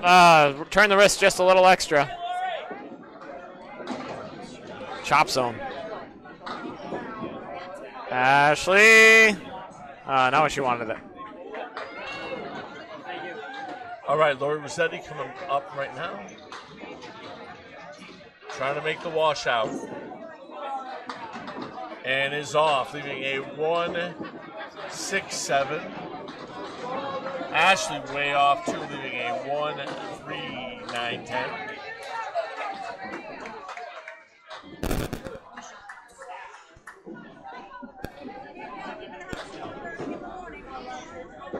Lori. Wow. Great head pin hit, no love. 9 for Ashley. All right, we're sitting at a 16-pin lead for New England Flooring. Charlie and Tim Hazer going at it here. As we're almost 2/3 of the way through the second to last game tonight. Our final game will be the 1-7-10 Hurricanes versus the High Rollers.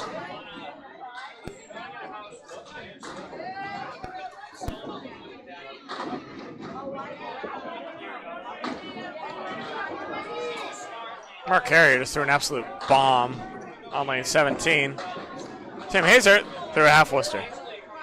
All right, here comes Charlie Collins here on lane 15. Charles. Charlie. Not where he wanted it. 10. Not a terrible leave.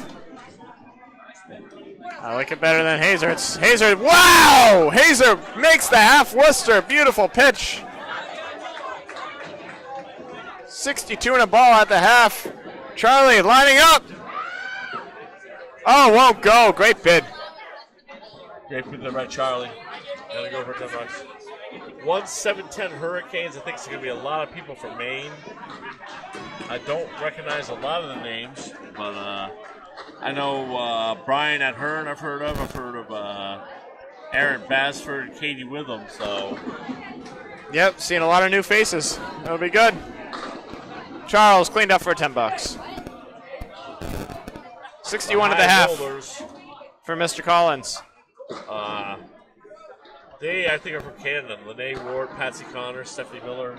Yeah, that's Canadian team. Kevin Gratt and Travis Wallace. So it's a very solid Canadian team. Oh yeah.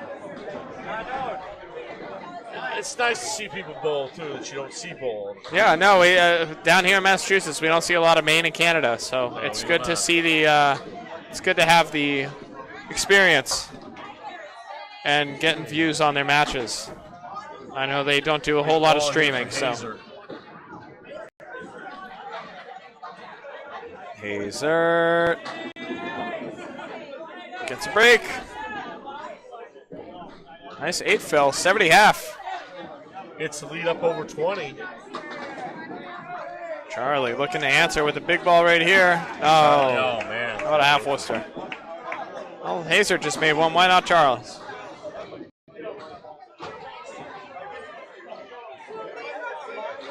Nardone gonna go look at that pin. Yeah, that pin's probably out. And it is. He's gonna fish it. Yeah, he's gonna just bring it back. Completely accurate. That is Nardone's bald head. That is not a ball going down the lane.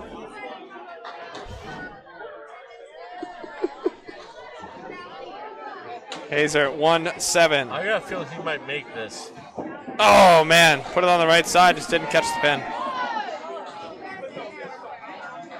Charlie just saw Tim make his. Thanks. Why not? Why not I? Oh, you gotta hit the head pin. That's why not. Be a big out ball right here. Tough 8, Tim Hazer. Still might gain pins though. Charlie needs to throw a nice one here.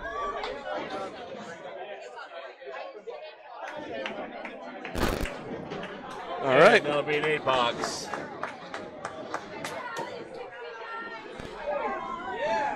$24 pin lead for New England Glory. Mayer versus Harris, both on strikes. We just recently crossed the halfway point, so plenty of bowling left.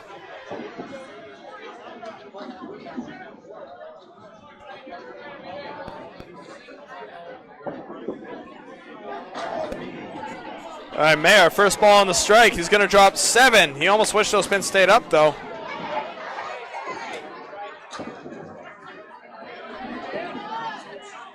So he's got a tricky leave here.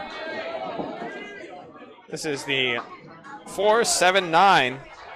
There is wood. He's going to play it, and he drives it straight back for a 7 fill. Opportunity here for Danny right now. Yeah, this would be a big hit right here. Oh no, wood just doesn't cooperate. 67 on the strike for Danny Harris. And Mayer's going to make a beautiful 10. Wow. 61 at the half. Danny Harris shoots that pin, cuts it right through the rest. 75 half for Mr. Harris. All right. Anchor bowlers are finishing up. What is the 6 box? I'd say 75 half is good, but 60% through right now. Yeah, 75 half would be good, but Freshie had 76, and then he threw a hammer.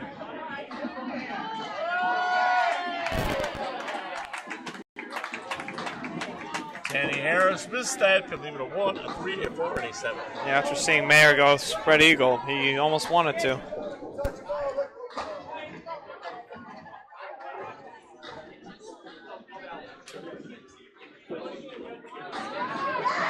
Wow, Danny Harris doing Danny Harris things. Harris in the clutch. All right, Mayer gets a 9 box. He's not quite in need territory, but that sure helps. Yep, Stop the bleeding. Right now for New England Glory, as we're 60% through this game.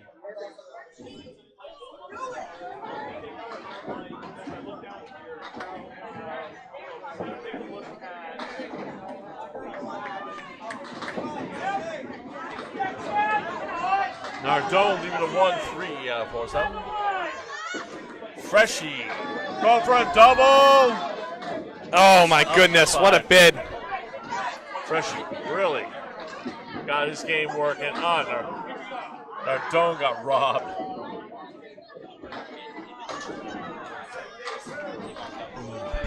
That's mean. Freshie, boom. The man is on fire. 96 through 6, 106. This guy's ridiculous. Nardone cleans up.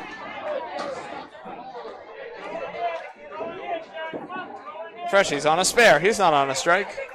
I fixed it.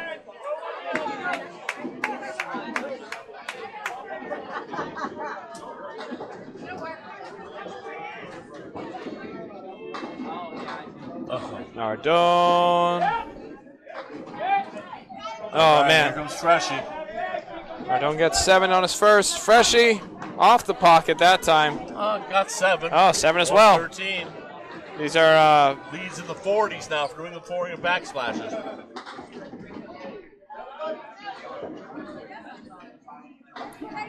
$113 through 7 for Freshie. He is on one right now.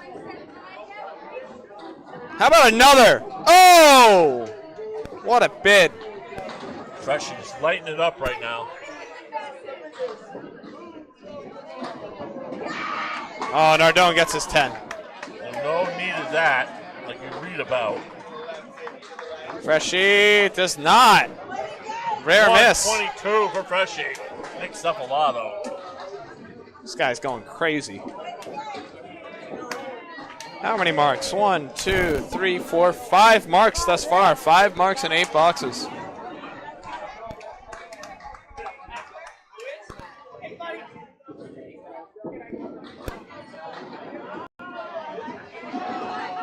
Six there for Brittany. Wow. 7 for Amanda Label. Yep, she's going to get a good break right there. Brittany. Oh, wow. Not quite where she wanted it. It still almost went. Kicked the wood. Took everything but the 8. I like this wood the Label has.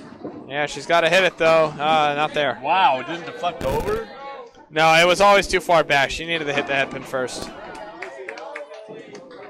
10 box though for Brittany. Good pinning. And Label gets a 9. Label. Maybe. Nope. Brittany gains a pin. So is Bob coming back next game? He should. I'd like to take at least maybe another half game break.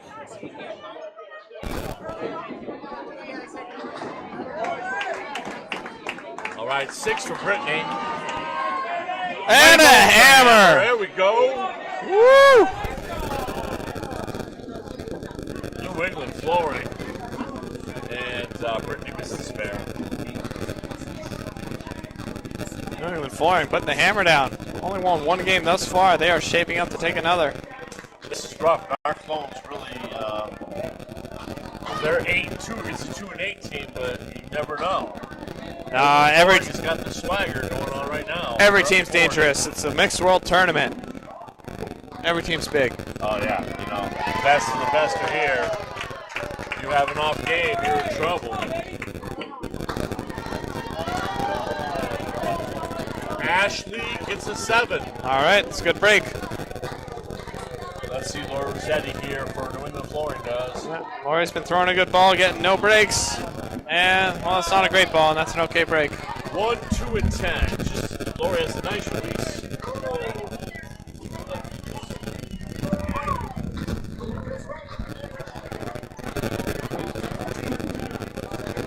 Oh, man, just misses the head pin. Ashley doesn't quite get it. Ashley's ball really snapped at the end there. Let's see if Rossetti can get the mark. Wow, what a bid! What a hit! Rossetti, 69 in the ball. New England Flooring on a roll. Ashley Brick with a 10 box.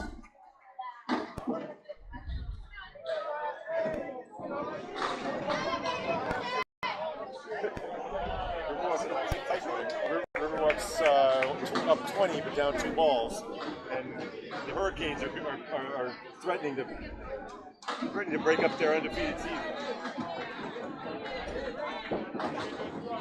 Ashley. Lori Rossetti. All right, getting 5.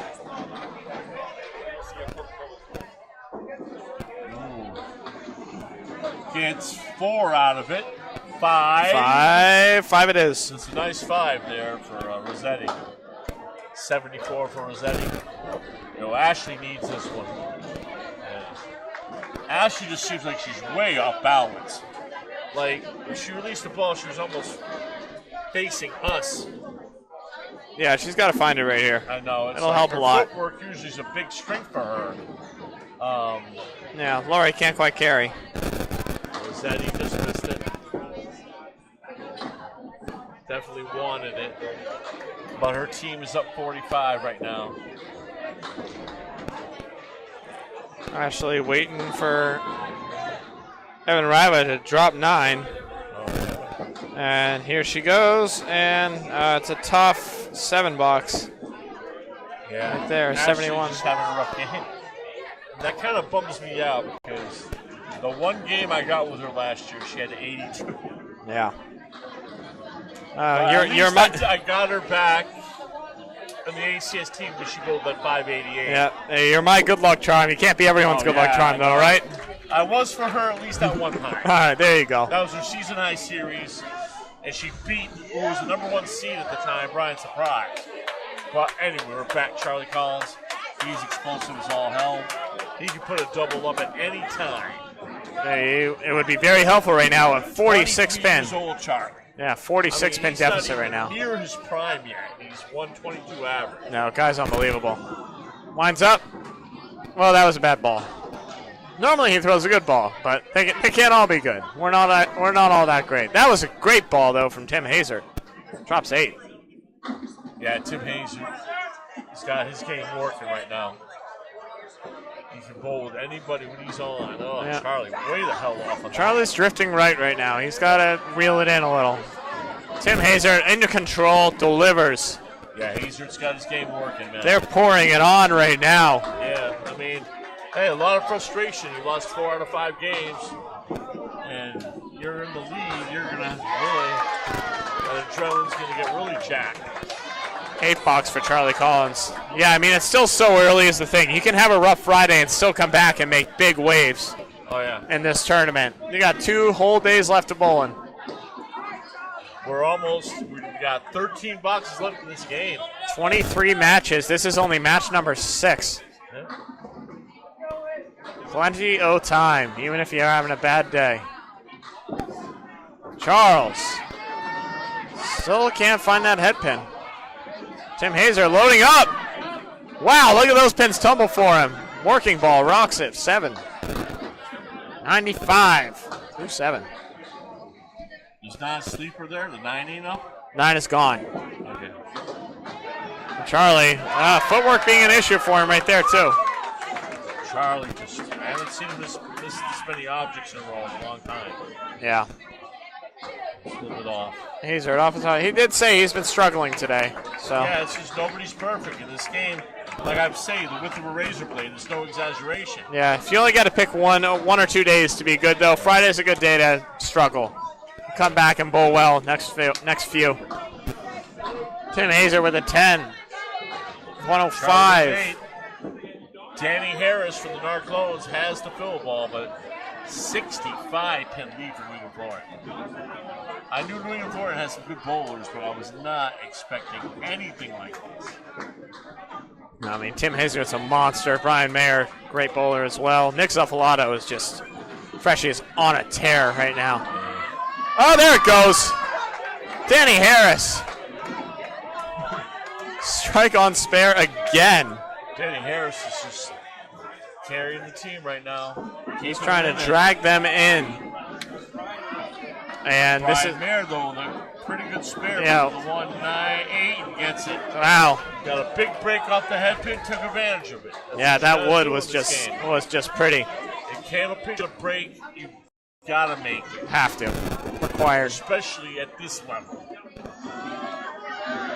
Maybe at a C or D level you can get away with not making that, but not at this level. This is mixed worlds, baby. Danny looking for a double. Oh, the ball looked like it might take the 9. Will not carry. Fireballs down there. He's saying, what? Are you kidding me? Ryan Mayer. Oh, that's a good ball of his own.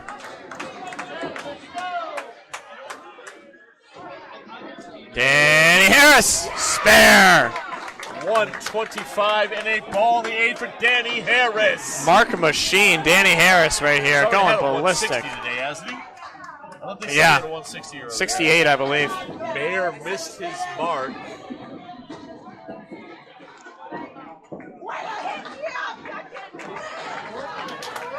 $8.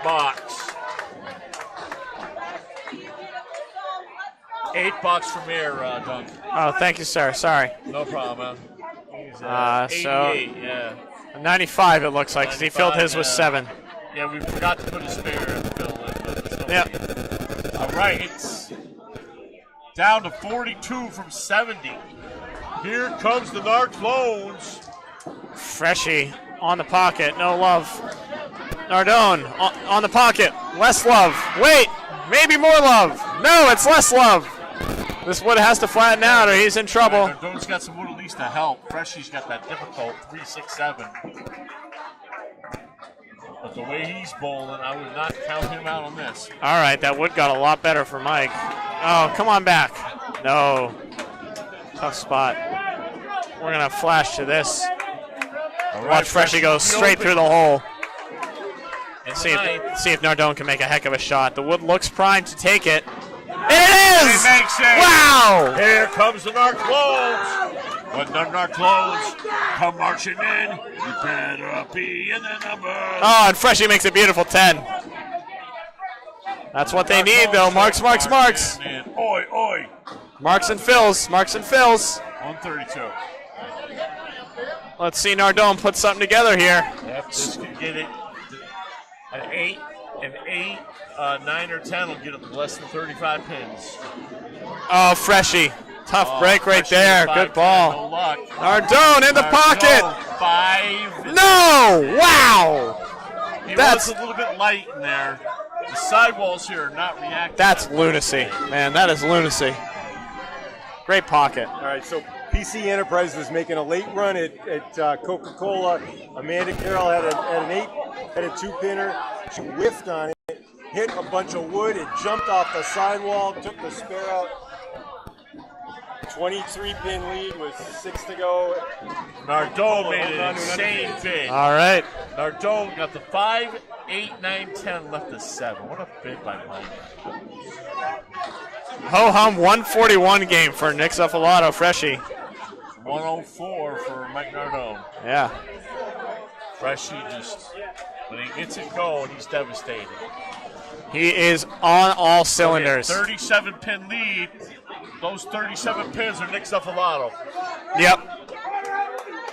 That's exactly it. Everyone else balances. So Danny Harris, 30 pins up on his competitor as well. Keeping the Narclones in this game. Yeah, Amanda Leva with a big strike fill. They got to go double. No! Similar leaves, these two bowlers. Okay, 133 to wait for Danny. No, we're not on Danny. We're on Amanda Levitt. We're not there yet. Sorry, Amanda Levitt. No, the wood was a roadblock. You know, Drew does these stupid things now. It's all right. Our brains aren't perfect. If you're a fan of the free steel movement, you got to realize I'm a little bit old and I make mistakes. I'm not young like. We can still free you. It doesn't matter. All right. There we go. Amanda Levitt with a 10 box. Brittany with a 9. Big pins to get back. That's back up to 47 now. Yeah.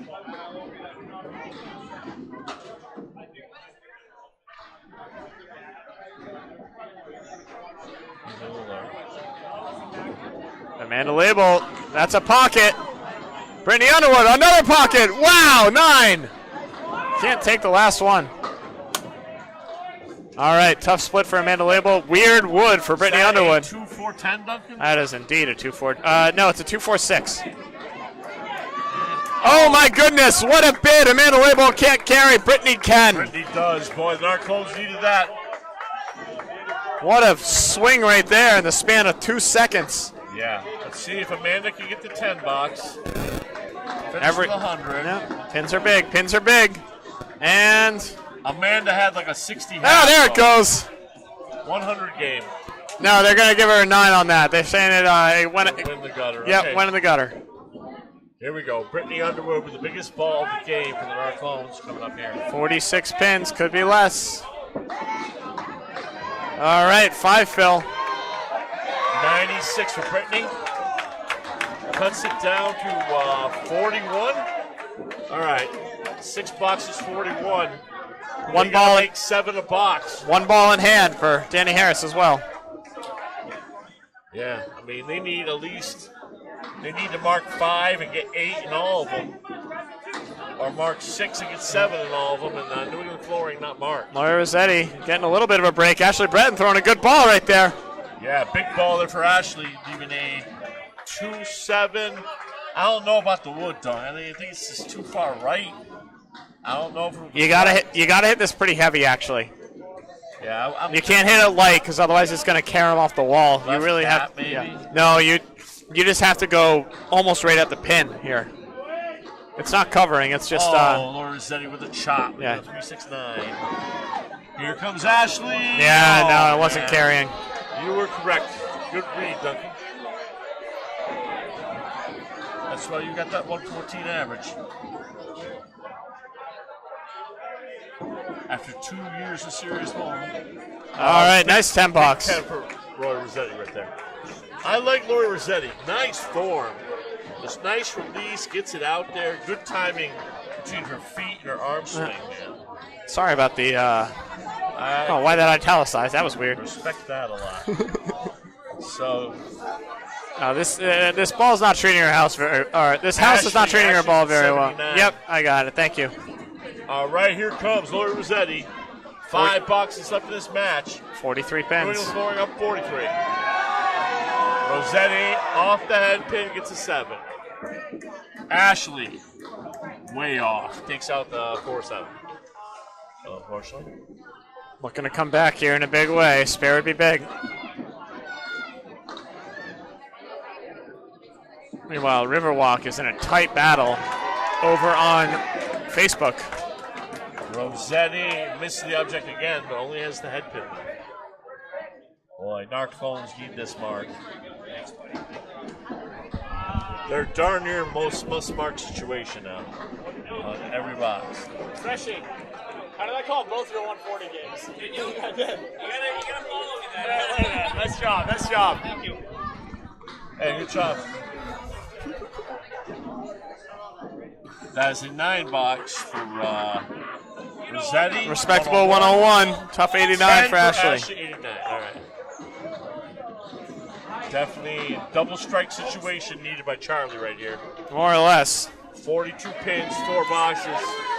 They're going to need a double. Especially with the caliber of bowler they're up against. It's not mathematical, but it's probable. And, Danny has a fill ball. Even if he puts a hammer in it, it's still 32. So double strike needed, and they need all opens from New England Flooring. That is what they need right now. All right. 7 for Tim Hazer, 178.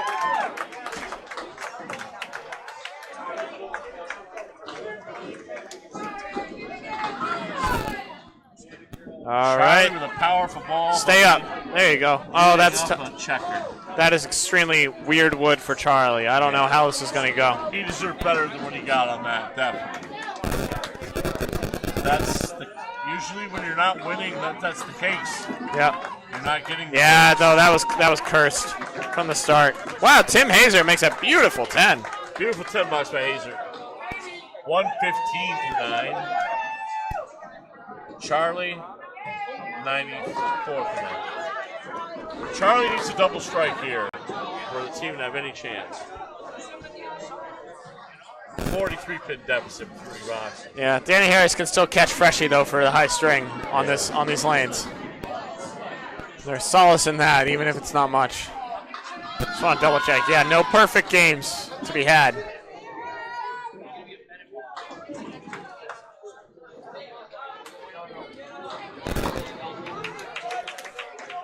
I don't know what they're waiting for, but they're waiting for something. Probably balls. Must be waiting for bowling balls to start or something. More than likely. Looks like Riverwalk's undefeated run today is coming to an end.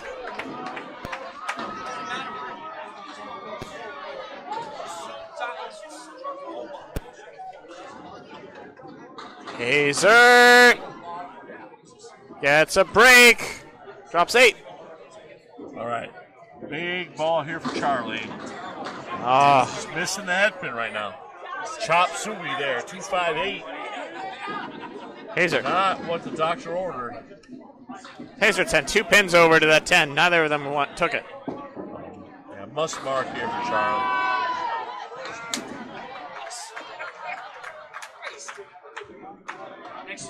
How about a hold? That is a 9 box. 9 box. Hazer with the 124. Charlie needs a big out here. Is that a 4 box? That's a 4 box. 98 for Charlie. 48 pins. Must strike situation right now for Danny. He needs 4 of them. And even then, it might not be enough. 9 drop ain't gonna do it. Needs strike.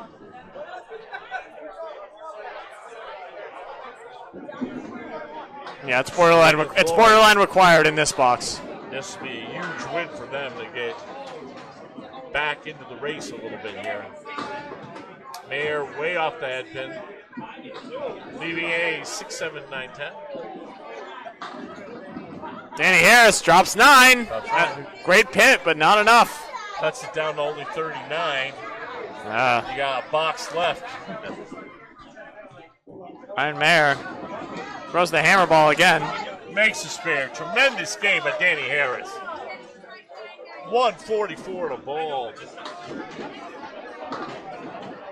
Mayer with a 9. That's going to about close it out. 38. It's not technically mathematical. Mayer needs 3 pins. Unfortunately for the Narclones. But Danny Harris just bowling lights out. And that'll do it. That'll do it. New England Flooring will go to 4 and 8. 8 and 4. Danny got 3.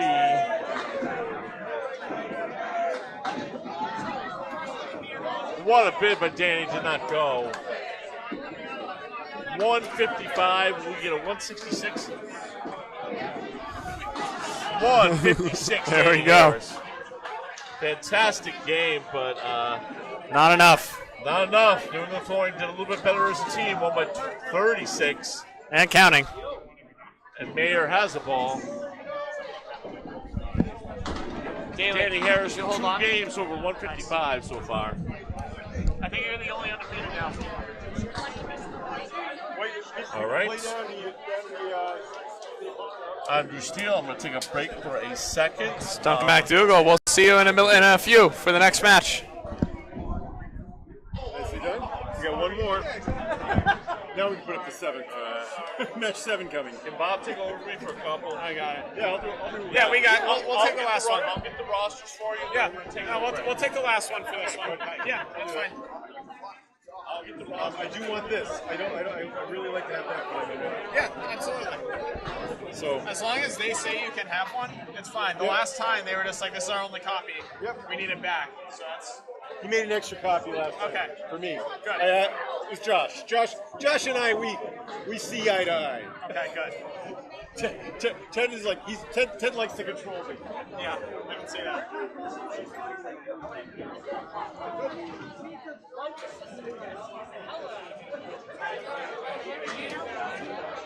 Danny Harris!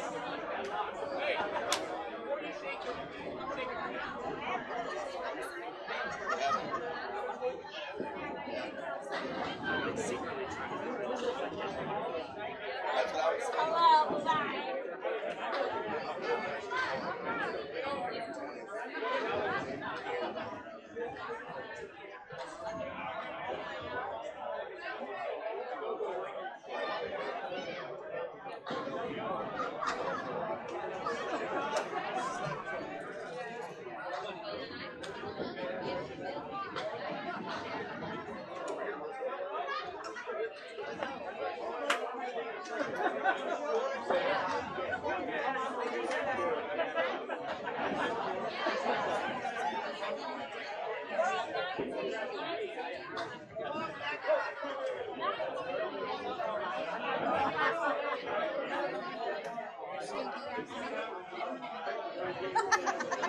No, I always try to do that.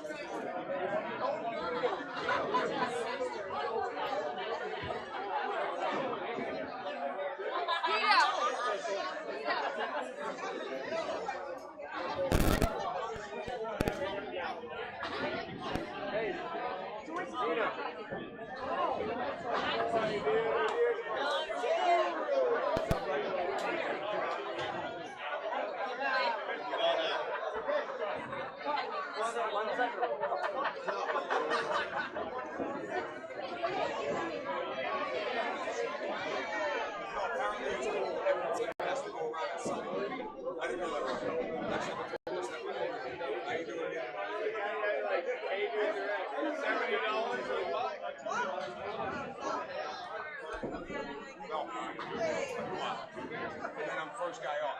Steve just going to take himself off. And I'm like, don't do that yet. Don't do that thing where you try to do the best thing. I'm running up super. He's going to read off. Sean's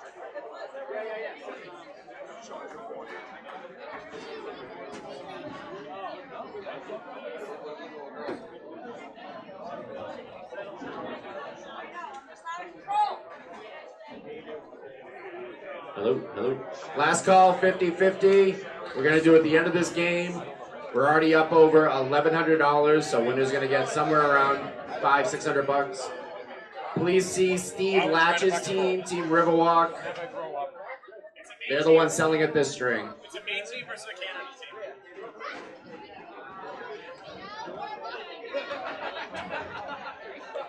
Just this last round, a couple of people came up to me about balls being a little bit scuffed up. If you don't keep that ball exit way clear, the ball exit way where the balls come out, if you do not keep that clear and balls back up, they will jam and they will scratch and destroy bowling balls. Okay? You must keep that exit way clear. Okay? So you...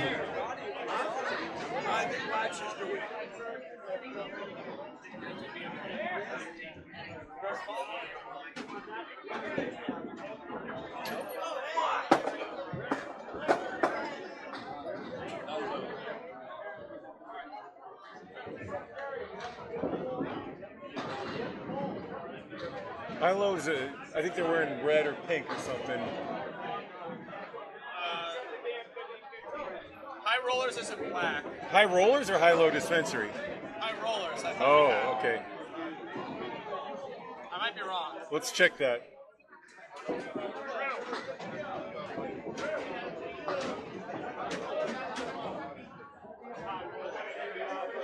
high rollers. They're in black. Okay, they're in black. It's on gray.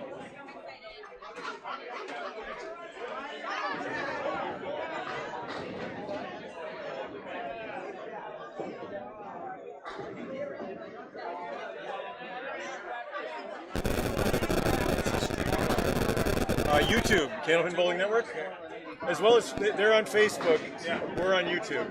We're the same network. All right.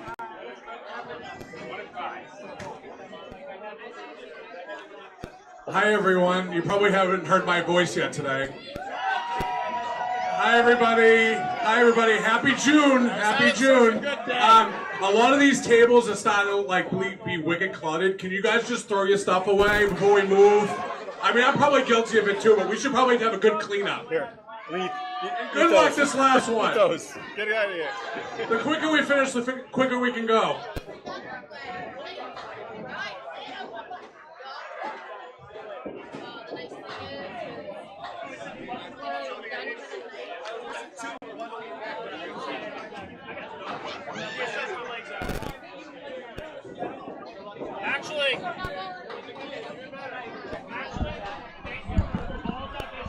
Hello. Are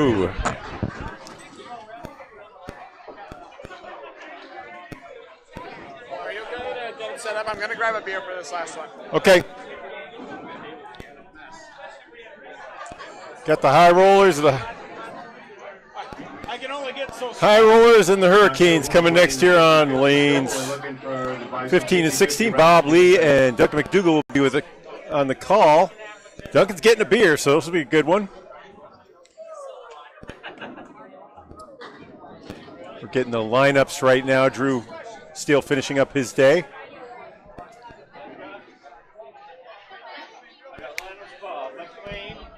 McLean is going to be the Hurricanes.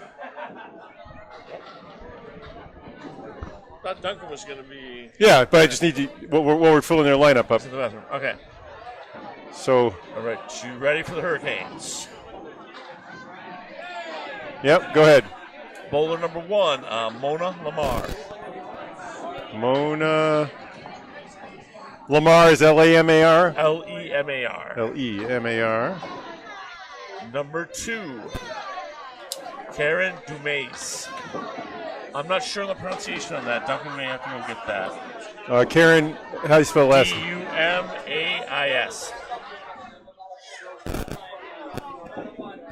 Bowler number 3, Brian Adhern.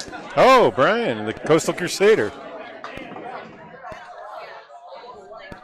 Number 4, Eric Denault. Denault. Bowler number 5. Denault, A-U-L-T. Yeah, Denault.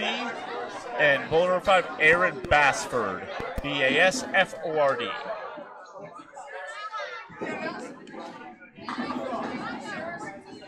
They just upset the Riverwalk team. Yeah. I saw They're that. All from Maine and Massachusetts. I think this is a Canadian team, High Rollers. Okay, and now we got Penny. We got the High Rollers.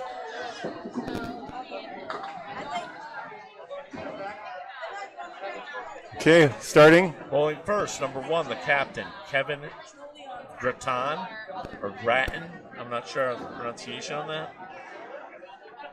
Maybe Duncan can. Grattan. Grattan, okay. Number 2, Stephanie Miller. Traditional spellings on those. Number 3, Patsy Connor.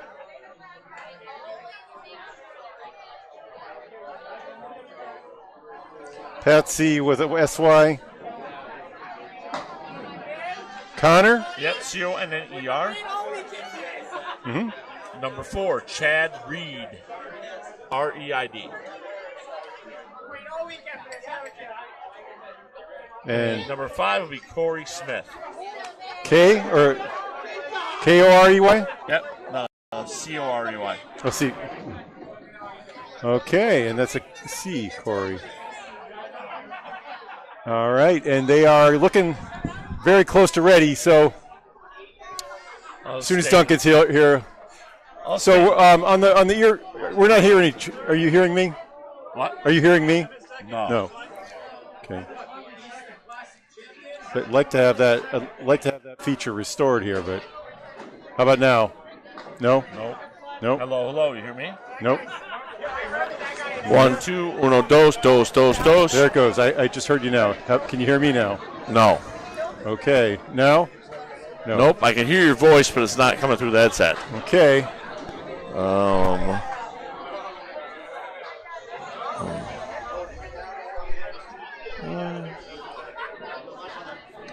Can you hear me now?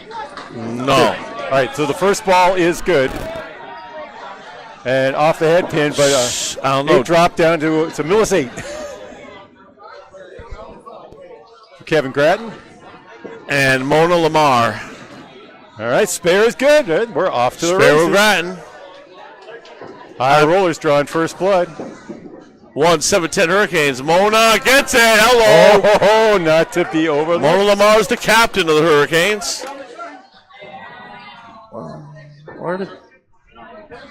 Yeah, Duncan was supposed to be doing this. Don't worry about it. He'll be here in a minute. I'll hang out. He's standing in line right now.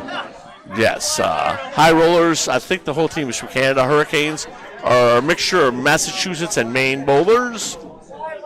Hurricanes had been 0-10 going into their match against undefeated Riverwalk, and they won with a big. Only 3 for Mona on that, and 1 for Kevin. All right. So 13-11 is an unusual score after the first. Yeah, it's first box. With an 8 box, 19. So we have not done Bud Light yet or Central Park. Two of the teams Sure, that they'll we make did get to do their today. way our way. 8 box for Mona. So 21-19.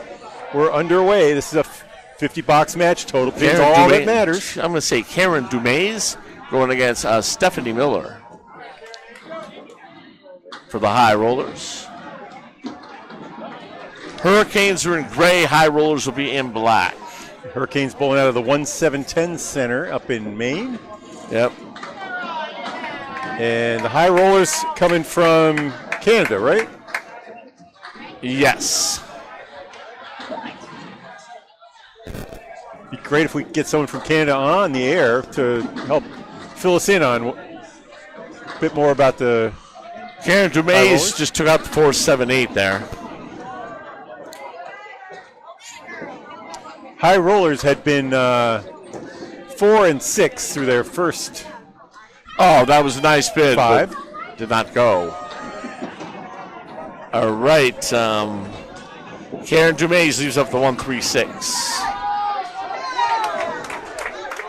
We've been averaging 533 compared to the Hurricanes, who were averaging under, the only team averaging under 500 until their last match when they came in hot and took down, I don't know what the final score was well into the upper 500s. All right, so 8 and a 9.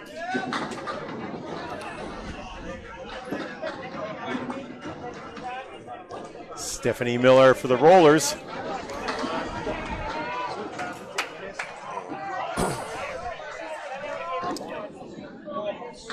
On the head pin thin, breaks up the hay bale and ends up with a 9-10. Karen leaving a decent 1-2-3-6-9, it appears. Oops, I just lost our feed. I'll be bringing it back in a second.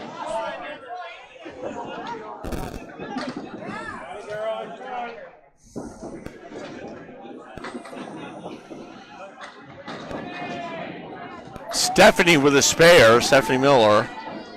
Karen Dumays just missed. Can't go over. Okay. I'm going to give myself one. Thanks, Drew. I just lost our camera feed, and I have to reset these. Uh-oh. All right. Are we still live? We are live, but already. We're making adjustments on the fly. Yep. Hey, how about that? There you go. I mean, it's a little grayed out. I need some color help here. It'll be. Let me play. Yeah. Anyway, that was 19 and a ball for Stephanie. She made that spare that I was trying to zoom in on it, and ended up deleting the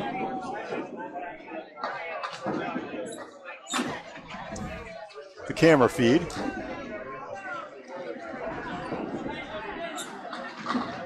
That's a little better. This is the Coastal Crusader, Brian Athern. Oh yeah, this is the man, the myth, the podcast, right? That's right. He throws a nice, wow, a hard pitch. Yeah, very straight, but a lot of rotation on it. This team was 0-10 going up against undefeated Riverwalk, and they came back and won. Wow, they pulled it out.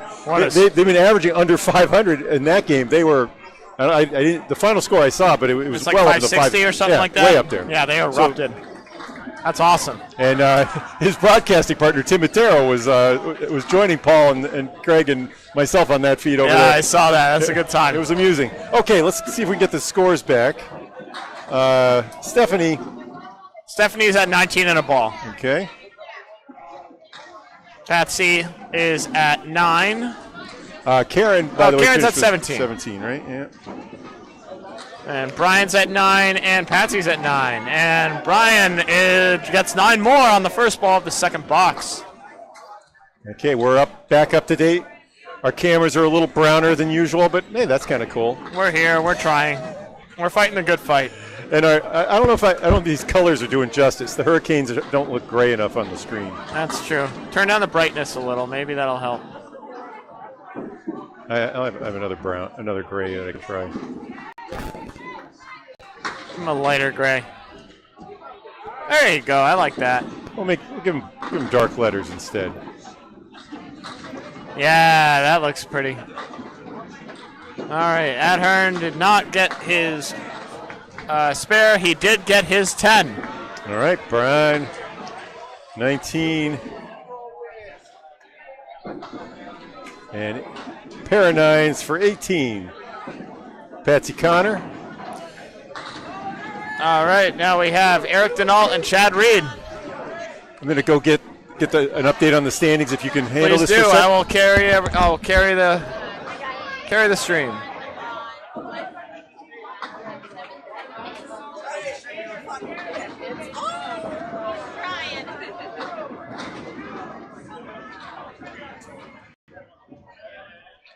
I think that looks a little better. Hopefully you guys do too. All right, Chad Reed starting out on lane 16 up against Eric Denault. The main team versus Canadian team right here. Haverhill Canadians, 1710 Hurricanes, obviously bowling out of 1710 Sports Center up in Augusta, Maine.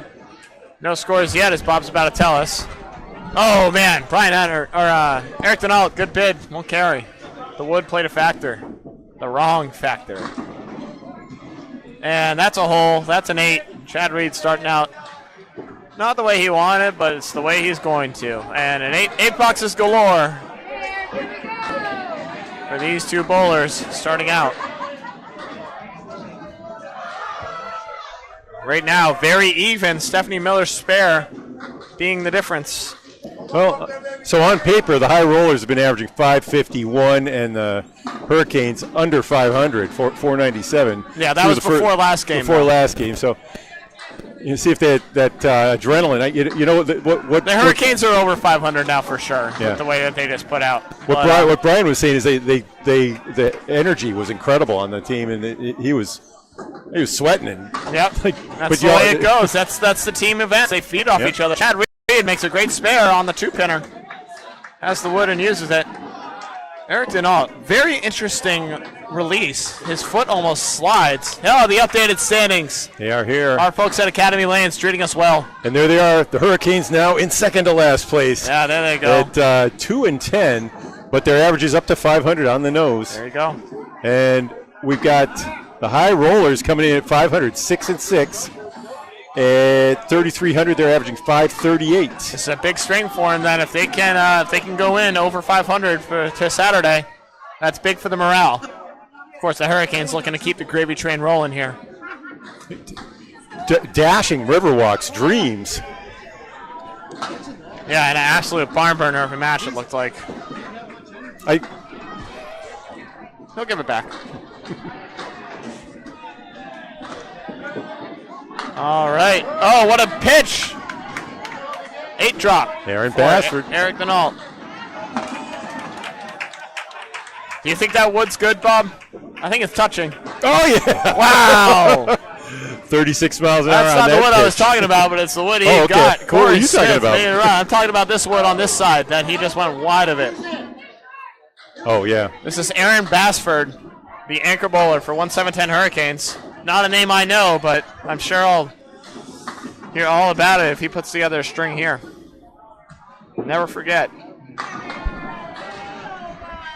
Remember her, Patsy Connell. Okay. Apologies for the name error. It's Patsy Connell, not Patsy Connor. Okay. It has been fixed. We are moving on with life. Thank you, Greg Gouillart, for hooking us up. Probably some of you at home noticed. Oh, wow, what a pitch. Tough leave. We've seen a lot of 5.7s and 5.10s today, it feels like. Off really good pocket hits. Hey, what was I just saying? Hey, you're start enumerating them and I'll believe you. Oh, man, I spoke that one into existence. All right, that justifies.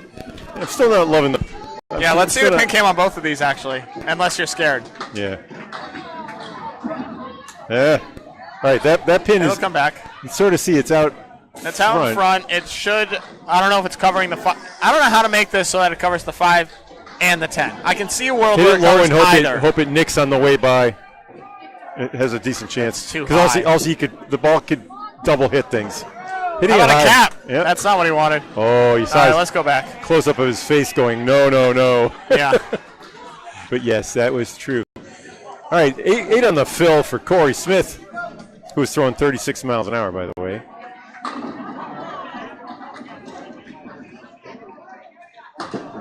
Ends up with a 10 for 28. Oh, in a 9-pin tournament, that's a 10. Here, it's a 9. 18 through 2. Through 2, it is a 10-pin lead thus far for High Rollers. 1 string down, 102 to 92.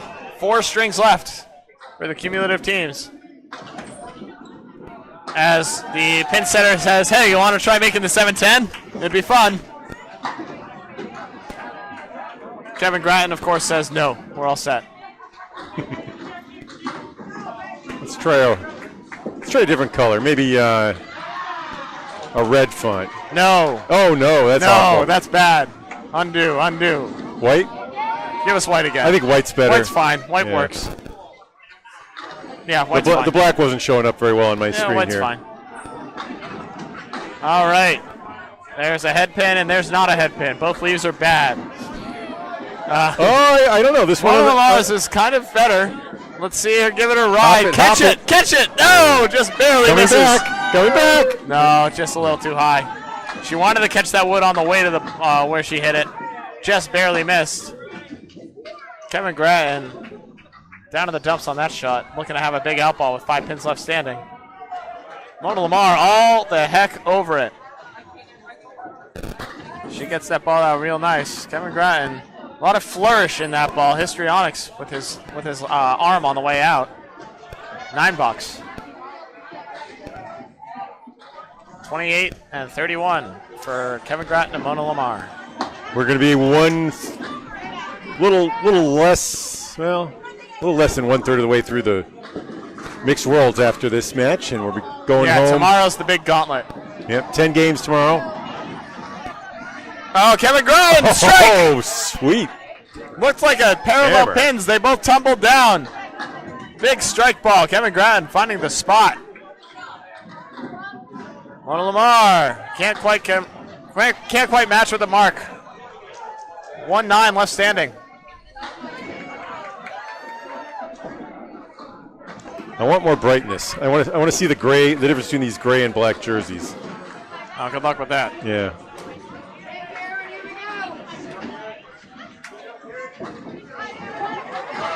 Don't want to flood it. There you go. A little better. You had it. Somewhere in between there, yeah. Yeah. Yeah. You can see the gray. All right, Karen Dumais. Dumais? Dumais. Karen yes. Dumais and Stephanie Miller up to bat. Karen Dumais, tough two.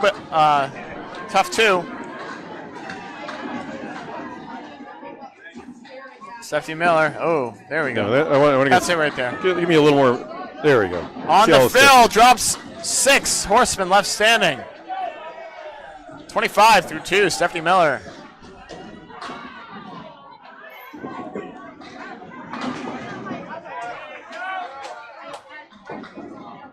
Uh-oh. Wild pitch there. Yeah, that's not where she wanted it. Laughing all the way back. Oh, man, Stephanie Miller. Tricky horseman sometimes. Those sleeper pins in the back, pardon me, can be diabolical.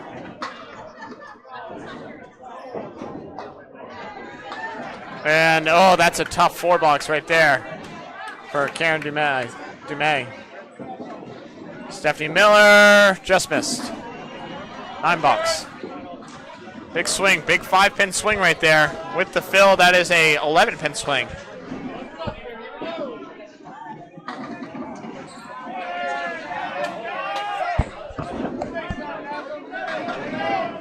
Karen Dumais is finding the range, almost. Gets a good break for it. Millis 8, 1-2 left standing.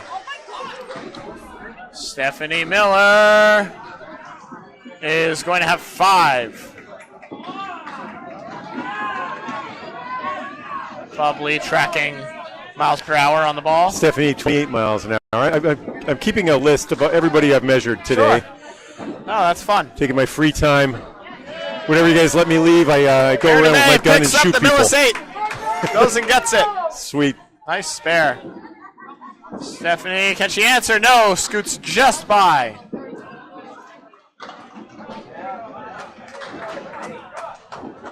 Energy is definitely calmed down here as people are getting a little more tired. Yep. End of the day. I'm still trying to bring it, so apologies if you're not ready for it. 9 box, Stephanie Miller. It's a nice out right there. That was a big spare from Karen. If she fills it up, she's right back in this match. Quick 20-pin lead for the High Rollers. They also have a strike in hand and dueling spares.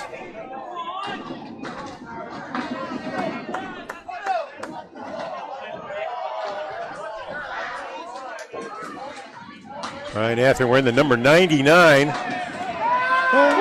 Get over! Here it goes! Brian Adhern, Coastal Crusader, drops the hammer. Get a better angle on his next pitch. I only came across 35, but I may not have gotten it until the end of the. I would take another read. That seemed a little faster. That was 26. 26 sounds right. Yeah, for Patsy Connell, not Connor, Connell. Triangle 3 to shoot at for a 10 box. The kick is up. Oh, nice. And it's so good, all over it. 28 through 3 for Patsy Connell. I got it. And Adhern with a 29 and 2 balls.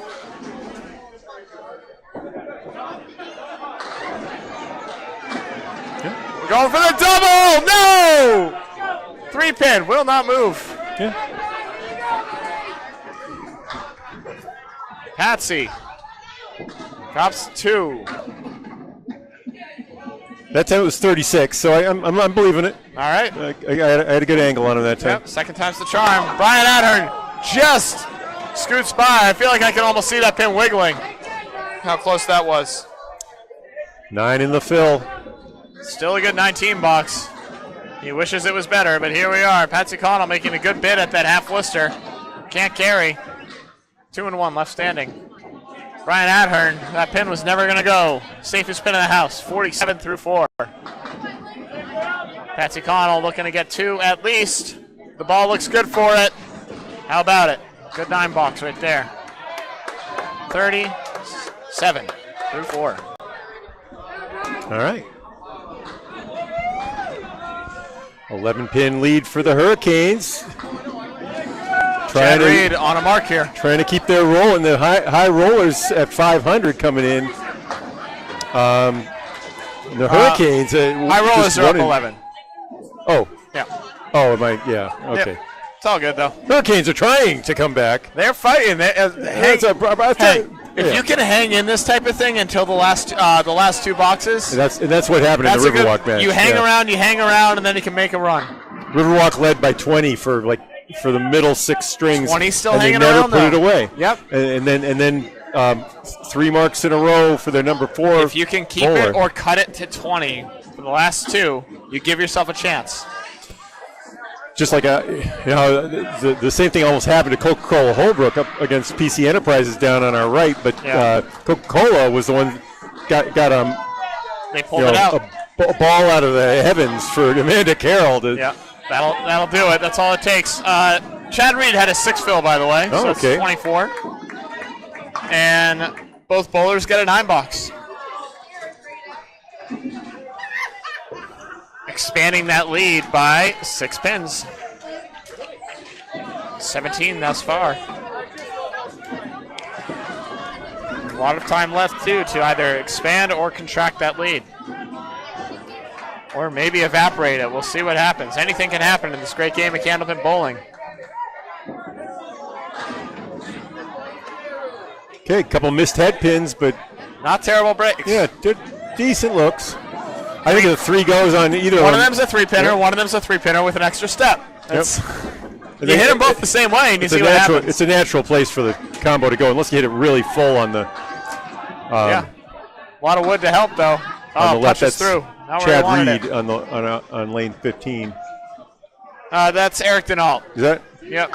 That's Eric? This is Chad right here. Yeah, that's what I'm saying. Chad, if he hits it full. Okay, yep. I was saying all he had to do was get the 3-pinner and it would go, and I'm wrong.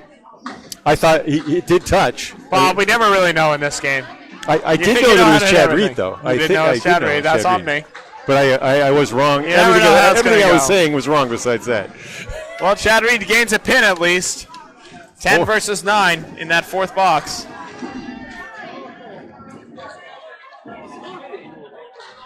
And now the anchor bowlers, Aaron Bassford and Corey Smith. Corey had a spare in the first. Bassford looking for his first mark. Mark tally so far looks like 3 for the Hurricanes and on the nose 4 for the High Rollers. Oh, look at this mix. How about that? Not bad. Not bad at all. 1-6 with a lot of wood helping out that 6. Yeah. All he has to do is avoid hitting it really, really full. If you're anywhere on the right side of that pin, or the left you're side. in the money. Or, you can hit it full. What do you know? All right. What flies around takes it anyways. Pong. Spare on the break for Corey Smith. This is second of the game. Aaron Brasford, tough $8. 26. Lead is 20. High Rollers are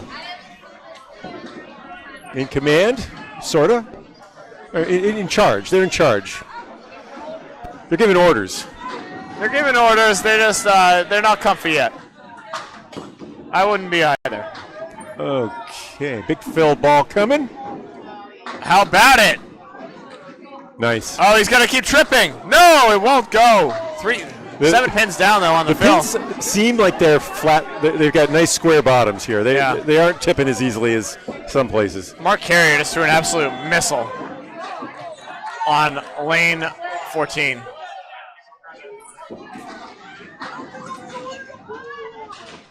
Spare bid now for Smith, looking for his third. He's got it. All over it. The pins here feel sharp. That is the thing that makes this a harder house in my mind, from what I've seen so far. Sharp as in, like I'm talking about, flat edges. Yeah, exactly. They don't fall. They don't fall readily. The sidewall action and the decks are solid. The pins you gotta hit them in order to knock them down. You gotta hit them hard. Well, you know how we fix that? Beating the heck out of them. That's about to say, yeah. Hit them in the cap 100 times. I bet if we gave this place the pins that are in Millis, that it would be just as fast. They're all rounded and tortured. Keep them clean though. They've been through it. Those Millis pins need some therapy. That's for sure. I think it looks like the plate just continues at this house. You see it on the pin cam. There's no like metal plate or wooden plate in the back. Yeah, I don't know actually. Might be synthetic back there. That'd be interesting to go see. I think it varies from side to side as well. We're in the middle, obviously, middle room. That's a 7 fill on the strike from Kevin Grattan. Puts him at 45 through 4. And a 9 box, put him at 54. Through at the half. Mona Lamar with a 9 box, good 9 box at that, almost 10. Looked like it was going to be. Respectable 49 half. She did have a spare. He only filled it with 3 though. It's good pinning. So I'm going to go look for the individual stats. I'll take over. No problem. Thank you. I'll do it all. I'll run the rig and I'll call the match. I'm the man with the plan, man for the job. 7 drop. Kevin Grattan. I hope you like my voice. You're about to hear a lot of it. Mona Lamar. Well, that looked really ugly. Now it's still ugly. It's not great. Kevin Grattan makes a good bid at that. Just can't carry.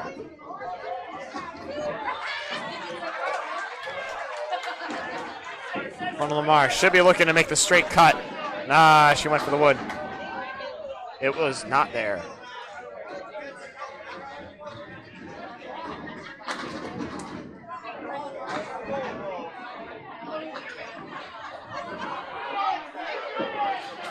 Kevin, $9.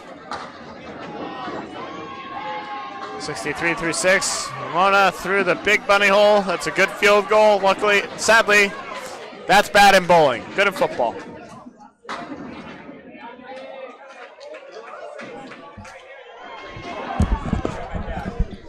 Karen DeMay and Stephanie Miller up to bat. All right, Karen Dumais on the day at 5:26, averaging 105.2. Wow, pretty good. Stephanie Miller at 6:49, averaging 108 on the day. Yeah, Stephanie, I saw her bowl on the other stream. She throws a great ball. Nice.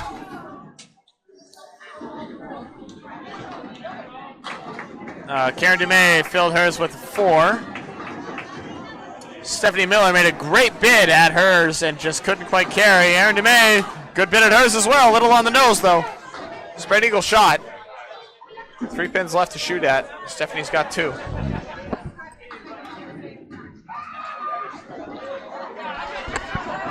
And gets him.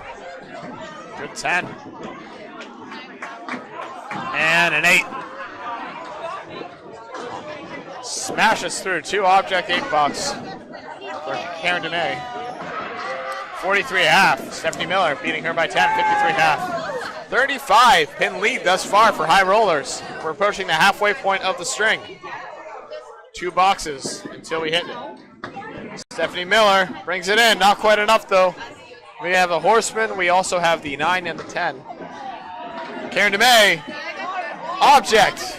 Hay bale. CPL house lead. Yeah, Starlight right. 5. Just a big a-hole of a leave right All there. right, so now that you've thrown your first 1,000 hay bales, what what is it about your pitch that turns a head pin? It's usually a thin blow. It has to be thin, and what happens more often than not, the head pin goes up. Right, somehow. The head pin just goes, it doesn't go up into it. It just skies more often than not. Often it bounces off the wall and over. Other times it bounces onto the wall and then drains back into the channel. Yep. I don't even see it. It doesn't necessarily need to be thin to be a hay bale, or that thin. 7 for That is Miller a 7 versus 60, an 8. right? Yep. 7 for Miller. And a 51 for Karen. Through 6.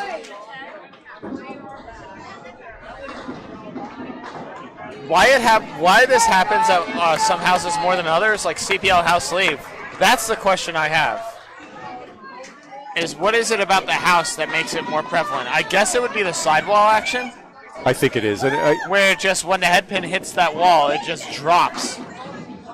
Rather than coming back to take extra pins. When it happens to me in Millis, I see it bouncing over the pins. Yeah. As so opposed it's almost to too lively. Yeah, Yep. Yeah.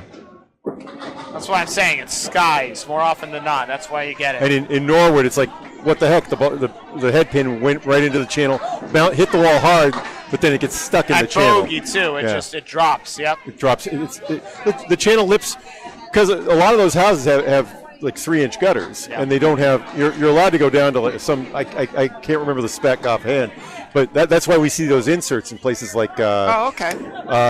At Spare Time, and they just got them at Webster Timber Lanes. Did they? They have inserts in the gutters so that they're at regulation instead of being extra deep. I see. A 6-box and a 9-box for Patsy and Brian, respectively. Tough 6-box right there. 43.5 for Patsy. I know she can bowl better. She knows she do. Hopefully she can find the range right here. So 56.5 for Brian Adher and Coastal Crusader doing work. Patsy is at 387 through 4, averaging 97. Hey, there's a ball. Patsy drops 8. Big head pin. Brian Adher. Not as good of a head pin in that it wasn't a head pin. 3 pins down. 7 to go. Athern is not on the starters list, so they just show the first 5. I don't have. I know he had a good game. It was like a 106 game. Yeah. Patsy makes a spare. First spare of the match for Patsy DeMay. Nice. Or Patsy Connell. Apology.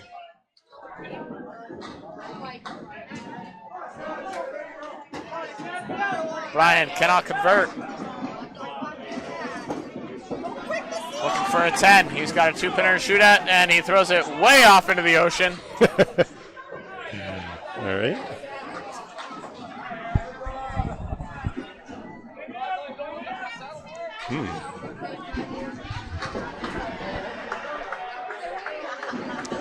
All right, 33-pin lead at the half for the High Rollers, who come in with an average 38 pins higher on the day than the Hurricanes. But the Hurricanes coming off of a huge victory over the undefeated Riverwalk franchise. I mean, the schedules are not balanced yet, so you never know. There's some interesting wood to look at. Let's try the red cam here. See that you got that tee. It jumped, but the only place it could jump was into the pin. That was good. And look at that, a pair of spares on the pin cam. Hey, that's how bowling's done right there. You get leaves, you make them. You're supposed to do that every time. Easier said than done, but these guys make it look easy, that's for sure.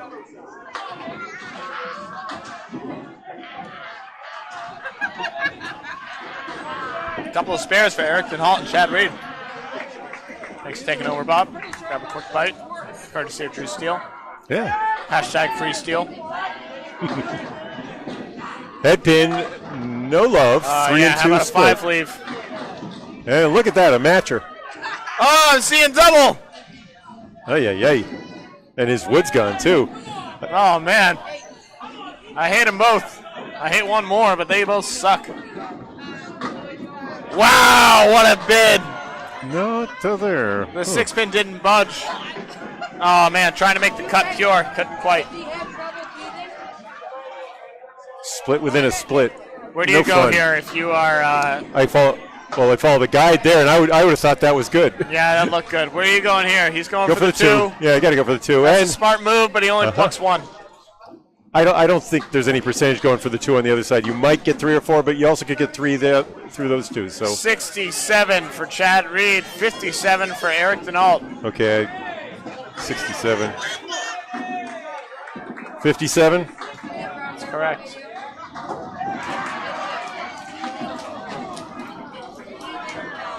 All right, anchor bowlers, Corey Smith and Aaron They don't have Basford. 5 fill, and they both had 5 fills. Yep. That's right. So we have passed the halfway mark. It is still a 35-pin lead for High Rollers. 2 balls in hand as well.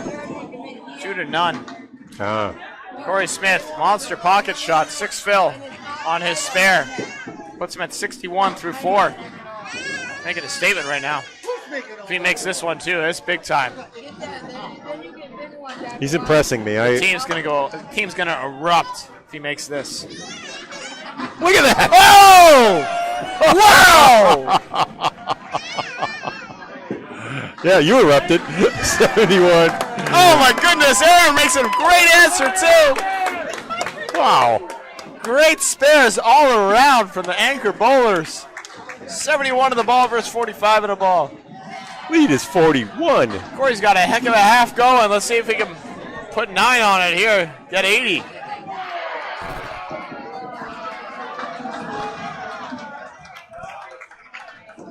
Corey, another head pin. Drops 8, 79 half. Corey Smith. Wow. I think I've seen his name among the world's competitors a few times, Corey Smith. I have too. I haven't seen it often, though, but this man, take note right now. He's going ballistic. Aaron Basford, tough 2 fill, 47 for the half. Oh, Corey Smith misses the 2-pinner. Just barely, not by much. Corey came in 7-17 through his first 6 games. That's a 119.5 average. That's pretty great. He's a player. Yep, 47.5, by the way, for Aaron Basford. I already did it. And those 2 pins were the safest pins in the house, apparently. 8 bucks. Corey Smith, 87 through 6, putting on a show. Basford gonna trip up 9 the hard way as he gets the, what did he just get? The 4, 5, 7, 8. No wood, why not? All right, lead 46 now.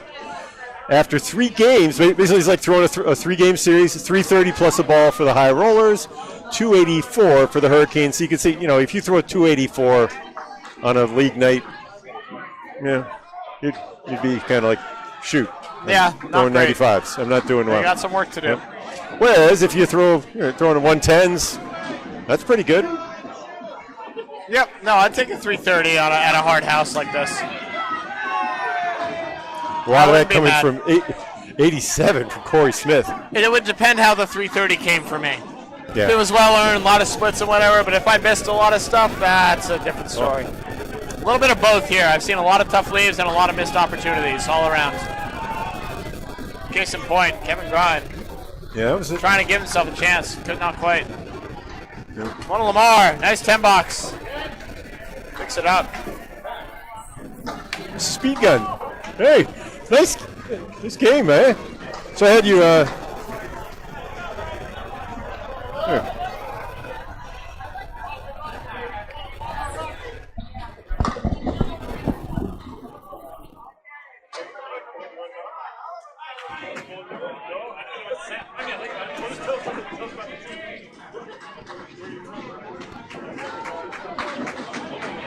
One Lamar takes 5 off her first ball. So, you're having a good game. Corey's going to just ask you about, have him fill in, talk about where you're from and members of your team and what your experience is at the Big Four. This is Corey? Corey, Duncan, nice to meet you. We're impressed by you. You're averaging 119.5 thanks. today. Yeah, Thank Corey you. Smith on the mic. How you doing, Corey? Good, buddy. How are you? I'm good. You're throwing a great ball thus far. It's awesome to watch. Well, What's going through your head up there? I don't know. I just tried to hit the headband. That's all sometimes you it's do, easy, right? sometimes it's hard. It was hard earlier. It's a little better right now.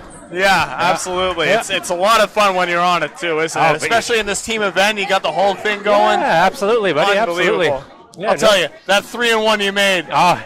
crowd went crazy. That was so fun. Every once in a while, man. Every once in a Oh, while. absolutely. It's fun to catch fire like that. Yeah, no. So, what centers is the team from? Where do you bowl at? Me, Kevin, Travis, Patsy, and Lynn are all from Fredericton, New Brunswick. We all bowl at Kingswood there, right? Oh, Kingswood, yeah. Yeah, Right. Kingswood, Fredericton there, right? Very nice center. Famous, yeah. And Stephanie's from Halifax, and who else is there? Travis. Travis is from Kingswood too. There, right? Yeah. Travis Wallace. Yeah. Yeah. Yep. Okay. Yep. Yeah, me and Travis bowling the Worlds together. There, we bowled the Worlds. Yeah. I was home when the network. Greg and Paul were at the last. Yeah. We made it to semifinals back in November. We had a good week there, right? So we had a good week. Kingswood, I remember making some big waves. Yeah. That was a great time. Yeah. We were saying we know those names. Yeah, he's got to put the faces to the names there, right? Yeah. Oh, you guys do a great job. I'm a big fan. I watch everything you guys do there, right? So it's awesome. Thank you. You guys are at 500 so far today. You're looking to stay over it going into tomorrow. I'm hoping so. How big is that for team morale? Very big. If you're like 3-3, you're like, okay, that's not a bad day there, right? But if you're like, 2-4, it makes a big difference there, right? But we were 1-3. We won our last 2, put us back up there. So last year we tied for the last money spot, but we lost out in pinfall. All right. So we're hoping this year is a different story. So we all got the experience, right? So. Well, thank you for coming on. And No problem. I want to see you put up some more big numbers. I'll try, buddy. Okay? Thank you. Corey, thank you. Thanks so much, Corey. I appreciate it. That was great. Thank you. I really like. I thought I knew him. I thought I knew that name. And heck of a guy. All right. Absolutely. So Karen is through 7. And 70 also through 7 for Stephanie Miller. Corey Smith on the mic. What a guy. Great dude, great bowler. A couple of tough leaves right here. Karen with a tough, really tough 2-1. She's going to try and catch the. Oh my goodness, she almost kicked it over. What a bid. Nothing ever touched that piece, that perpendicular piece. That would have swung right over, right? Absolutely. Would have been a great carry. Hey, what are you channeling Canadian over there? Whoa. Good to see you too, Dustin. Hey, Justin. I heard you had a nice string, 168. 69, yeah. That's a great job, man. Congratulations. Hopefully I can keep it going. Great, absolutely.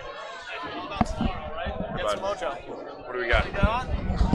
Justin Waters on the mic. Justin, how you doing, man?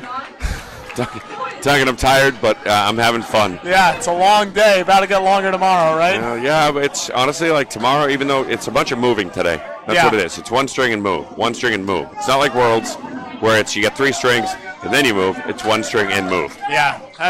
What is that? What is the difference for the psyche there? Is it just so much more cluttered in that sense, where you gotta really reset every time? You can't really get settled. Absolutely. It's tough because when you get one string on one lane, you have a bad game. You're moving to another lane. You need to make an adjustment, but you never know what that lane's going to give you. So, are you finding a big difference between the lanes here? Or? Yes and no. I mean, the approaches are a little sticky, but that's what I was hearing from. I remember Craig Holbrook was saying some of the approaches are particularly tacky compared to the other. Big strike ball, Patsy Connell. What a hit! Yeah, some of the lanes are definitely. Every lane is different. Every approach is different. You never know what you're going to get, but you need to make those adjustments as fast as you can. I mean, we're bowling 2 blocks at a time. If you get the opportunity, I mean, you can make a box-to-box adjustment. But if you find a niche that's working for you, you just got to stick with it. Yeah, I hear that, man. Well, you got a great team, and it's going to be a good weekend. Hope you guys have some It's going to be a fun great out weekend, and I'm excited for it. Absolutely. Duncan, thank you so much, great bud. to have you, Good Justin. to see you. All right, always a pleasure. Thanks, Bob.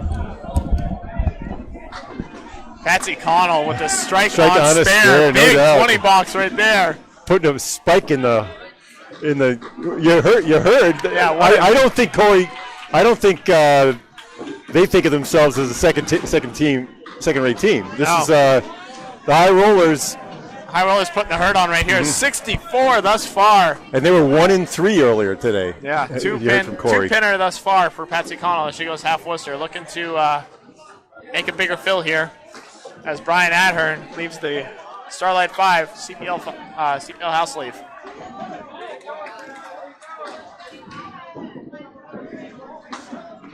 Let's see what she can conjure right here.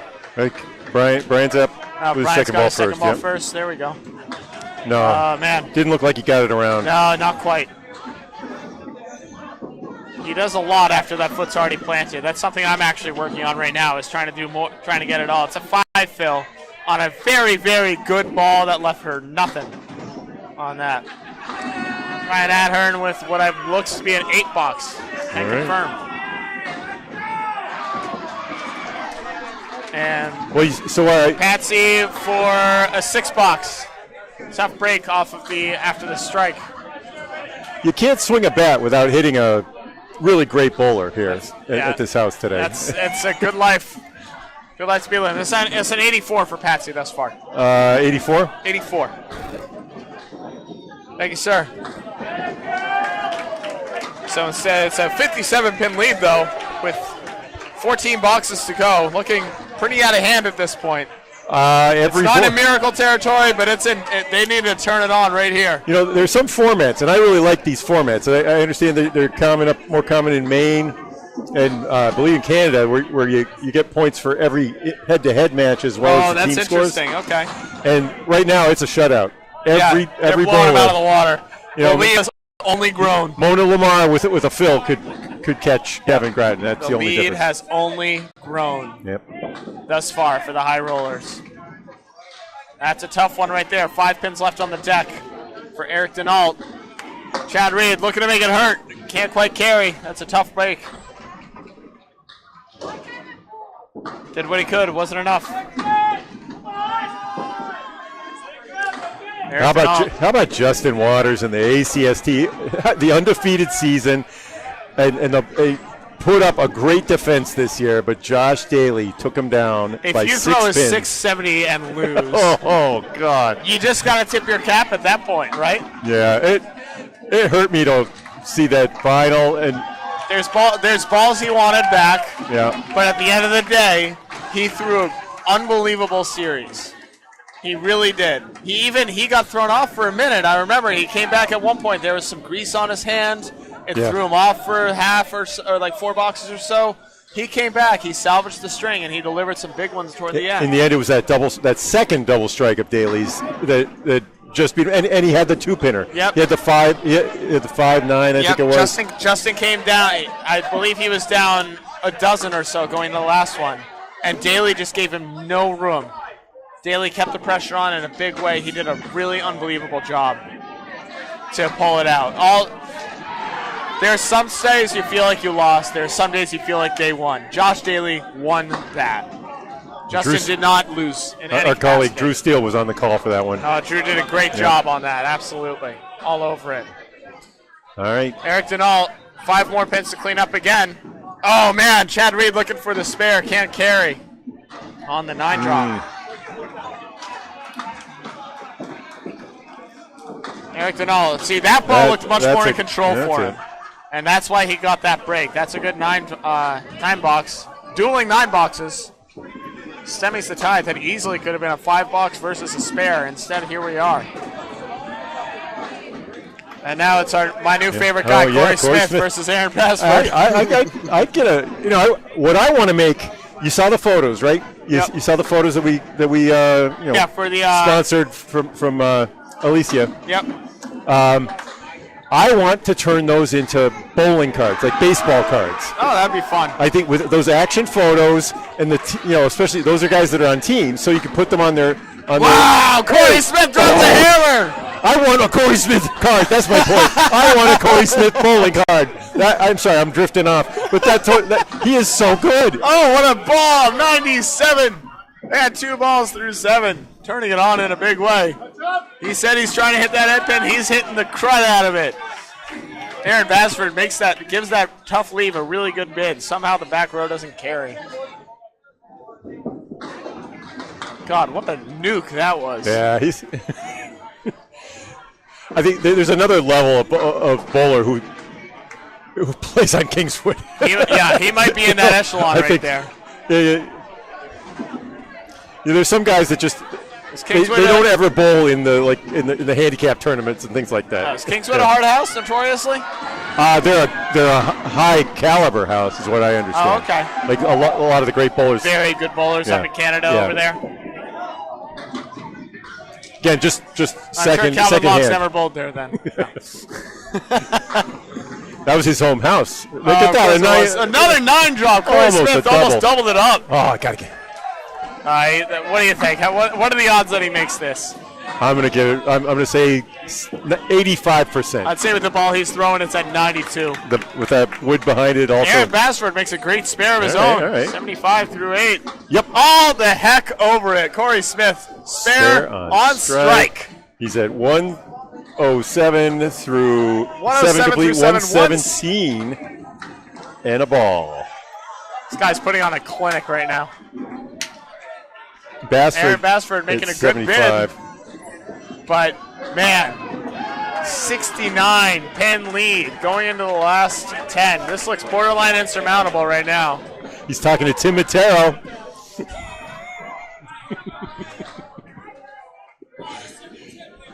Yeah, I want to make bowling cards. That'd be fun. That's my project. That'd be a good project. Not much to do out in Western Mass, so you may as well. You gotta get a printer. That 9 drop, that was looking like a triangle or a check mark. Looks like it might be a hammer for a second too. Wow, Mona Lamar drops 8 on her spare. That's a big fill. Should have been more. Instead, she's got a tough split. All right, I think we want to look at the red cam here. For Mona's shot. Why don't we fill her spare as well? That was an 84 through 8 for Mona Lamar. All over it. Kevin Gryan with a nice spare. 90 and a ball through 9. Oh, no. Yeah, that wood didn't work out, huh? No, it didn't go the way she wanted. It was a good bid, though. She hit it well. And it's looking good. Yep. It's going to be a 9. So 90 and a ball for Kevin Groton, 93 for the Mona Lamar.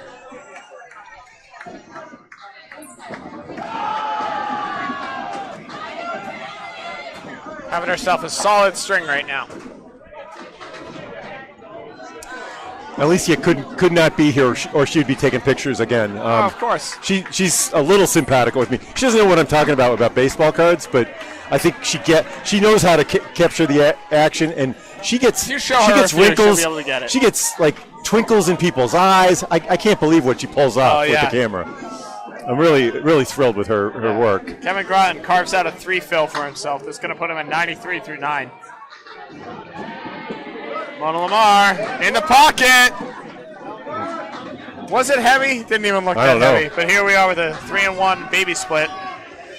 Kevin Graham puts a good bid on it. It's got the 5-7 to shoot out for a third ball. The woods between, I don't think you can do much with it except hit the left side of that front piece. Just barely on the left side of the front piece. Get it! Oh, she hits it heavy and it pushes out. It reached. Wow. Sweet ball, That pin Mona. grew an extra 2 inches and took out the sleeper 8-9 pin. Pinocchioed it out It there. really did, yeah. Told a lie and took it.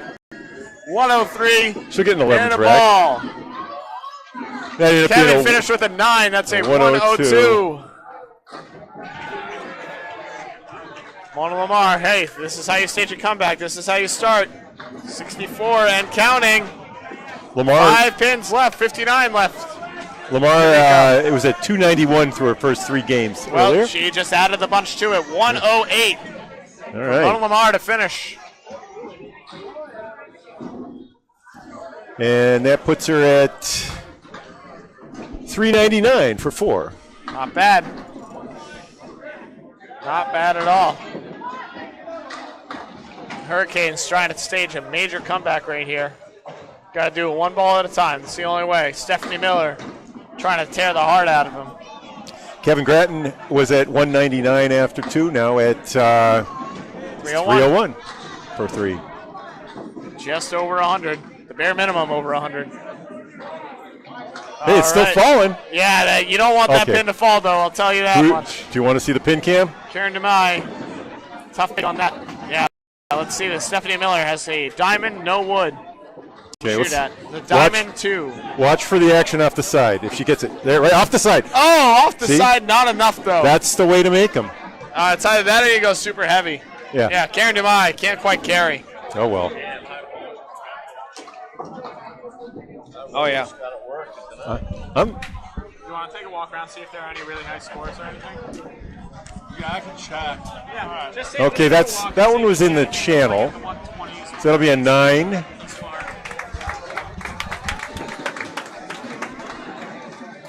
For Stephanie, yeah, they give her a 9 for that. 86. 70's at 86. Karen's at 78.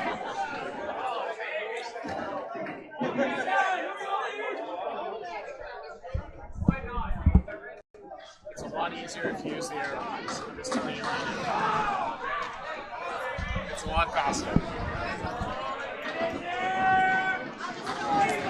All right, Stephanie Miller, 3 balls left. See if she can make him count. That's a pocket. Wow! Oh, my. How about that lead? Here's Brooklyn another pocket. side gives her nothing. Karen DeMai. Come on. Yeah. And there she goes. Much That's a better one right there. Much better.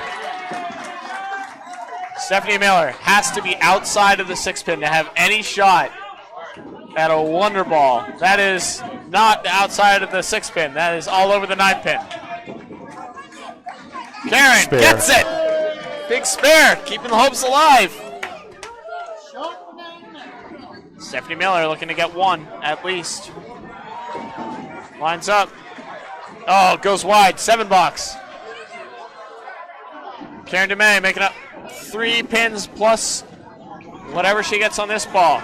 If it's a big one, all of a sudden you never know. 56 pins minus.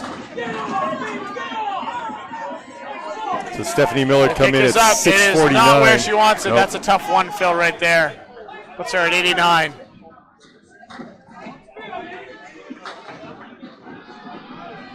Brian Adhern and Patsy Connell up to bat now. 80 and 84. Stephanie Miller was bowling every string. Was at 649 through 6. Now we'll drop down 7. 741. Sonia 136. Matt Harnett 123 with 2 boxes. All right. What do you got? What we got? Okay, but I'll say it. Yeah.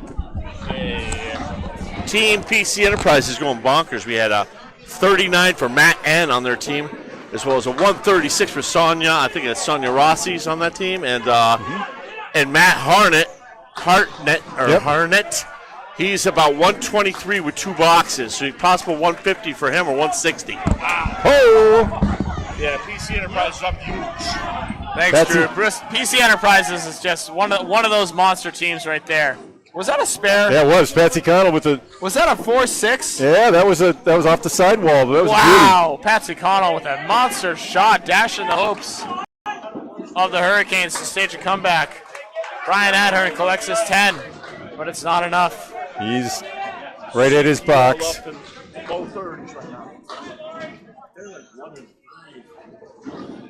Sarah Wright, 132. Sarah Wright? Oh, yeah. of the D's. Yeah, putting on a show at Academy Lanes. ACST D finish bowler. Friday. All right, 6 fill for Patsy Connell. Brian Adhern, 6 of his own, not on the fill though. 4 horsemen. Patsy Connell, much tougher, 1-2, 7-10. There is wood on the deck. We'll see how helpful it is. She's got to hit her pocket first though. There's the pocket. Oh, a little light. And those stiff pins. Those, yeah. Those, that may have fallen to Millis. Doesn't fall here. Yeah. 2 pins to shoot at for both bowlers. And the thing that happens is they fall over and then they roll away. Nope, that'll be an 8 for Patsy. Oh, 118 for Sarah Wright. Who's the Sarah that threw a 132 over there? That's on the other team. Well, I don't even know what their team is. Under Armour Freedom. Get it from Greg.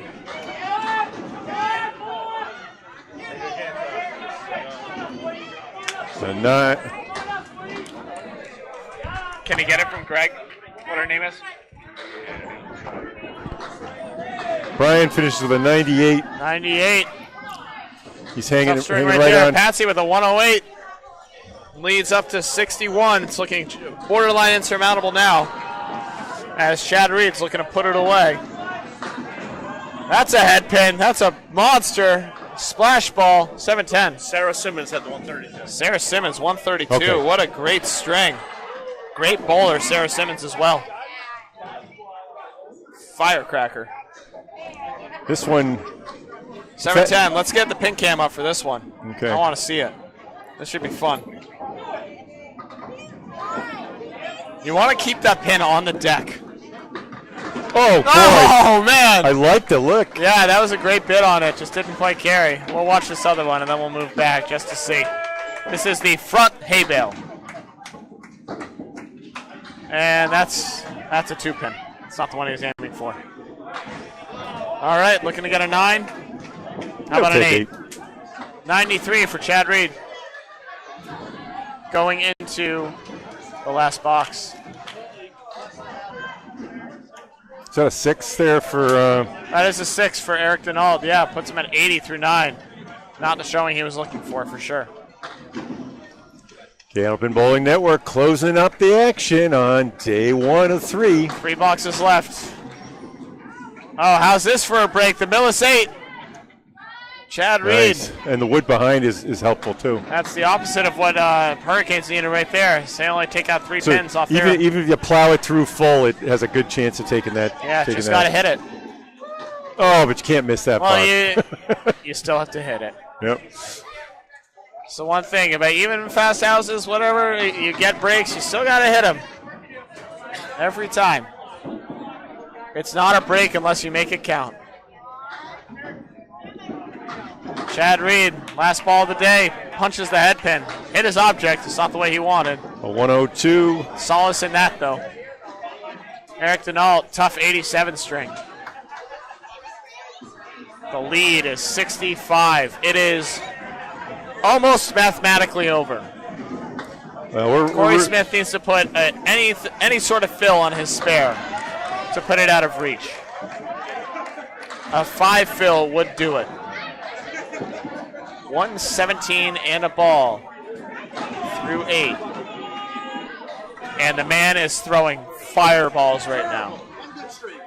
Bassford's been averaging 106 through 5 so far today. How about it? How about it? That'll do it. Mathematically, it's over. High rollers taking the win. Going into tomorrow, 4 and 3. Aaron Bassford, tough 1 fill, 76. That's a $5 1 fill right there. Yezza, yezza.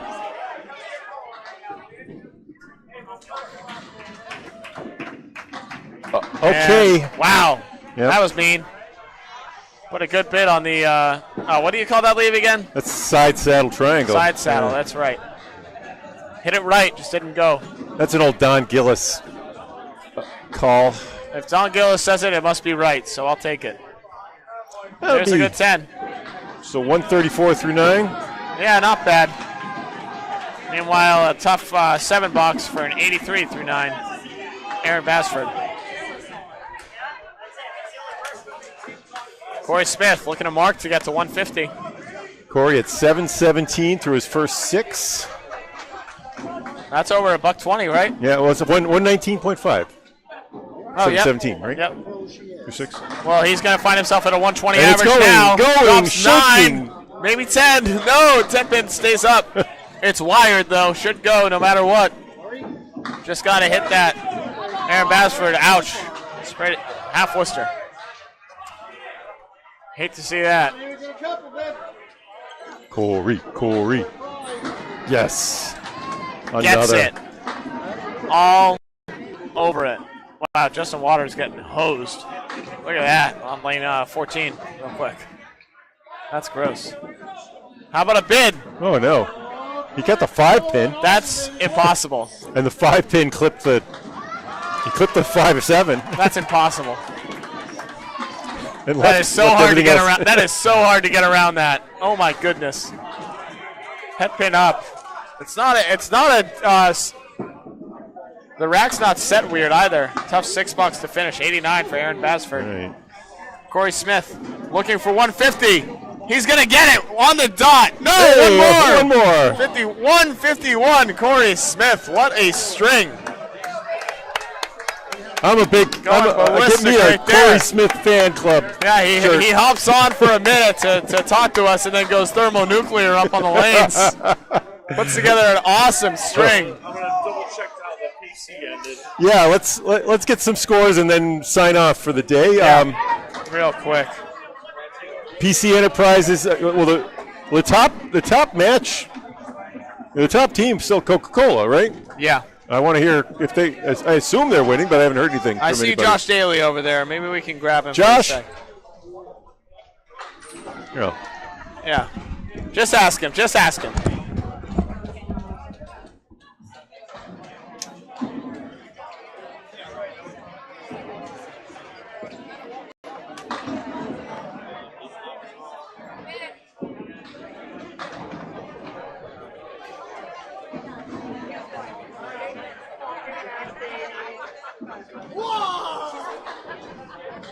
May or may not have Josh Daly joining us for a second. Yep, here he comes.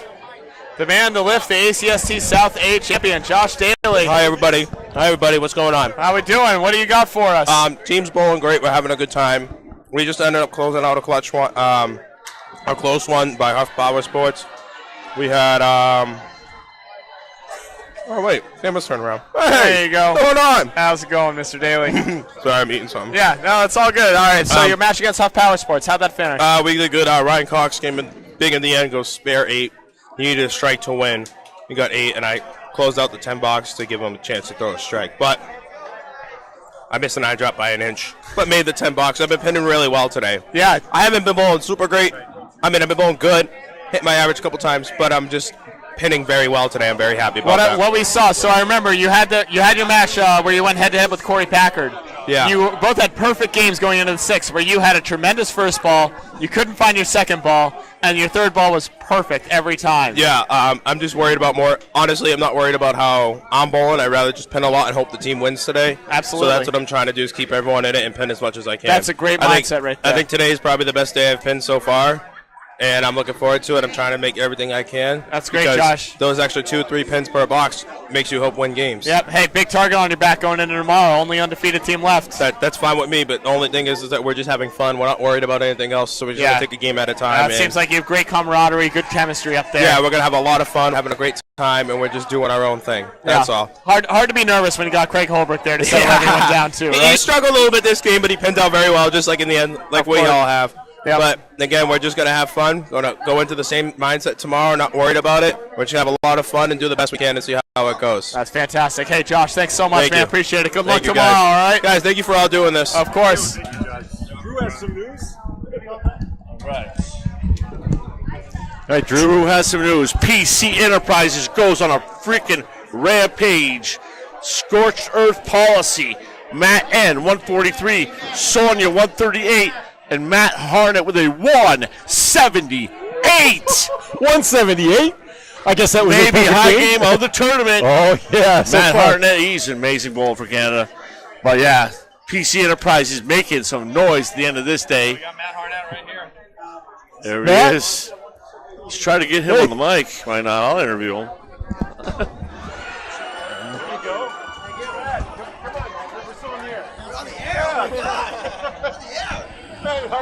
Mr. 178, I hear. What's up, guys? Look at this, too. It all started with the wall shoot you bought the mixed world at the World Tournament, by the way. All right, we're here with Thank Matt God Harnett. these guys giving us some money for bowling good. Yeah, high single Love it, so right? far. It's over $178.